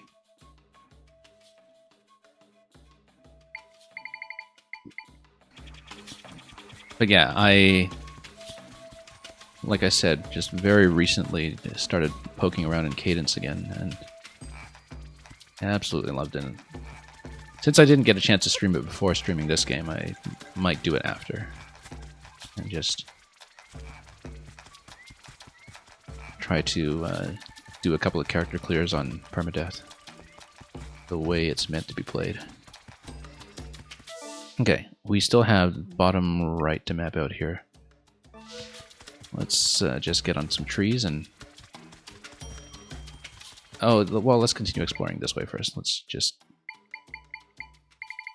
continue clearing some space. I feel like I've collected so many high-level combatants at this point that it'll really allow us to breeze through the story content when we eventually want to do the story content, you know, a couple of sessions from now if we accidentally stumble on some quests that force us to do quests. But until then, I'm very pleased with the openness.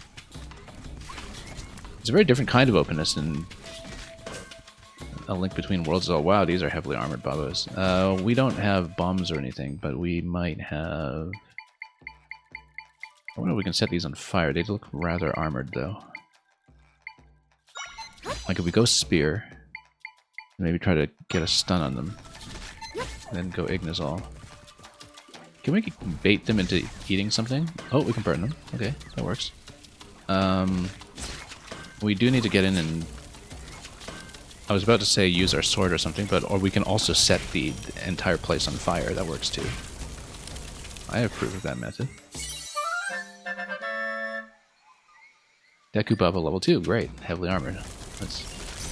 Yeah, we'll just burn the whole place down, why not? That's what takes care of plants, usually. Okay, Scorched Earth. Against this bit here. Let's keep going. Oh, that's new. Oh no, that's just a electric blob. We just need to... Buzz blob, rather. And let's go to... no, we need somebody ranged for him. We actually don't have a lot of good electrical counters. Oh, no, actually, this is not the electric blob. Let's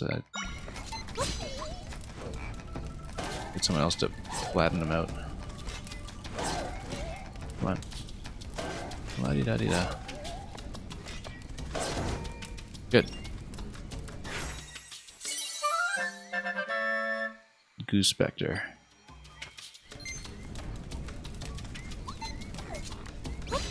Okay. Whoop.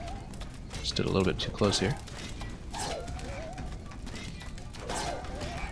Yeah, you know, considering that with Kirby in particular, I was never the kind of person who was asking for a full 3D Kirby. I always felt like, you know,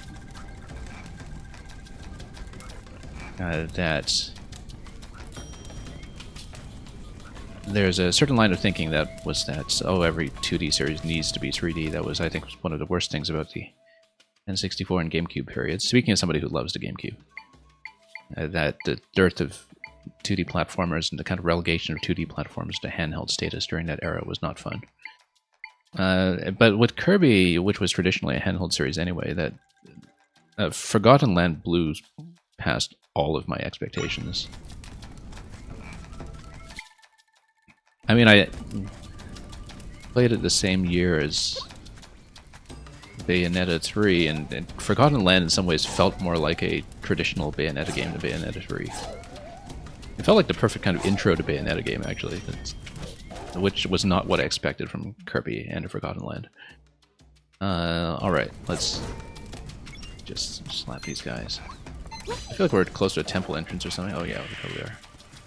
We haven't picked up any kind of quest for this, and we don't care.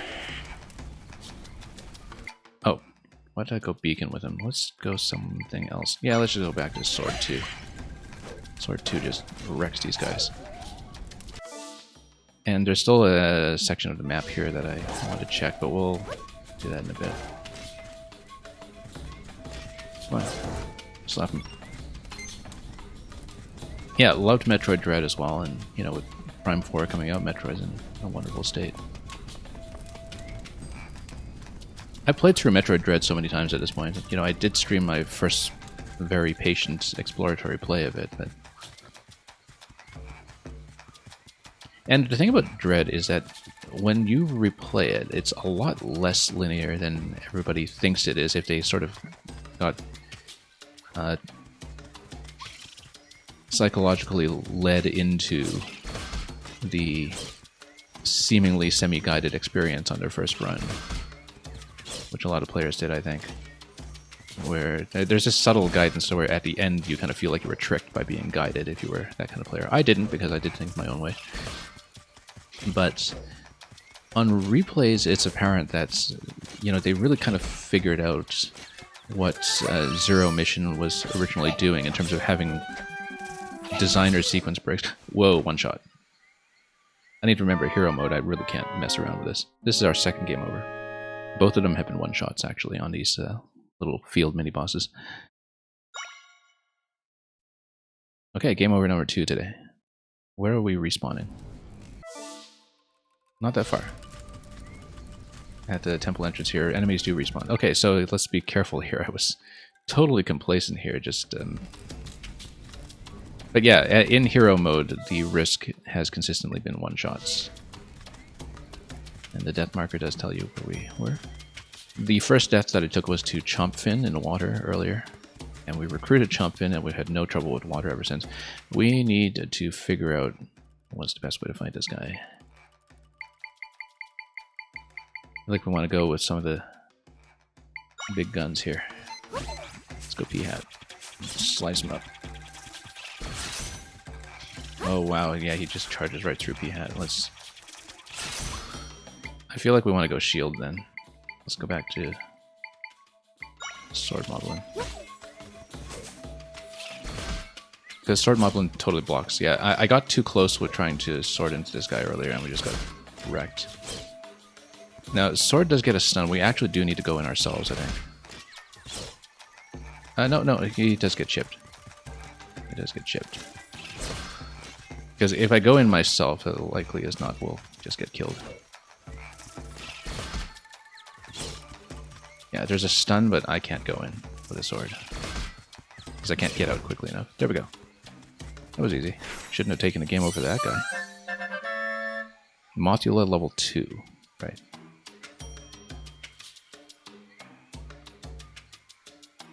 But yeah, I was very pleased with the routing of Metroid Dread and just the movement mechanics in general too. That, you know, the fact that they finally sold me on playing Dread with a Metroid with the what is it, with the analog stick in a side-scroller game. That was kind of an accomplishment in its own right with the free aim and all that.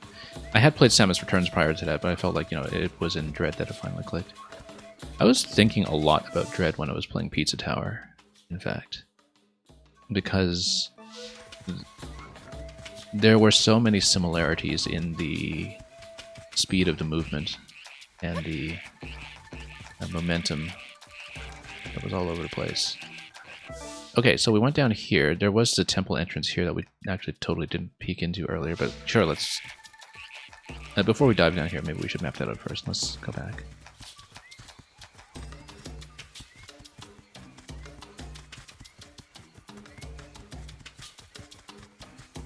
We're saying it's not really linear in classic sense. To actually be on a linear track means you have to not play the game on autopilot. I'll have to think about that for a moment. But yeah, I think sometimes with a lot of Metroid games, and you see this with a lot of indie games in the Metroid or Metroidvania style, sometimes there's almost a little too much distinction between the you know, clearly intended path and the side path, where you just are able to say, oh, here's the linear path and here's the side path. Armos. Let's go spears with him. Oh, we don't even have the budget to use Mothula. Like, we unlocked it and we actually can't use it yet because we have to do additional risks before we can play with the Mothula 2. So maybe not surprising that we got one shot by that. Let's think about who we want to use here. We might want to use Spear. Get the Armos going. Oh, maybe not. Maybe we just need to drop them into the Abyss or something, but I was hoping to recruit them or something. Let's go beds over here.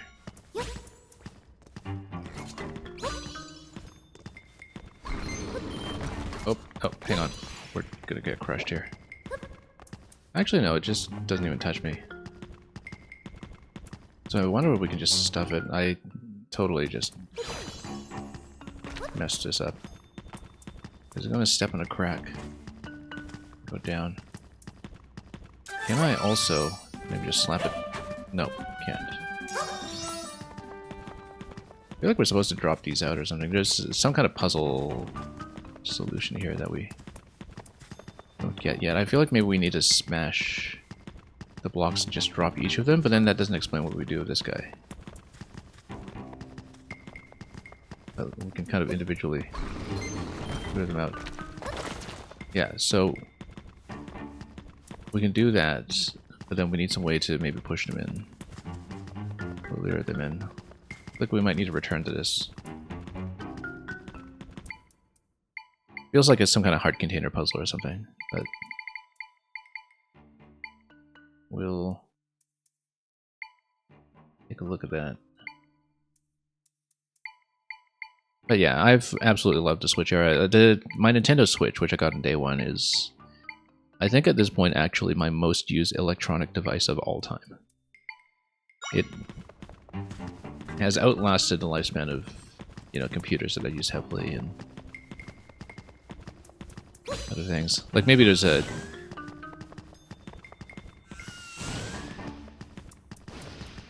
musical instrument or something that it might compete with, but no, I think the Switch is actually my most used electronic device, period.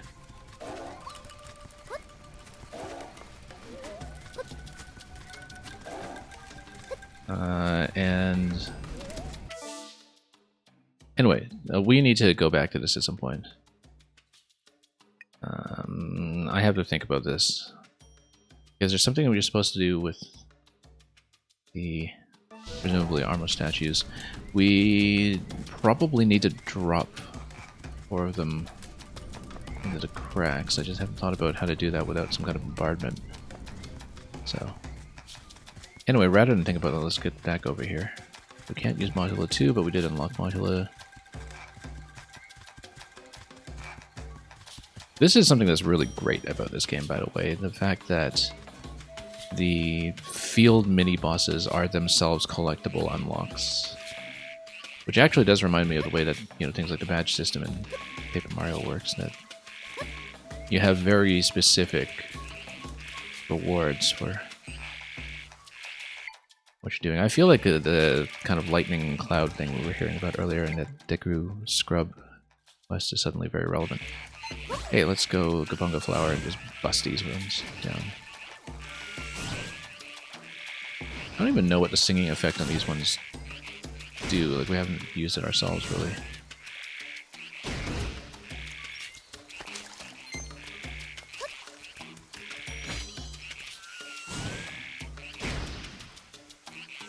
This one here is momentarily confused, but no, it's just busted down now. Let's head over here and see what this is. Looks like another temple entrance of sorts. This looks like this giant Rafflesia or something.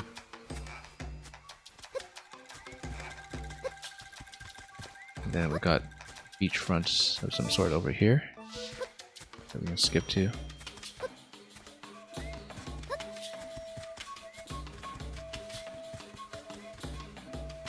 Anyway, I guess... Oh! NPC? We talk? Are you lost? Not exactly, but we will take the waypoint regardless. Not that we use fast travel. Not that we have so far, anyway. But maybe this is a relevant location for later. I don't think we're lost.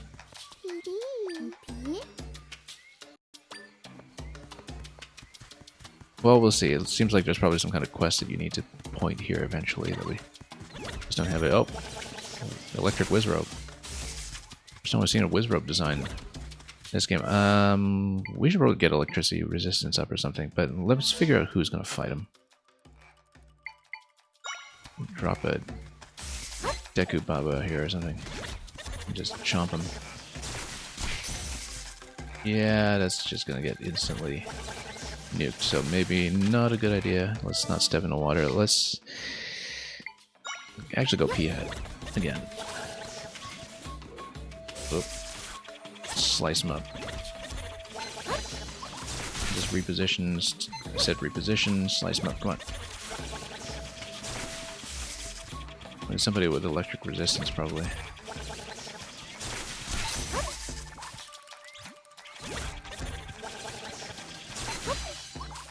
Yeah, we kind of need to just reposition our attacker whenever possible. Just spawn it right on top of him to try to slice him up. Nope, that's a whiff. Come on. Just need to spawn it right on top of him. Right as he's firing.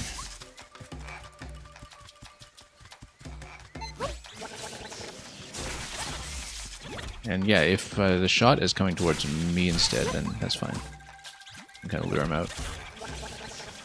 That'll be a faster way to do this. We've been doing a lot of fights slowly, just to, you know, try to find a methodical way through it.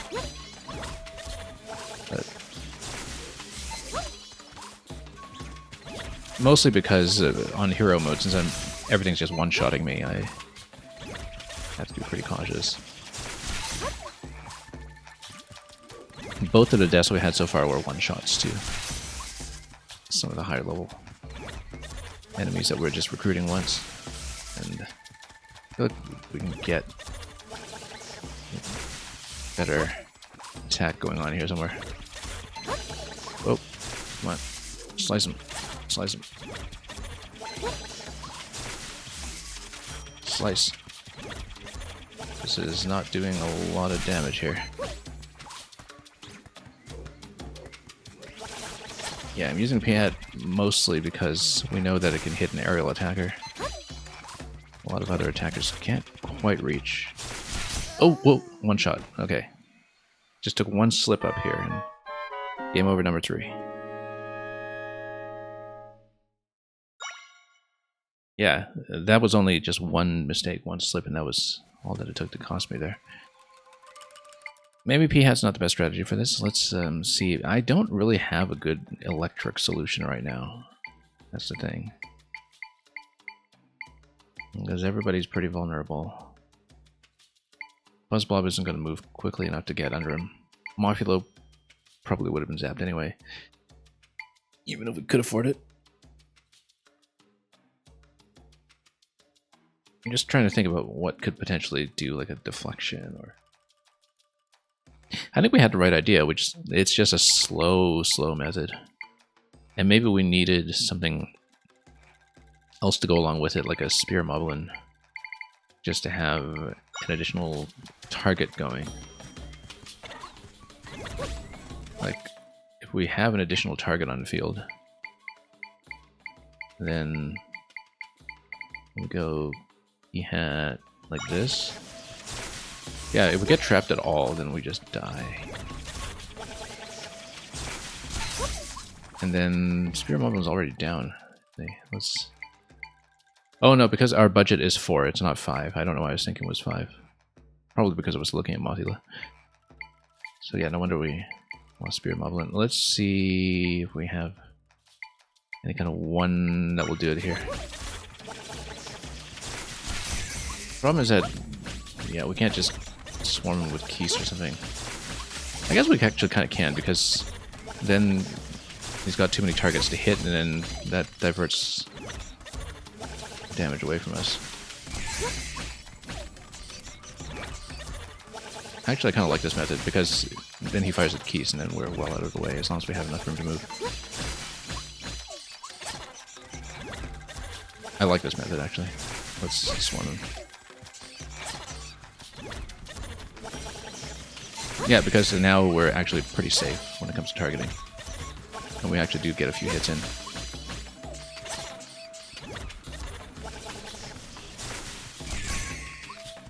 Okay, let's get in closer.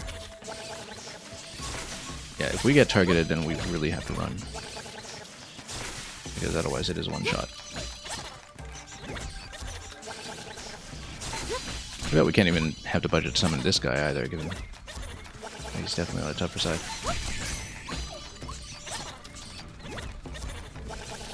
Come on, let's go.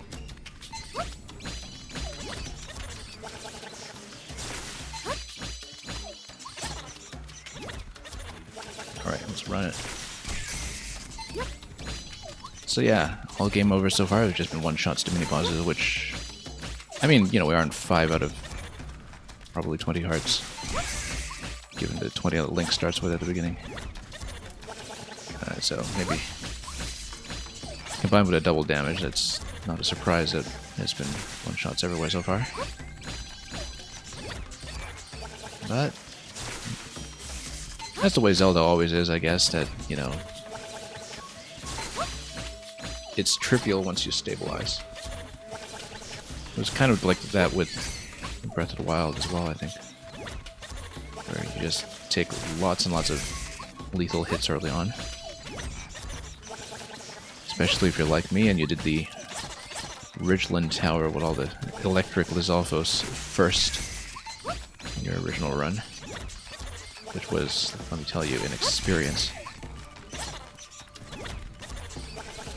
Alright. This is taking a long time. But at least the targeting works better than what we were doing with P-Hat, where we just got a hit in every now and then, but otherwise couldn't get a word in edgewise. Okay. At least we have a decent library of summons at this point to really work with. I don't know if there's going to be, you know, maybe in the post-game some kind of indication of how close you are to 100% collection on things like the echoes. There's no indicator right now, of course, which is something that makes sense given that the game doesn't want to spoil how much is in it. Oh, nope, just got stuck on a tree. Look at that, after all that work. Just ran into a tree and then that's it. Game over number 4.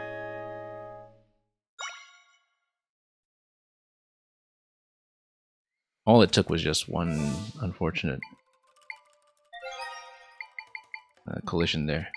I feel like we can go electric resistance, but then it's a pretty limited timer on it, and we also blew the recipe for it earlier.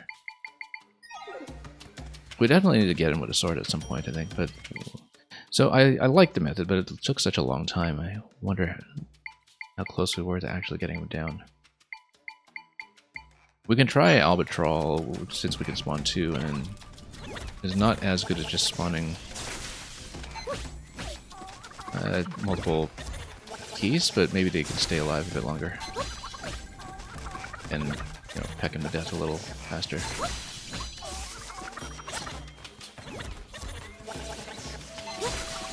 But yeah, running into a tree is the worst way to go here. Just... But again, the whole point of the key strategy was just to give them lots of targets to divert to, so we're not always the ones being targeted.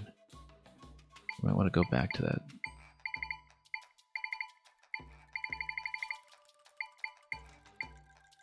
Let's see. We don't have a lot of good tactical solutions for this guy, I think.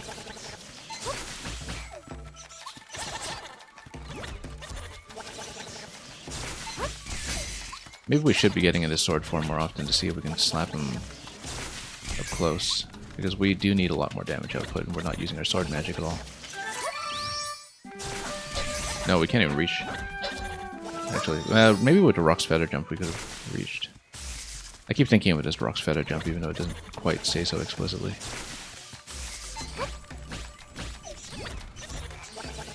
And just get our Air Force going here, and see if we can get a slap. Yeah. Okay.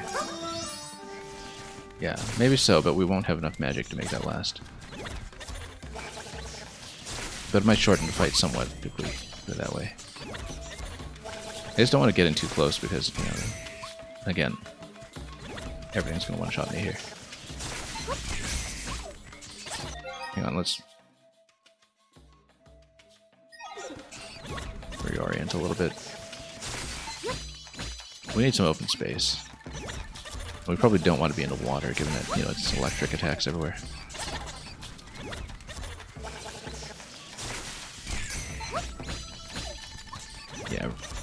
Really liking the room for creativity and expression in the fights, though. I mean, in the combat, much more so than any kind of puzzle solving. In fact, like that's where the real dynamism of this game has come through so far.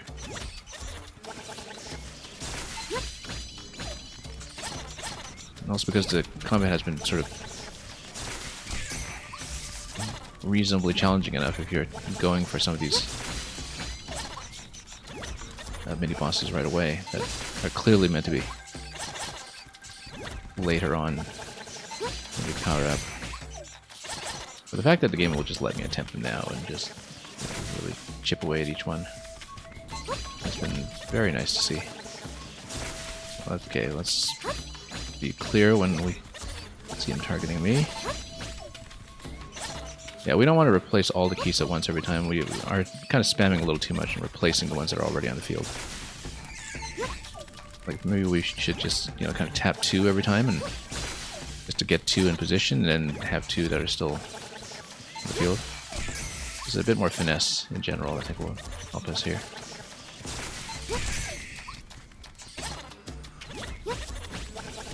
Yeah. In case some of them go down, though, we do want several on the field at the same time. Just so we can... Yeah, because sometimes he'll clear the room with one with a big shot. Okay. If we want to risk it later, we can do one additional sword attack. I don't have the muscle memory for switching to the sword constantly yet, that's the main thing. This guy's taking a long time. I think we were supposed to fight him with Mothula. Well, electric Wizzrobes have traditionally been toughies in a lot of games. Okay, up here, so...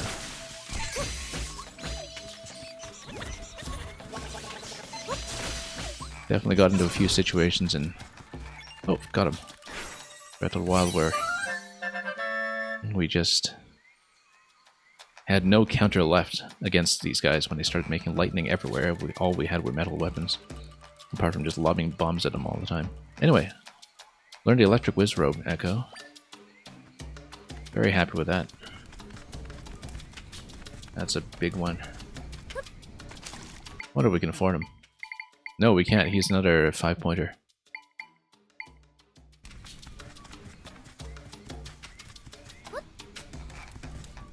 Anyway, more caverns.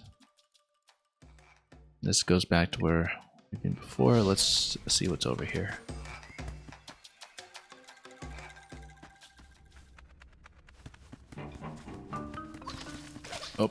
Oh, we better get some protection up here. Let's get Sword Moblin. Oh, this one's standing behind me. I'll just make sure he's standing between me and the enemy. You can see why there's a glow effect on some of the smoothies.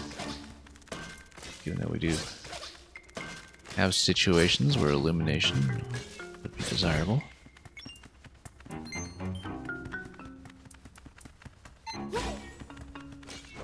Oh. You know what? No, we need aerial attackers. Let's go Beacon. Just smack him. Oh, yeah, Beacon just screams, actually. He doesn't really attack as such. But now our 2-pointer over here, Albatroll, does get us through that quickly. Oh, also you can change the lights. That's interesting. I wonder if we can just go beds over here and traverse. Oh, come on. Went down. Oh. Oh yeah, we don't want him to smash the beds when we're standing on top. That would not be great. Let's, oh, he's gonna fall. Okay, works for me. Piece of heart. Okay, great. Then that's simple. That's all there is to this cave. Looks like there's a whole section to the left, though. Haven't seen a piece of heart in a while, actually. That was suddenly rewarding. Okay, build a bridge. Oh, and the cavern continues in here, but let's see this side first and see what we can do. Yeah, let's just go sword.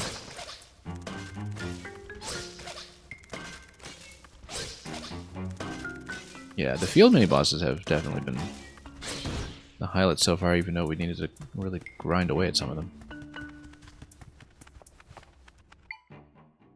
Let's whack this one with Albatross. We can afford 2, in fact. It'd be nice if one of them could hit.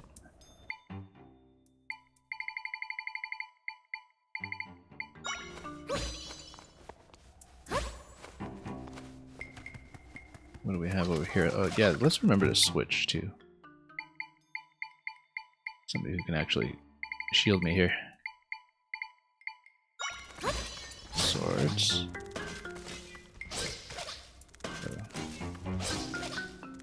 I'll let him do his job, and then honestly he doesn't get pushed off the edge.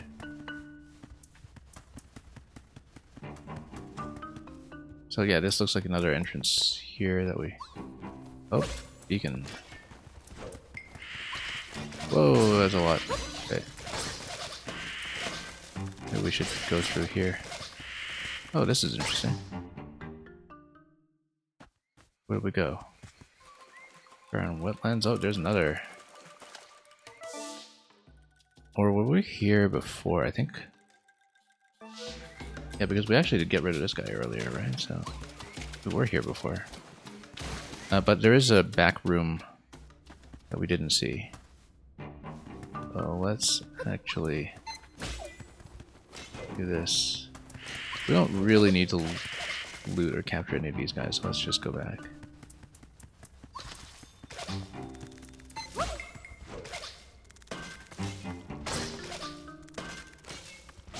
We'll let him slap this one out of the way before we attempt to cross.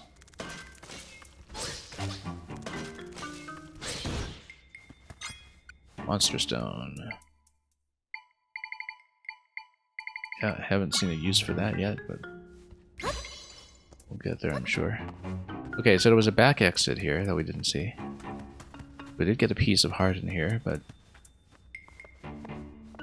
you've got a little bit more to look at. Oh, that's not an attacker. Let's... You know what? Deku Baba. The armored one. Yeah, he's just gonna munch on him. Look at that. Wonderful. Looks like we should be able to set some of this on fire. Let's go Ignazol. I said Ignazol. You guys gonna point the right way here? And let's light some torches. Interesting that, you know, these enemies are just a torch equivalent. And that's how we play it. Torch over on that side, we'll take care of that in due course. Once we get a bed going, and we'll try not to set the bed on fire. Oh, whoops. Okay, wait a minute. Oh, I didn't see there was a fence there. That was unfortunate. We should have gone this way. Oh, whoops. Oh, except I'm on fire. Okay, never mind. Too close. Let's... Yeah, because if it's adjacent, it's going to be set on fire, which we totally didn't think about. Was it caged on both sides? It might be. In which case, we'll actually need to maybe move fire somehow. Oh, you know, I know how to do it then. Because let's say we go... We've hardly been using the bind ability, that's the thing. And that's actually a major blind spot for us when it comes to puzzles. I'm thinking back to the Armos puzzle earlier too. Like, using bind and just dropping them into space would have been a perfectly acceptable method that we didn't even consider at the time. Anyway.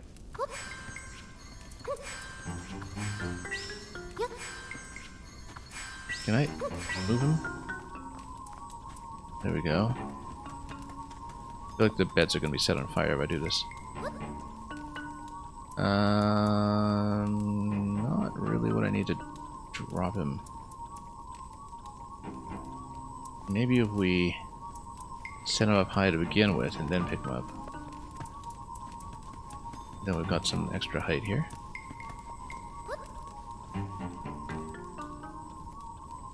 Maybe there's something that we can use as a projectile, or...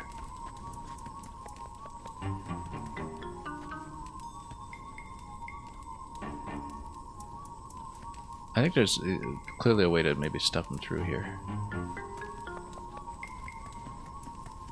Hang on, let's leave them for a moment.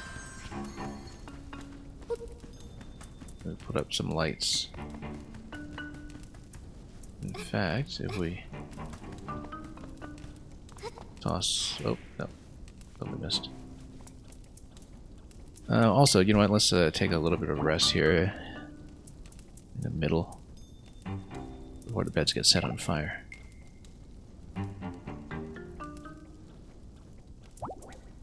I wonder if this is enough to get you over. Let's see. It depends on whether it extends all the way out to the ceiling, this little fence here. Let's look for... What am I looking for? Where's my little spider? There we go, Strangula. Yep. Oh, whoops, no, wrong button. Oh, no, let's not do that. Totally dropped all my platforms. Okay, that was not wise. Also, I'm on the edge here. So, I wonder if I'm still able to, in that case, spawn one on the other side. Yep. No. Yes. Okay, now we can do it. Release. And why don't we jump back over onto this side? There we go. That was tricky. But yeah, there was actually just enough of a gap. Well, okay, fine. Just enough of a gap, as I was saying to you. Practice. Oh, it's only 50 rupees. That is supposed to make one happy, I suppose. Okay, so we've been out this side, we've been out this side.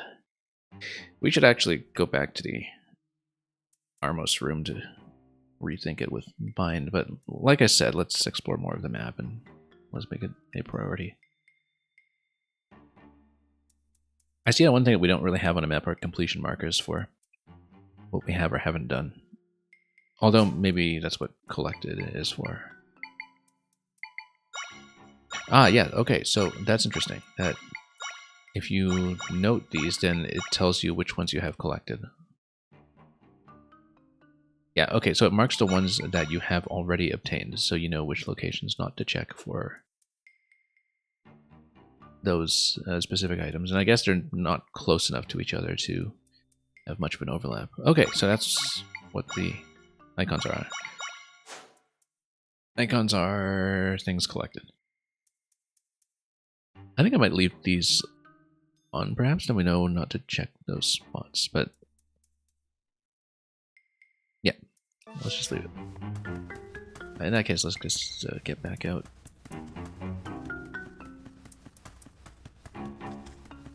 And continue.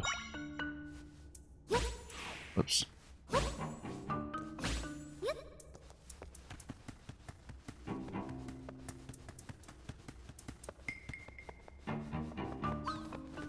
Yeah, we're not going to bother with this room. I don't know if maybe there's a treasure chest for clearing the room or something, but no, there might be. Let's actually try it. I think this is actually going to be a jihad room, though.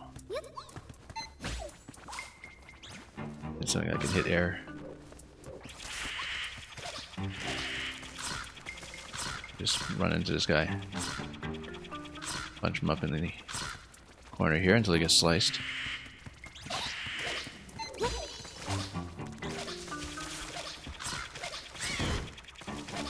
Okay, now we need something on the ground.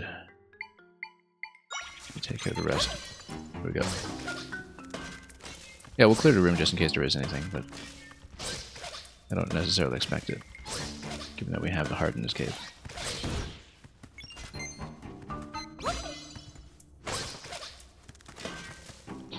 I wonder if you have to get kills with a sword in order to get more crystals, because otherwise we just never see any magic replenishment, it seems.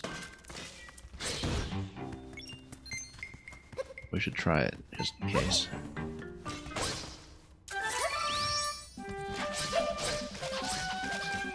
Doesn't seem like... Whoa, that hits hard. Yeah, let's not do that. And I spent all my magic. Let's get back to the bed, perhaps. Let's... Well, I mean, after we get rid of this one.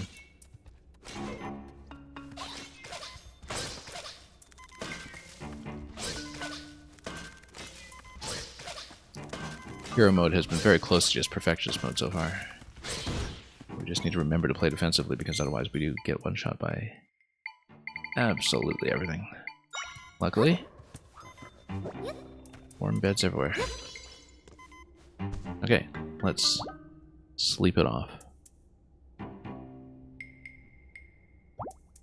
Very, very useful to have that.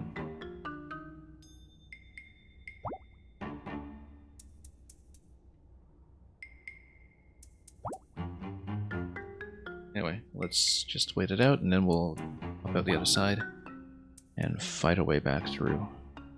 Yeah, it seems like it's kind of a full respawn in a field with game overs. Sensibly so, that's just how Zelda works.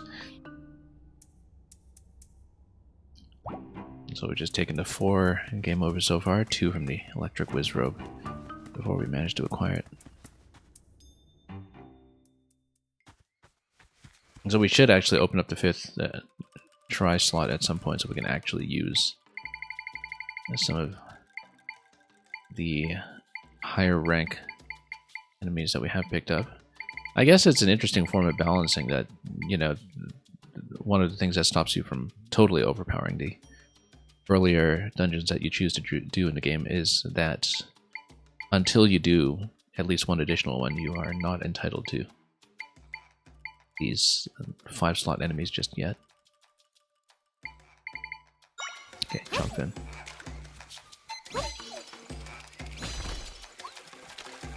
Better if I could spawn this in the water. It's like totally beached here. Okay, that's much better. Yeah, Chompin just wrecks these guys. Oh, come on. This way.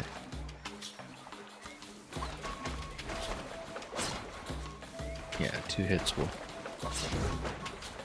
totally bust him down.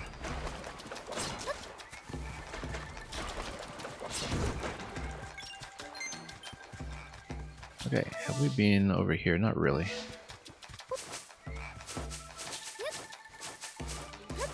And oh, look at that treasure chest on the field.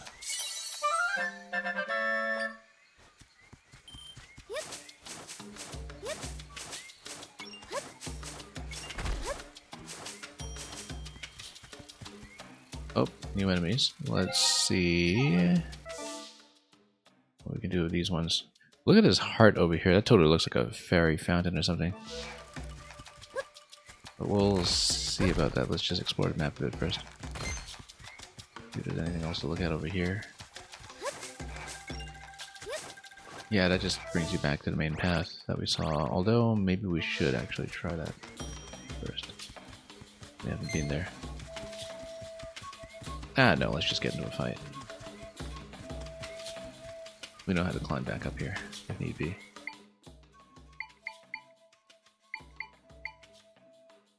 Okay, let's see.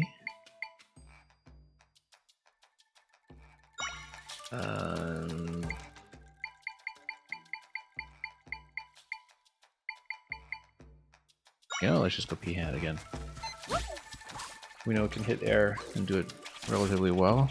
It might take a fair bit of incoming damage while it's doing it. It's just gonna chase and chase and chase. Works for me, although it's way out of range. Try to hit this one. Just slice them up.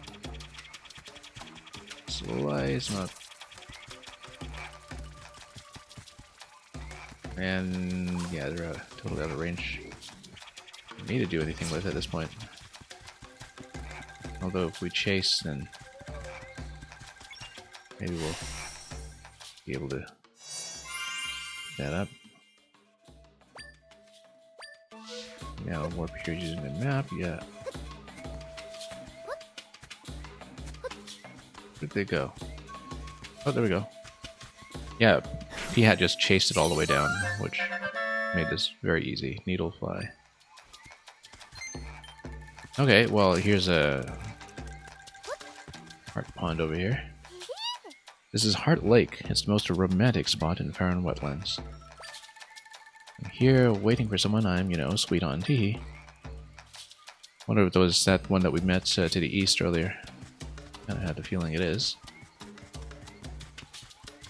Deku Smurfette over there. Alright, let's go left and see what we can unlock on that side. Let's, first of all, let's find a nice way up.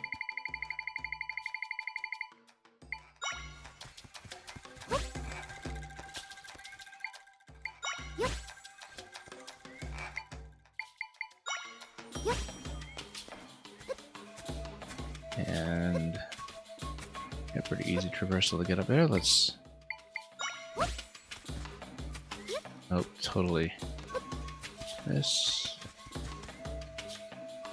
I have to go pretty high to explore that next location.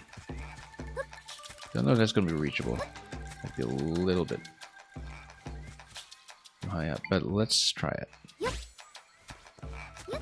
Oh, oops.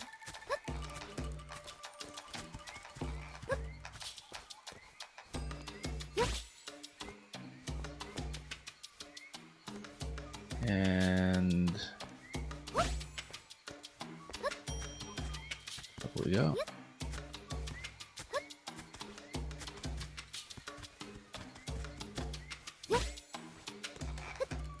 And we can keep going, I'm sure.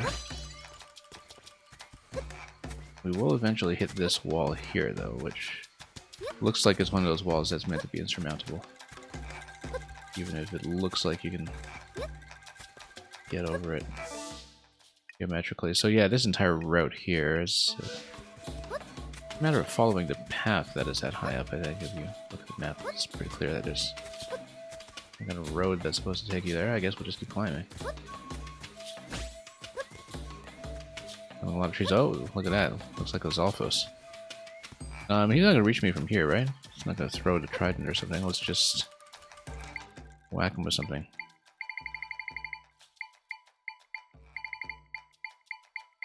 Whittle him down slowly. Come on. Just nuke him. Nuke him. Oh yeah, look at that. I can just stand here and let the Punga flower do its job. Very nice. Nice and easy. The Zalfos, just standard Zalfos. Wonder how much a level 1 like that costs. What a roster at this point.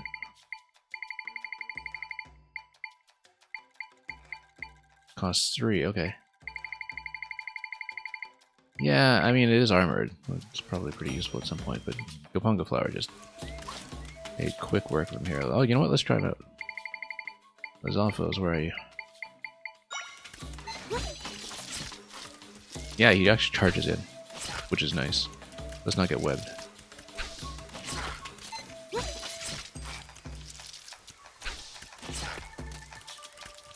Come on, charge in. Unfortunately, he is getting trapped behind the web here, so let's get something that will go for a close approach. I probably can just set this whole place on fire. In fact, that would have been a solution here. No, come on. Oh, it's raining here, so you can't actually do that. Can I do something to block the rain?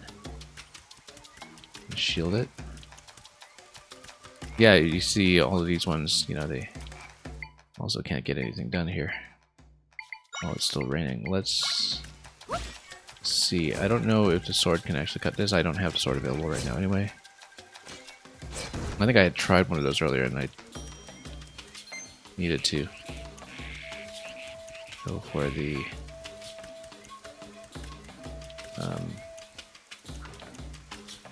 fire and sing. I wonder if the purpose of these ones singing is that it's like a rain dance or something and we just need to get rid of them to stop the rain. I actually hadn't even thought about that because I didn't know what they were doing. Like, I didn't know what the singing effect even was. But we should consider that possibility.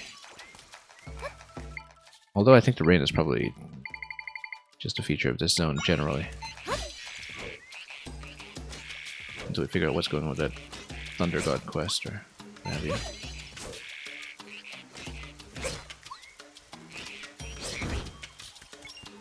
Yeah, let's grab that. Maybe there's something. Oh yeah, no, it totally releases the rain. That's what it is. Now we finally understand. So yeah, we should actually use these to put out fires then, the Dripotune. Because, well, it's a Dripotune. I guess they do make it rain. Let's... It's in the name. We just never thought about it that way. It would be really nice if these guys could actually stand close enough.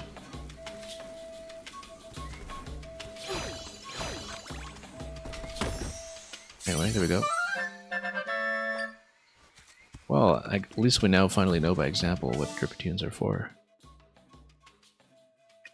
This looks like there's a little spot here that's also traversable. Did we find that spot? Oh, Lizalfos. Let's run away for a moment before we get speared. Let's put up a sword here. So we don't get charged into. Good. So yeah, there was something reachable down here. This central segment. Ah yes, okay. What is this place?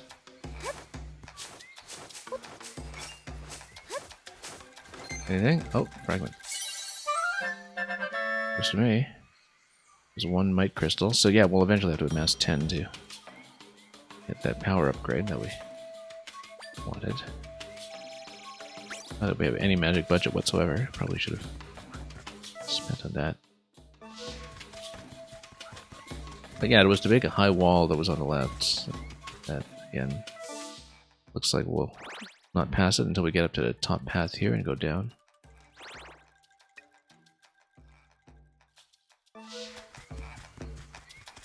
Yeah, reasonably big map now that we've had a chance to really sink into this quadrant.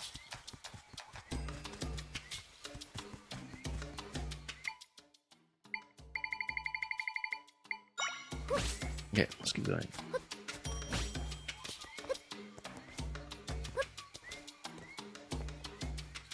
And then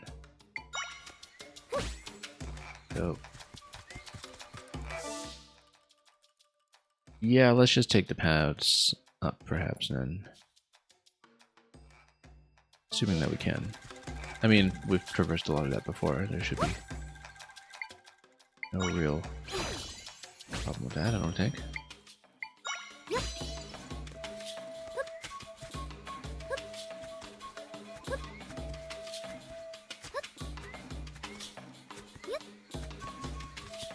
Then... That's just another Dripotune? Yeah, it is. We've done that zone before. Way in.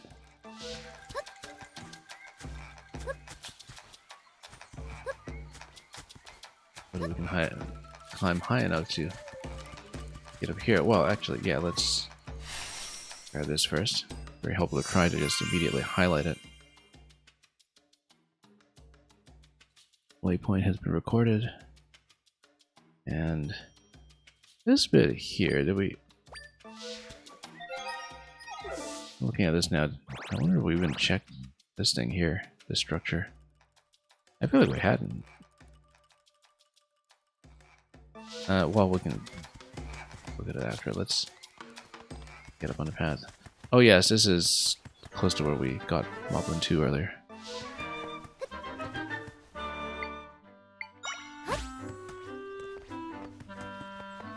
Anyway, let's just take the road down. Just map out that last zone here.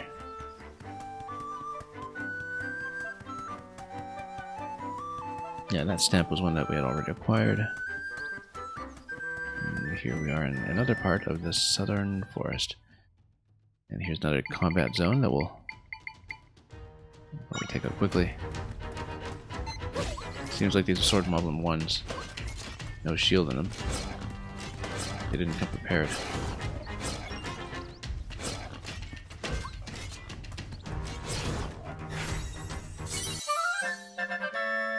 Sword Moblin, not that we'll use them when we've got level 2 running and done so for a long time. Whoops. Yeah, we'll just stand behind our level 2 and let them shield all day.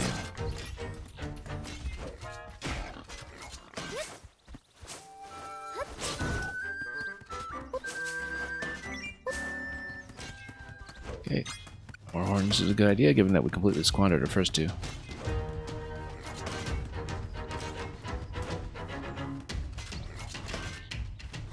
This spear guy, maybe this isn't the best counter. Speaking of spear guy, you know what? Let's just go Lizalfos against him and charge in. Kind of works actually because he closes the distance in really quickly. Look at that stab. Because he's not even getting hit at all because he's just totally locking him out.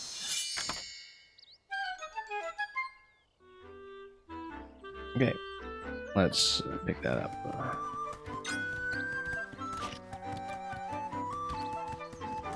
And create some steps.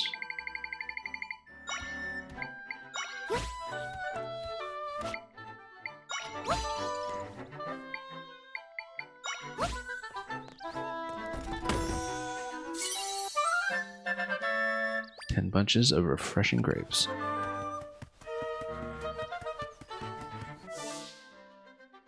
And yeah, there's a connecting path to go back to Southern Village where we did originally start. Emerald Field, Lake Hylia. Maybe we can make our way back to the Castle Town or something to look at a shop, but we'll see how much more we do today. Probably not too much more.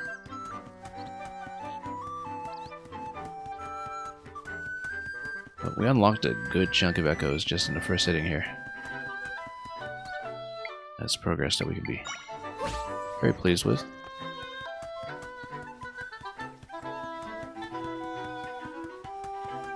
And what do we do here? Let's just maybe head over the lake. It is crossed this way. I don't think it'll go quite far enough. And we don't need to, we can cross on this side. Yeah, this was the Moblin 2 zone. Right, and then there's the Octorok down over. We don't have an Octorok yet, actually. Let's...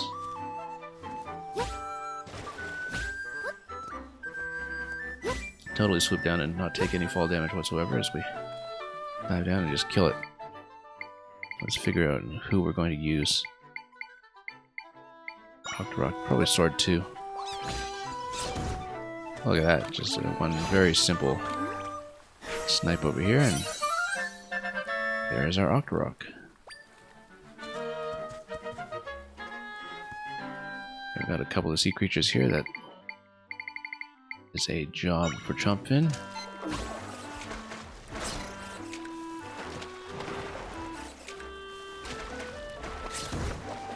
Okay. Chompfin's just going to wreck them. And we finally have a Tektite.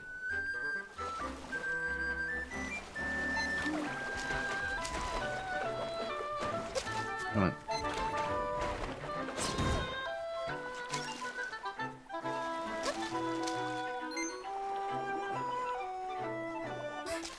Anyway, let's keep going.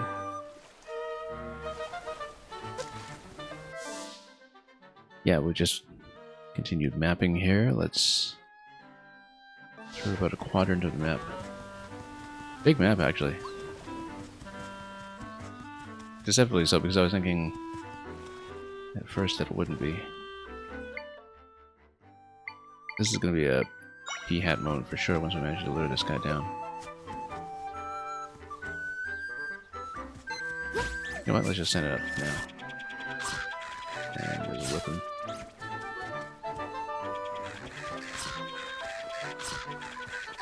Slice him up.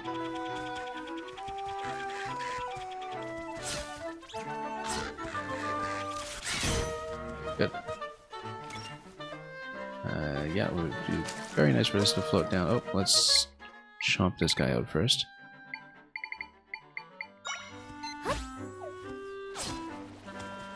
Would be very nice if we could drop him in the water.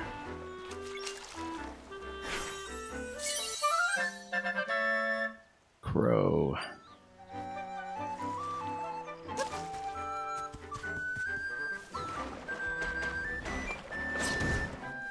Yeah, they just get one shot, which is rather useful.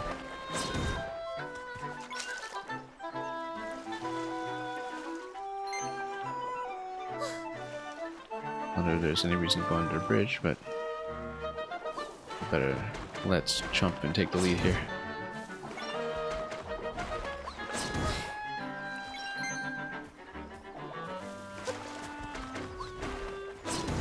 Okay, it's done.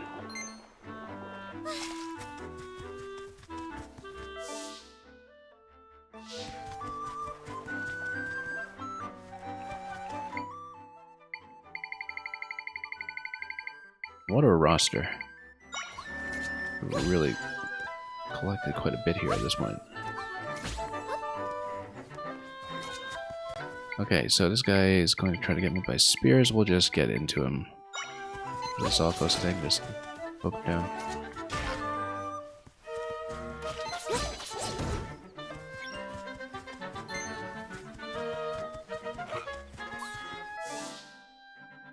And then, yeah, we're just really opening the map. That's all there is to it.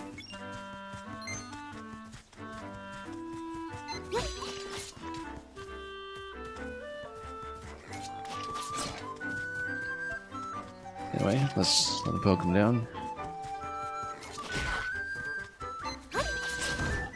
He's getting close for the attack. And yeah, we'll just fill this in here. Maybe we'll get as far as the castle town to see how accessible it is to us, and then from there we might get close to calling it for the day, but we'll stay a little longer since we started so early today. And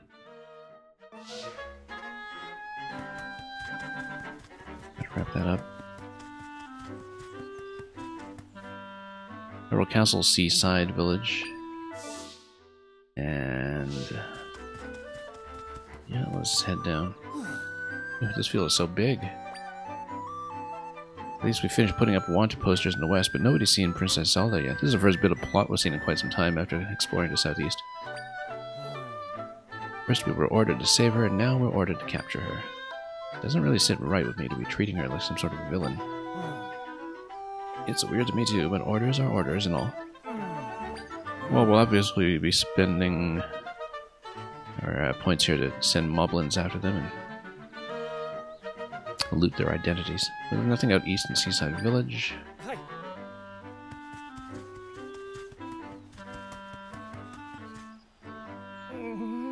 Oh, Link. Link, are you there? So many monsters here. Fight them off for me, please. Up a wall. Okay, you know what? Let's... We're here. Yeah, it's kind of interesting to think about these different echoes as attacks. As kinds of attacks as you summon them, right? Each summon is your basic attack. You can kind of reposition accordingly.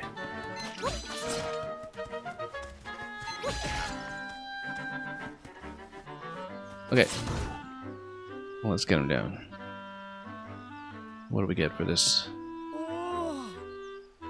Saving the day as always. That hood had you thinking that it was someone else. Yeah, of course it did. Burley, a resident of Southern Village, set out to chop grass. Next thing you know, he'll be breaking pots. Oh. Is there a farming quest, perhaps? Or he'll just independently set up his farm. Okay, that's fine too.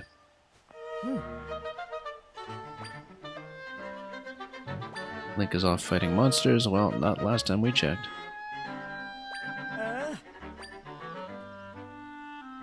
That's a message. His friends in Southern Village will be there for him when he comes home.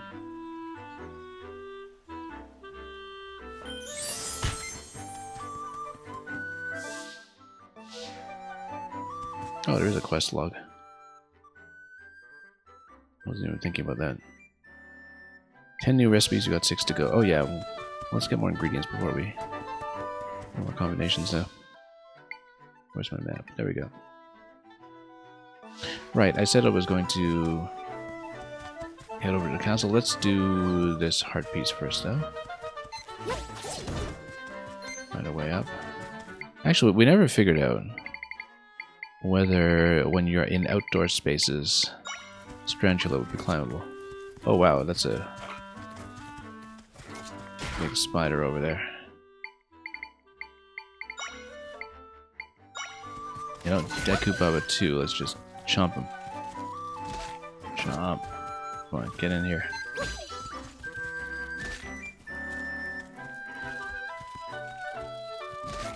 Look at this one crawl all around a pillar. It's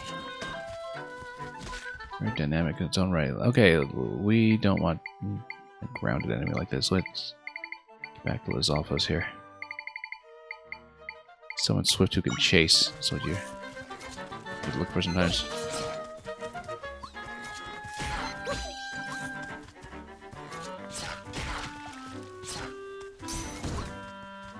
Can't really see very well past the camera here, but we'll see what we can do.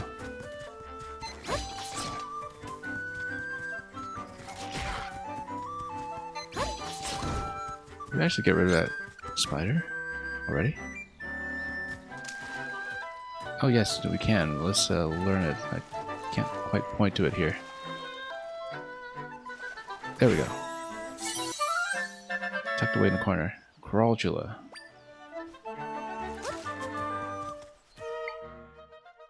Well, I wonder what we can do with it. I wonder if we can ride it.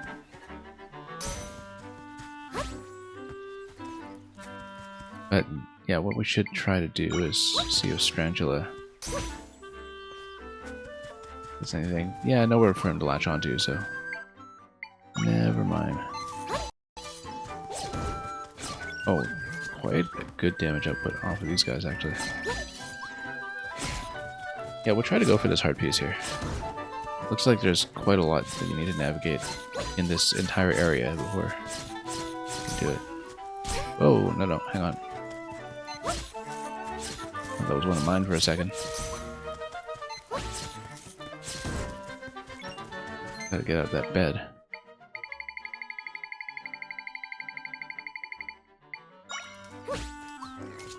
Oh, no, not here we don't. Let's get another attacker going. Totally gonna get one shot here if we're not careful.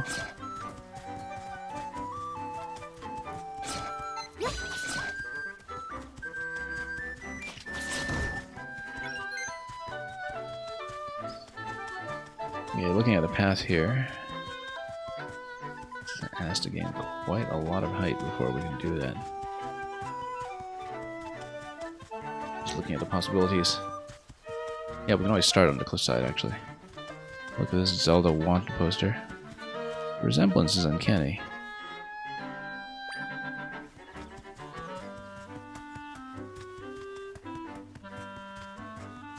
Yeah, this is a long reach on this one. Not sure what we can do with it.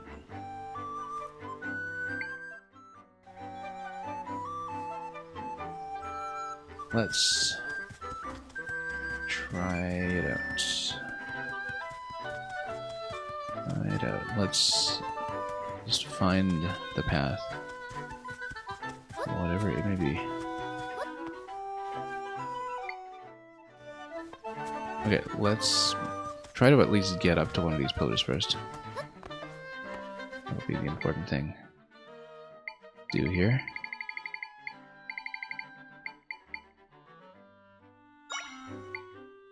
Yeah, let's just spawn a bed.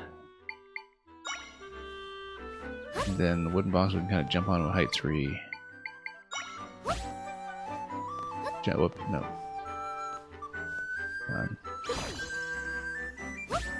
There we go. And then we can maybe do a stack 2 on this side. Not too much of a drop here. Oh, the rock would have worked. Let's figure this out, because I think one additional step might be able to do it here, but then we've got quite a lot of distance to cover after that point.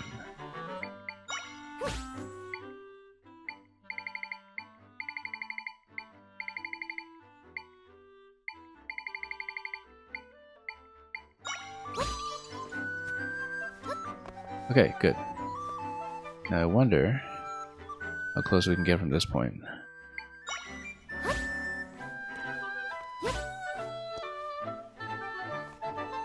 Kind of feel like we might need a bit more height. However, we have 4 points available. No, we only have these 3 options. Oh, okay, we sank everything here. Wait a minute. Let's think this out. We've got 4 points available though, so can we make 4 beds? Yeah, we can. I've been thinking in 3-bed mode all this time because we have been stuck with that for such a long time, but at this point, you know, we've actually had 4 triangles for a while and just hadn't really considered that possibility.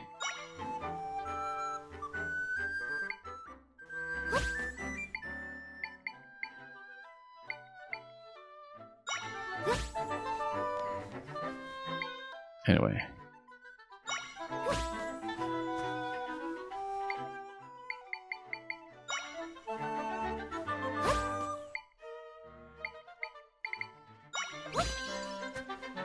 Five height here.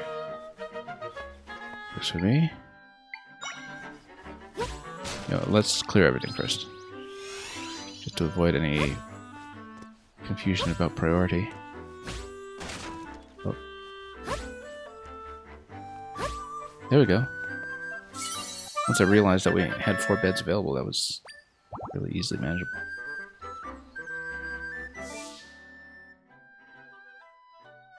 Alright. As promised, let's head over to the castle and see what happens.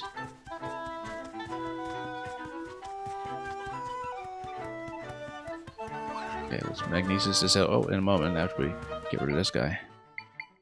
Sounds like a job for Piat. Just let Piat put this all day.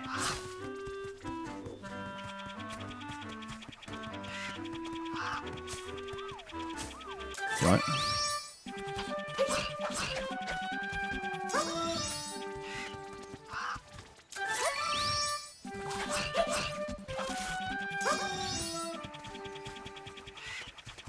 Yeah, it's not actually helping too much here.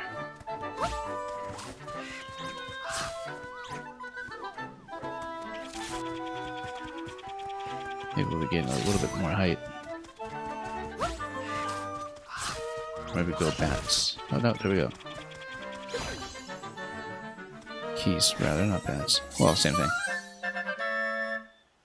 You learned the Gwei Echo.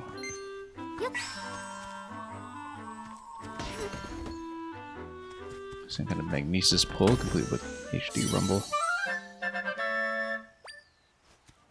Oh, more jars for recipe experiments is kind of nice. Yeah. These fellas trust me.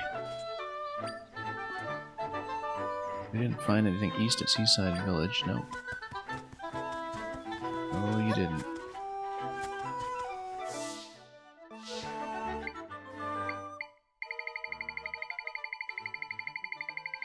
What a roster.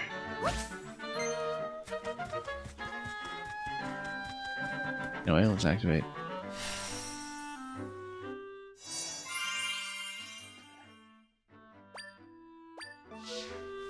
Waypoint recorded.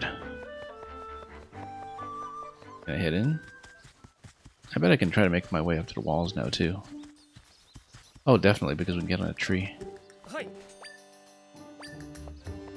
Nope, haven't seen her at all.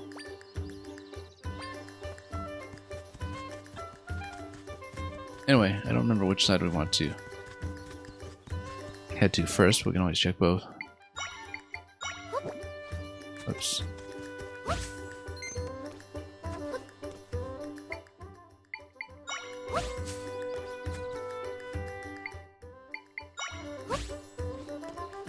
Okay, finally up here. Well, you can't do anything about it if I come up here by myself. We'll walk around the walls until we find something here. In a reasonably suspicious location. Oh, missed it.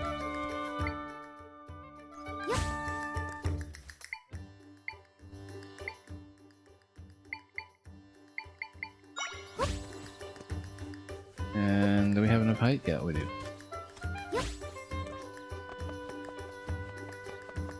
Piece of heart. Very easy location.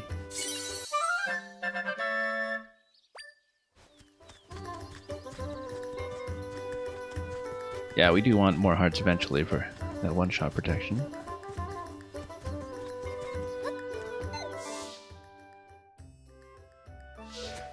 Alright, let's enter the town and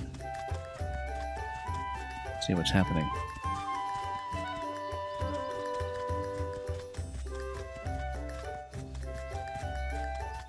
We could check the left side walls too. I don't know that they'll reveal very much that we don't already.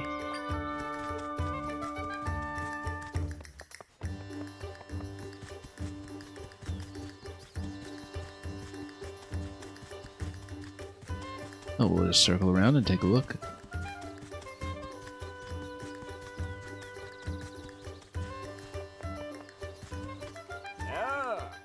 Acorn Gathering, give it a go. Fun to snag and fun to bag. Gathering acorns is never a drag.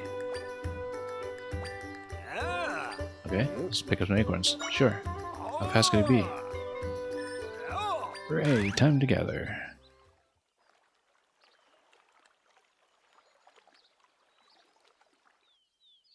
That's actually quite a few. That's a racing minigame, 22, okay.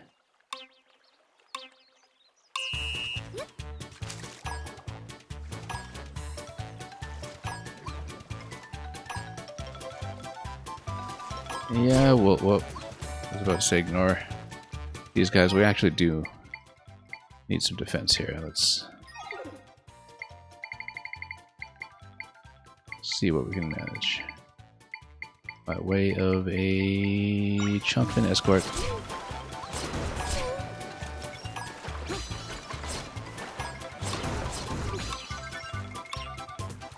Not even close. What did we miss? Oh, we missed one, okay. Yeah, let's actually get some defense going first.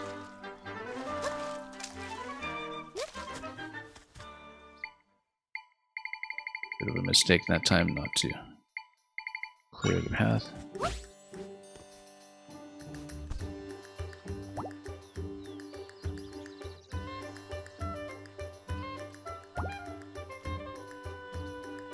Anyway, it'd be nice if we could heal up a bit here. Having this little bath in the sun. And Fishy, welcome. Actually, not going to be here for too much longer. I think we've been playing for about 6 hours. Because I did start early today. We've been having a wonderful time doing what I usually do and just ignoring the main quest and collecting way too much just by messing around in the field. including lots of enemies I don't have the points to actually work with yet.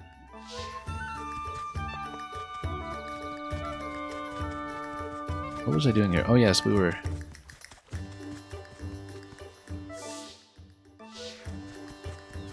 in the midst of some, I don't know.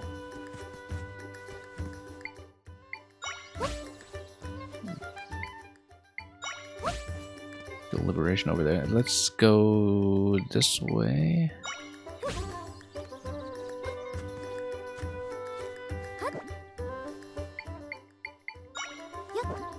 Oops.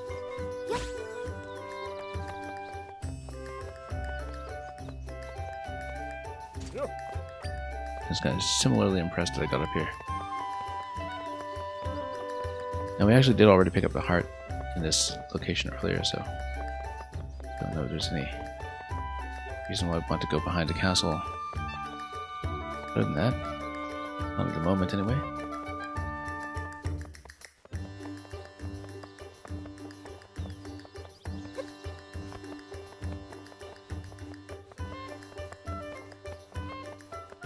And I guess this wasn't a fast travel point after all. Let's see about that shop. Since we couldn't do anything there at the beginning of the game.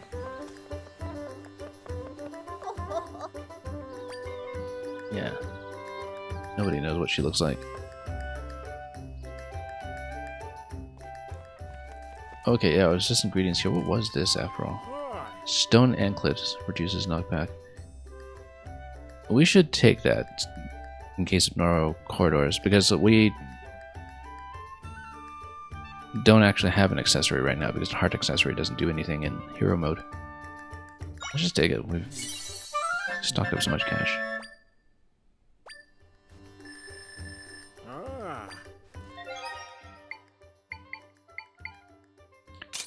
Okay, there we go.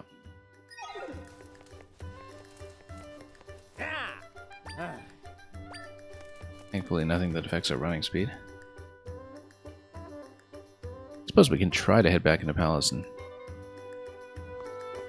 see if there's anything interesting that happens if we do. We're a lot more powerful and capable than we were the last time we came here.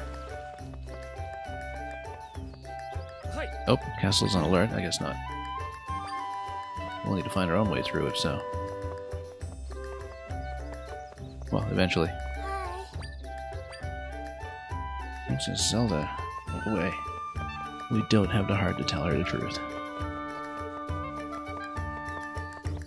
Yeah, a big splotchy rift right inside the castle, as we saw. Let's see, where shall we go? Hyrule Field is just referred to as Hyrule Field. This totally looks like a racetrack or something. Like a track for a horse. That might be worth looking at.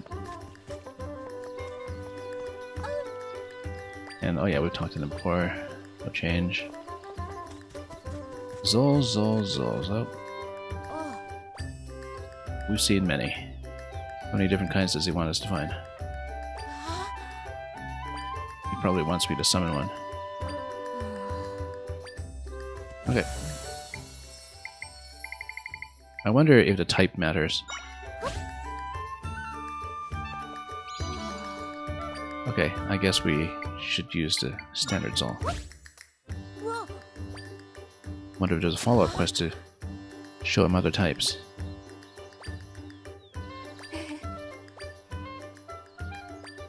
Yep, it's all sort of like candles. We got one.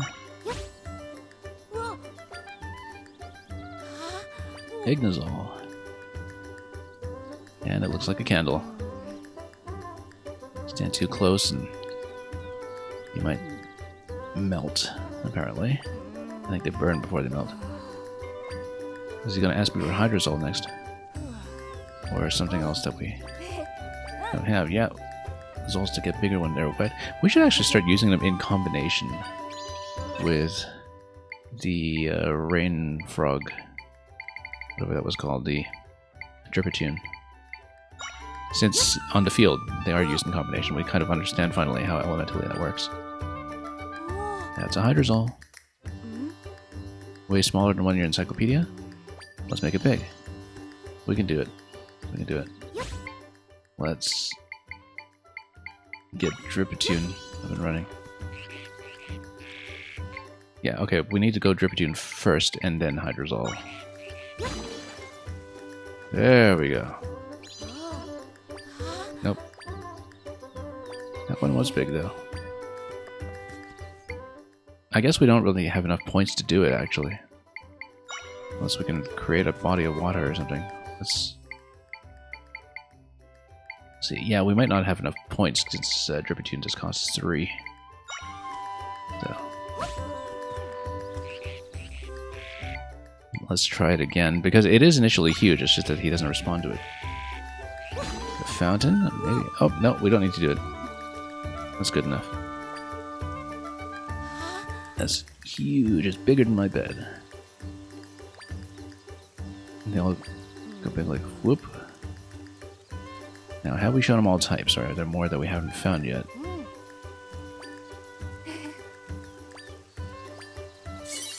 And look at that, more fragments. More Might Crystals that fill up my magic immediately. We're trying to get up to 10 still.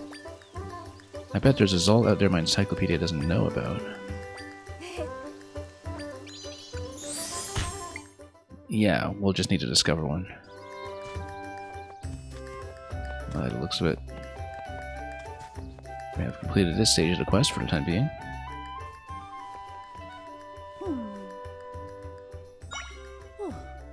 Seaside Village. You know, considering that we have gone to the east... Well, no, we haven't checked out everything here yet. Around Jabul Waters. Probably where it is.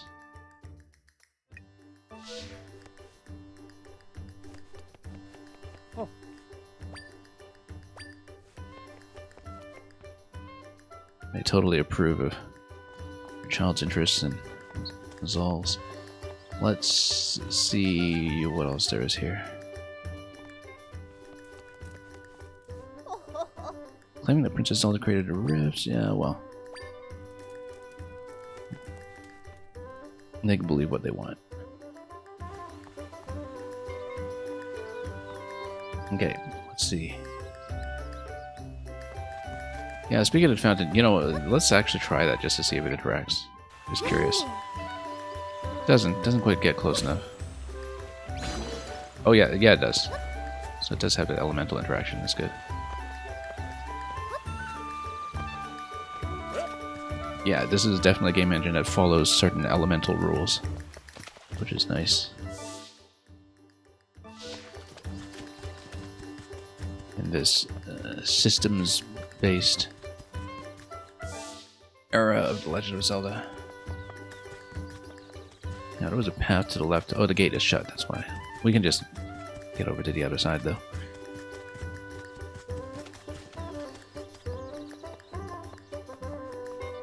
Yeah, we're just initially mapping out the world. I've been largely ignoring the main quest since finishing the first dungeon. And I have mapped out this whole lower right rather quadrant at this point. I'm still a ways away from pursuing any main quest content there, but we did unlock quite a few of the mini bosses. And let's just proceed in Hyrule Field. Oh, that looks like something new. Wolfos. Let's get something that can withstand it. Whoa, no. Yeah, he's fast, which I need to not get sniped until I have a chance to get in the bed. Bed is 1 point, but we can't afford it yet. Let's try to knock it down first. Good. And let's not get sniped for 1 point. On the Wolfos. Great. Wonder how much it costs. Didn't take too long to take it down. 3 points, okay. Very fast, though. Great for chasing. Never need to use it. Anyway, let's heal up here for a moment before we proceed. And then we'll see. We might go to where it says Hyrule Field and see what we can accomplish over there. We're getting closer. Yeah, definitely the first objective, as I was saying, is that I want to map out as much of the world as possible. Some places might be restricted by rifts. That was initially the case with the whole tutorial zone, which does lock you down pretty tightly before you learn the relevant systems. Which kind of makes sense, because they do want to force the player down a path that forces divine power, I guess. That was the most critical thing before the game just decided to open up completely. Let's actually go Wolfos. Let's try him out. And yeah, one-shots the snake. Great. Works for me. Then Hyrule Field to the left. So yeah, let's see what it's all about.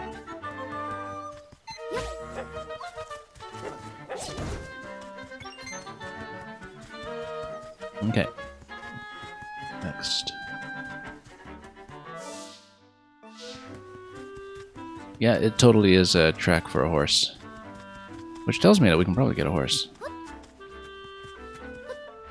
Once we get up over these bales of hay and also finish the stamp card.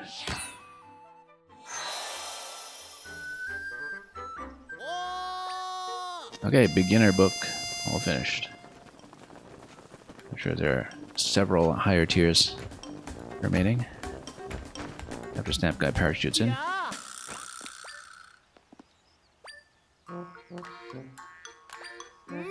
Okay, what's the reward for stamp number 1? That Lon Lon milk? Fresh milk, I guess. More effective when mixed into a drink. We'll figure that out. And we don't even have that many hearts right now as far as replenishment goes. So anyway, I had a great time. Give me another one.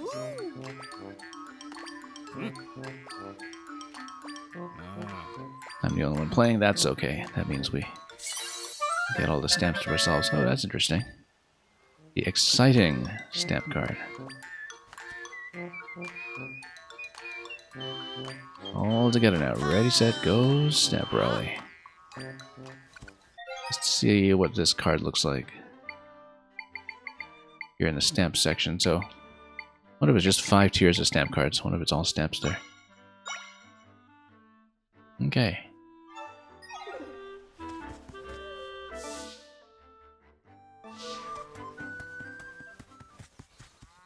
And what do we got here? One of your horses went missing.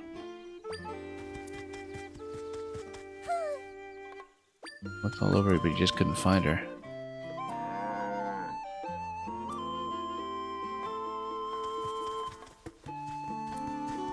And lots of horses to choose from, but not the one they're looking for. Unfortunately, we can't copy the cows.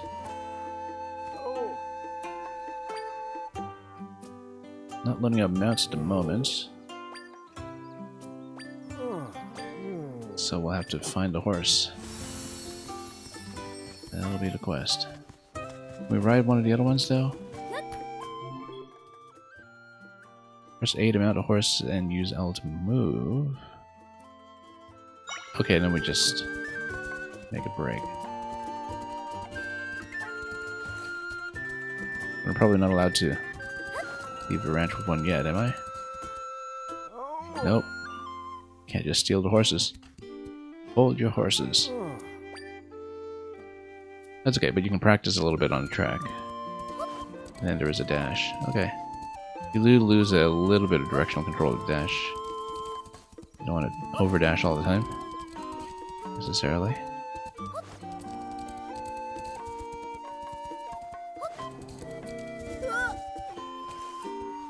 Okay, let's get out.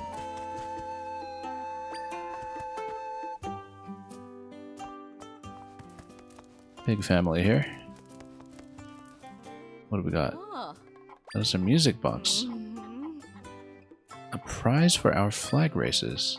And then we need to bring our own horse. Okay, we'll definitely do that. Especially if it's some kind of music playing feature.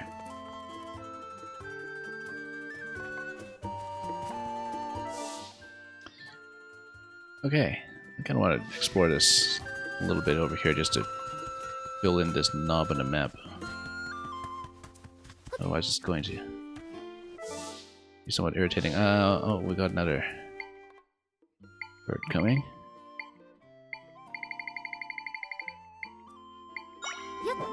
Oh, whoops. Get out.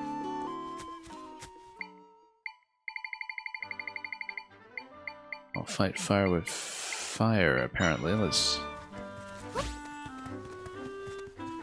see if we can take it out. No. Yeah, I just want to see what's in this section over here.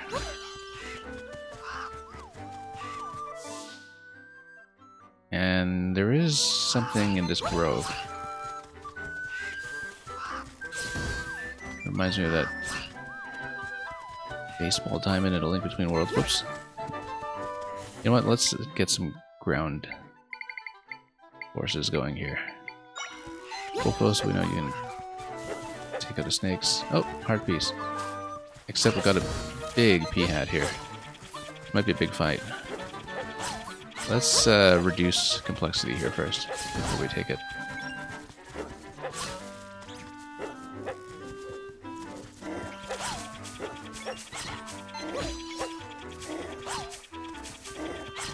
Yeah, we need to get a bit of open space here just so we can actually fight it.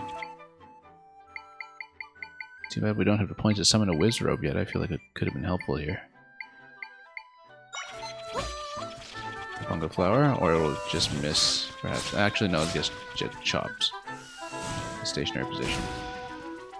On the other hand, fire a few times, and yeah, we already had collected the Peahat, so it's not going to be anything different. And having gotten rid of that, we can get a heart piece.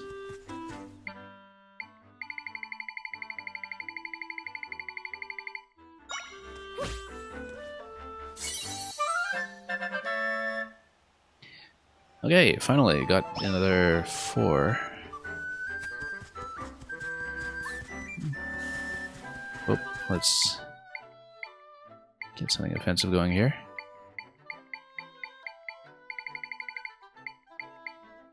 What about Wolfos? There we go.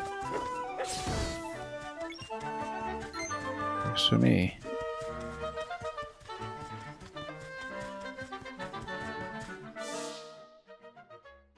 Okay, we will likely call it pretty soon. There's like a natural stopping point to have collected those heart pieces and also reached a ranch, where we'll be looking to get up and running with a horse soon enough. That's something that's going to be a significant bit of progression. Waypoint has been recorded, yep.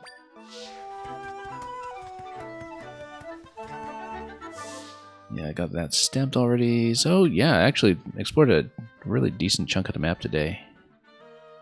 And we'll probably spend another session soon enough just trying to finish that to the extent that we can. Obviously, we expect to be restricted by the rifts from time to time, especially when we get into the zones where the scripted material is just going to pull us into some of the questing as we go. We fully expect that, but there's still so much more to look at in the meantime. So, because I'm thinking, yeah, if this is Gerudo Desert, Jibble Waters, Fern Wetlands, I mean, clearly it's Death Mountain that's left in the northwest, right? And that's something that we did see on the title screen when it comes to its positioning this time.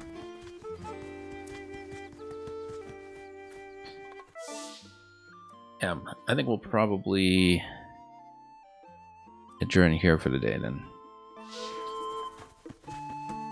Bit of a natural stopping point. And we will see about that horse when we are back next time.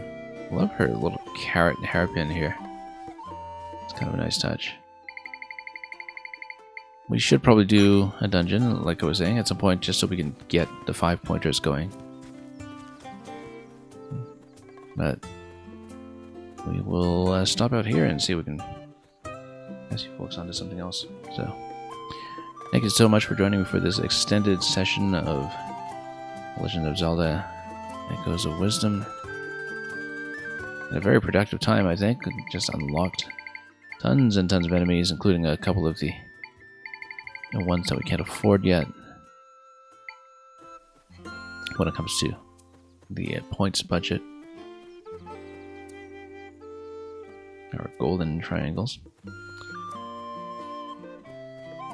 And yeah, so we'll kind of listen to this variation on the same opening motif of Epona's theme that we've heard stretched this way and that in so many games by now.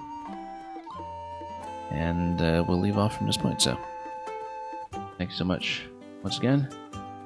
We'll scan around for another destination. There is so much more to play, given that we've really barely scratched the surface of this game, it seems. But lots to explore. And explore it we will. We'll be back soon enough. This is going to be our main content for the next little while until we've really had our fill of it. We'll just be playing all Zelda all the time for at least a little bit before we get back to other diversions, and it seems like this game is absolutely packed with things to do, even though it looks like we've covered a quarter of the map already. Pacing-wise, when it comes to 2D Zelda, that's absolutely nothing to scoff at. Thank you so much for watching. Until we meet again, have a wonderful weekend ahead of you, whether you are playing this or merely watching or anything else. And above all, fare thee well.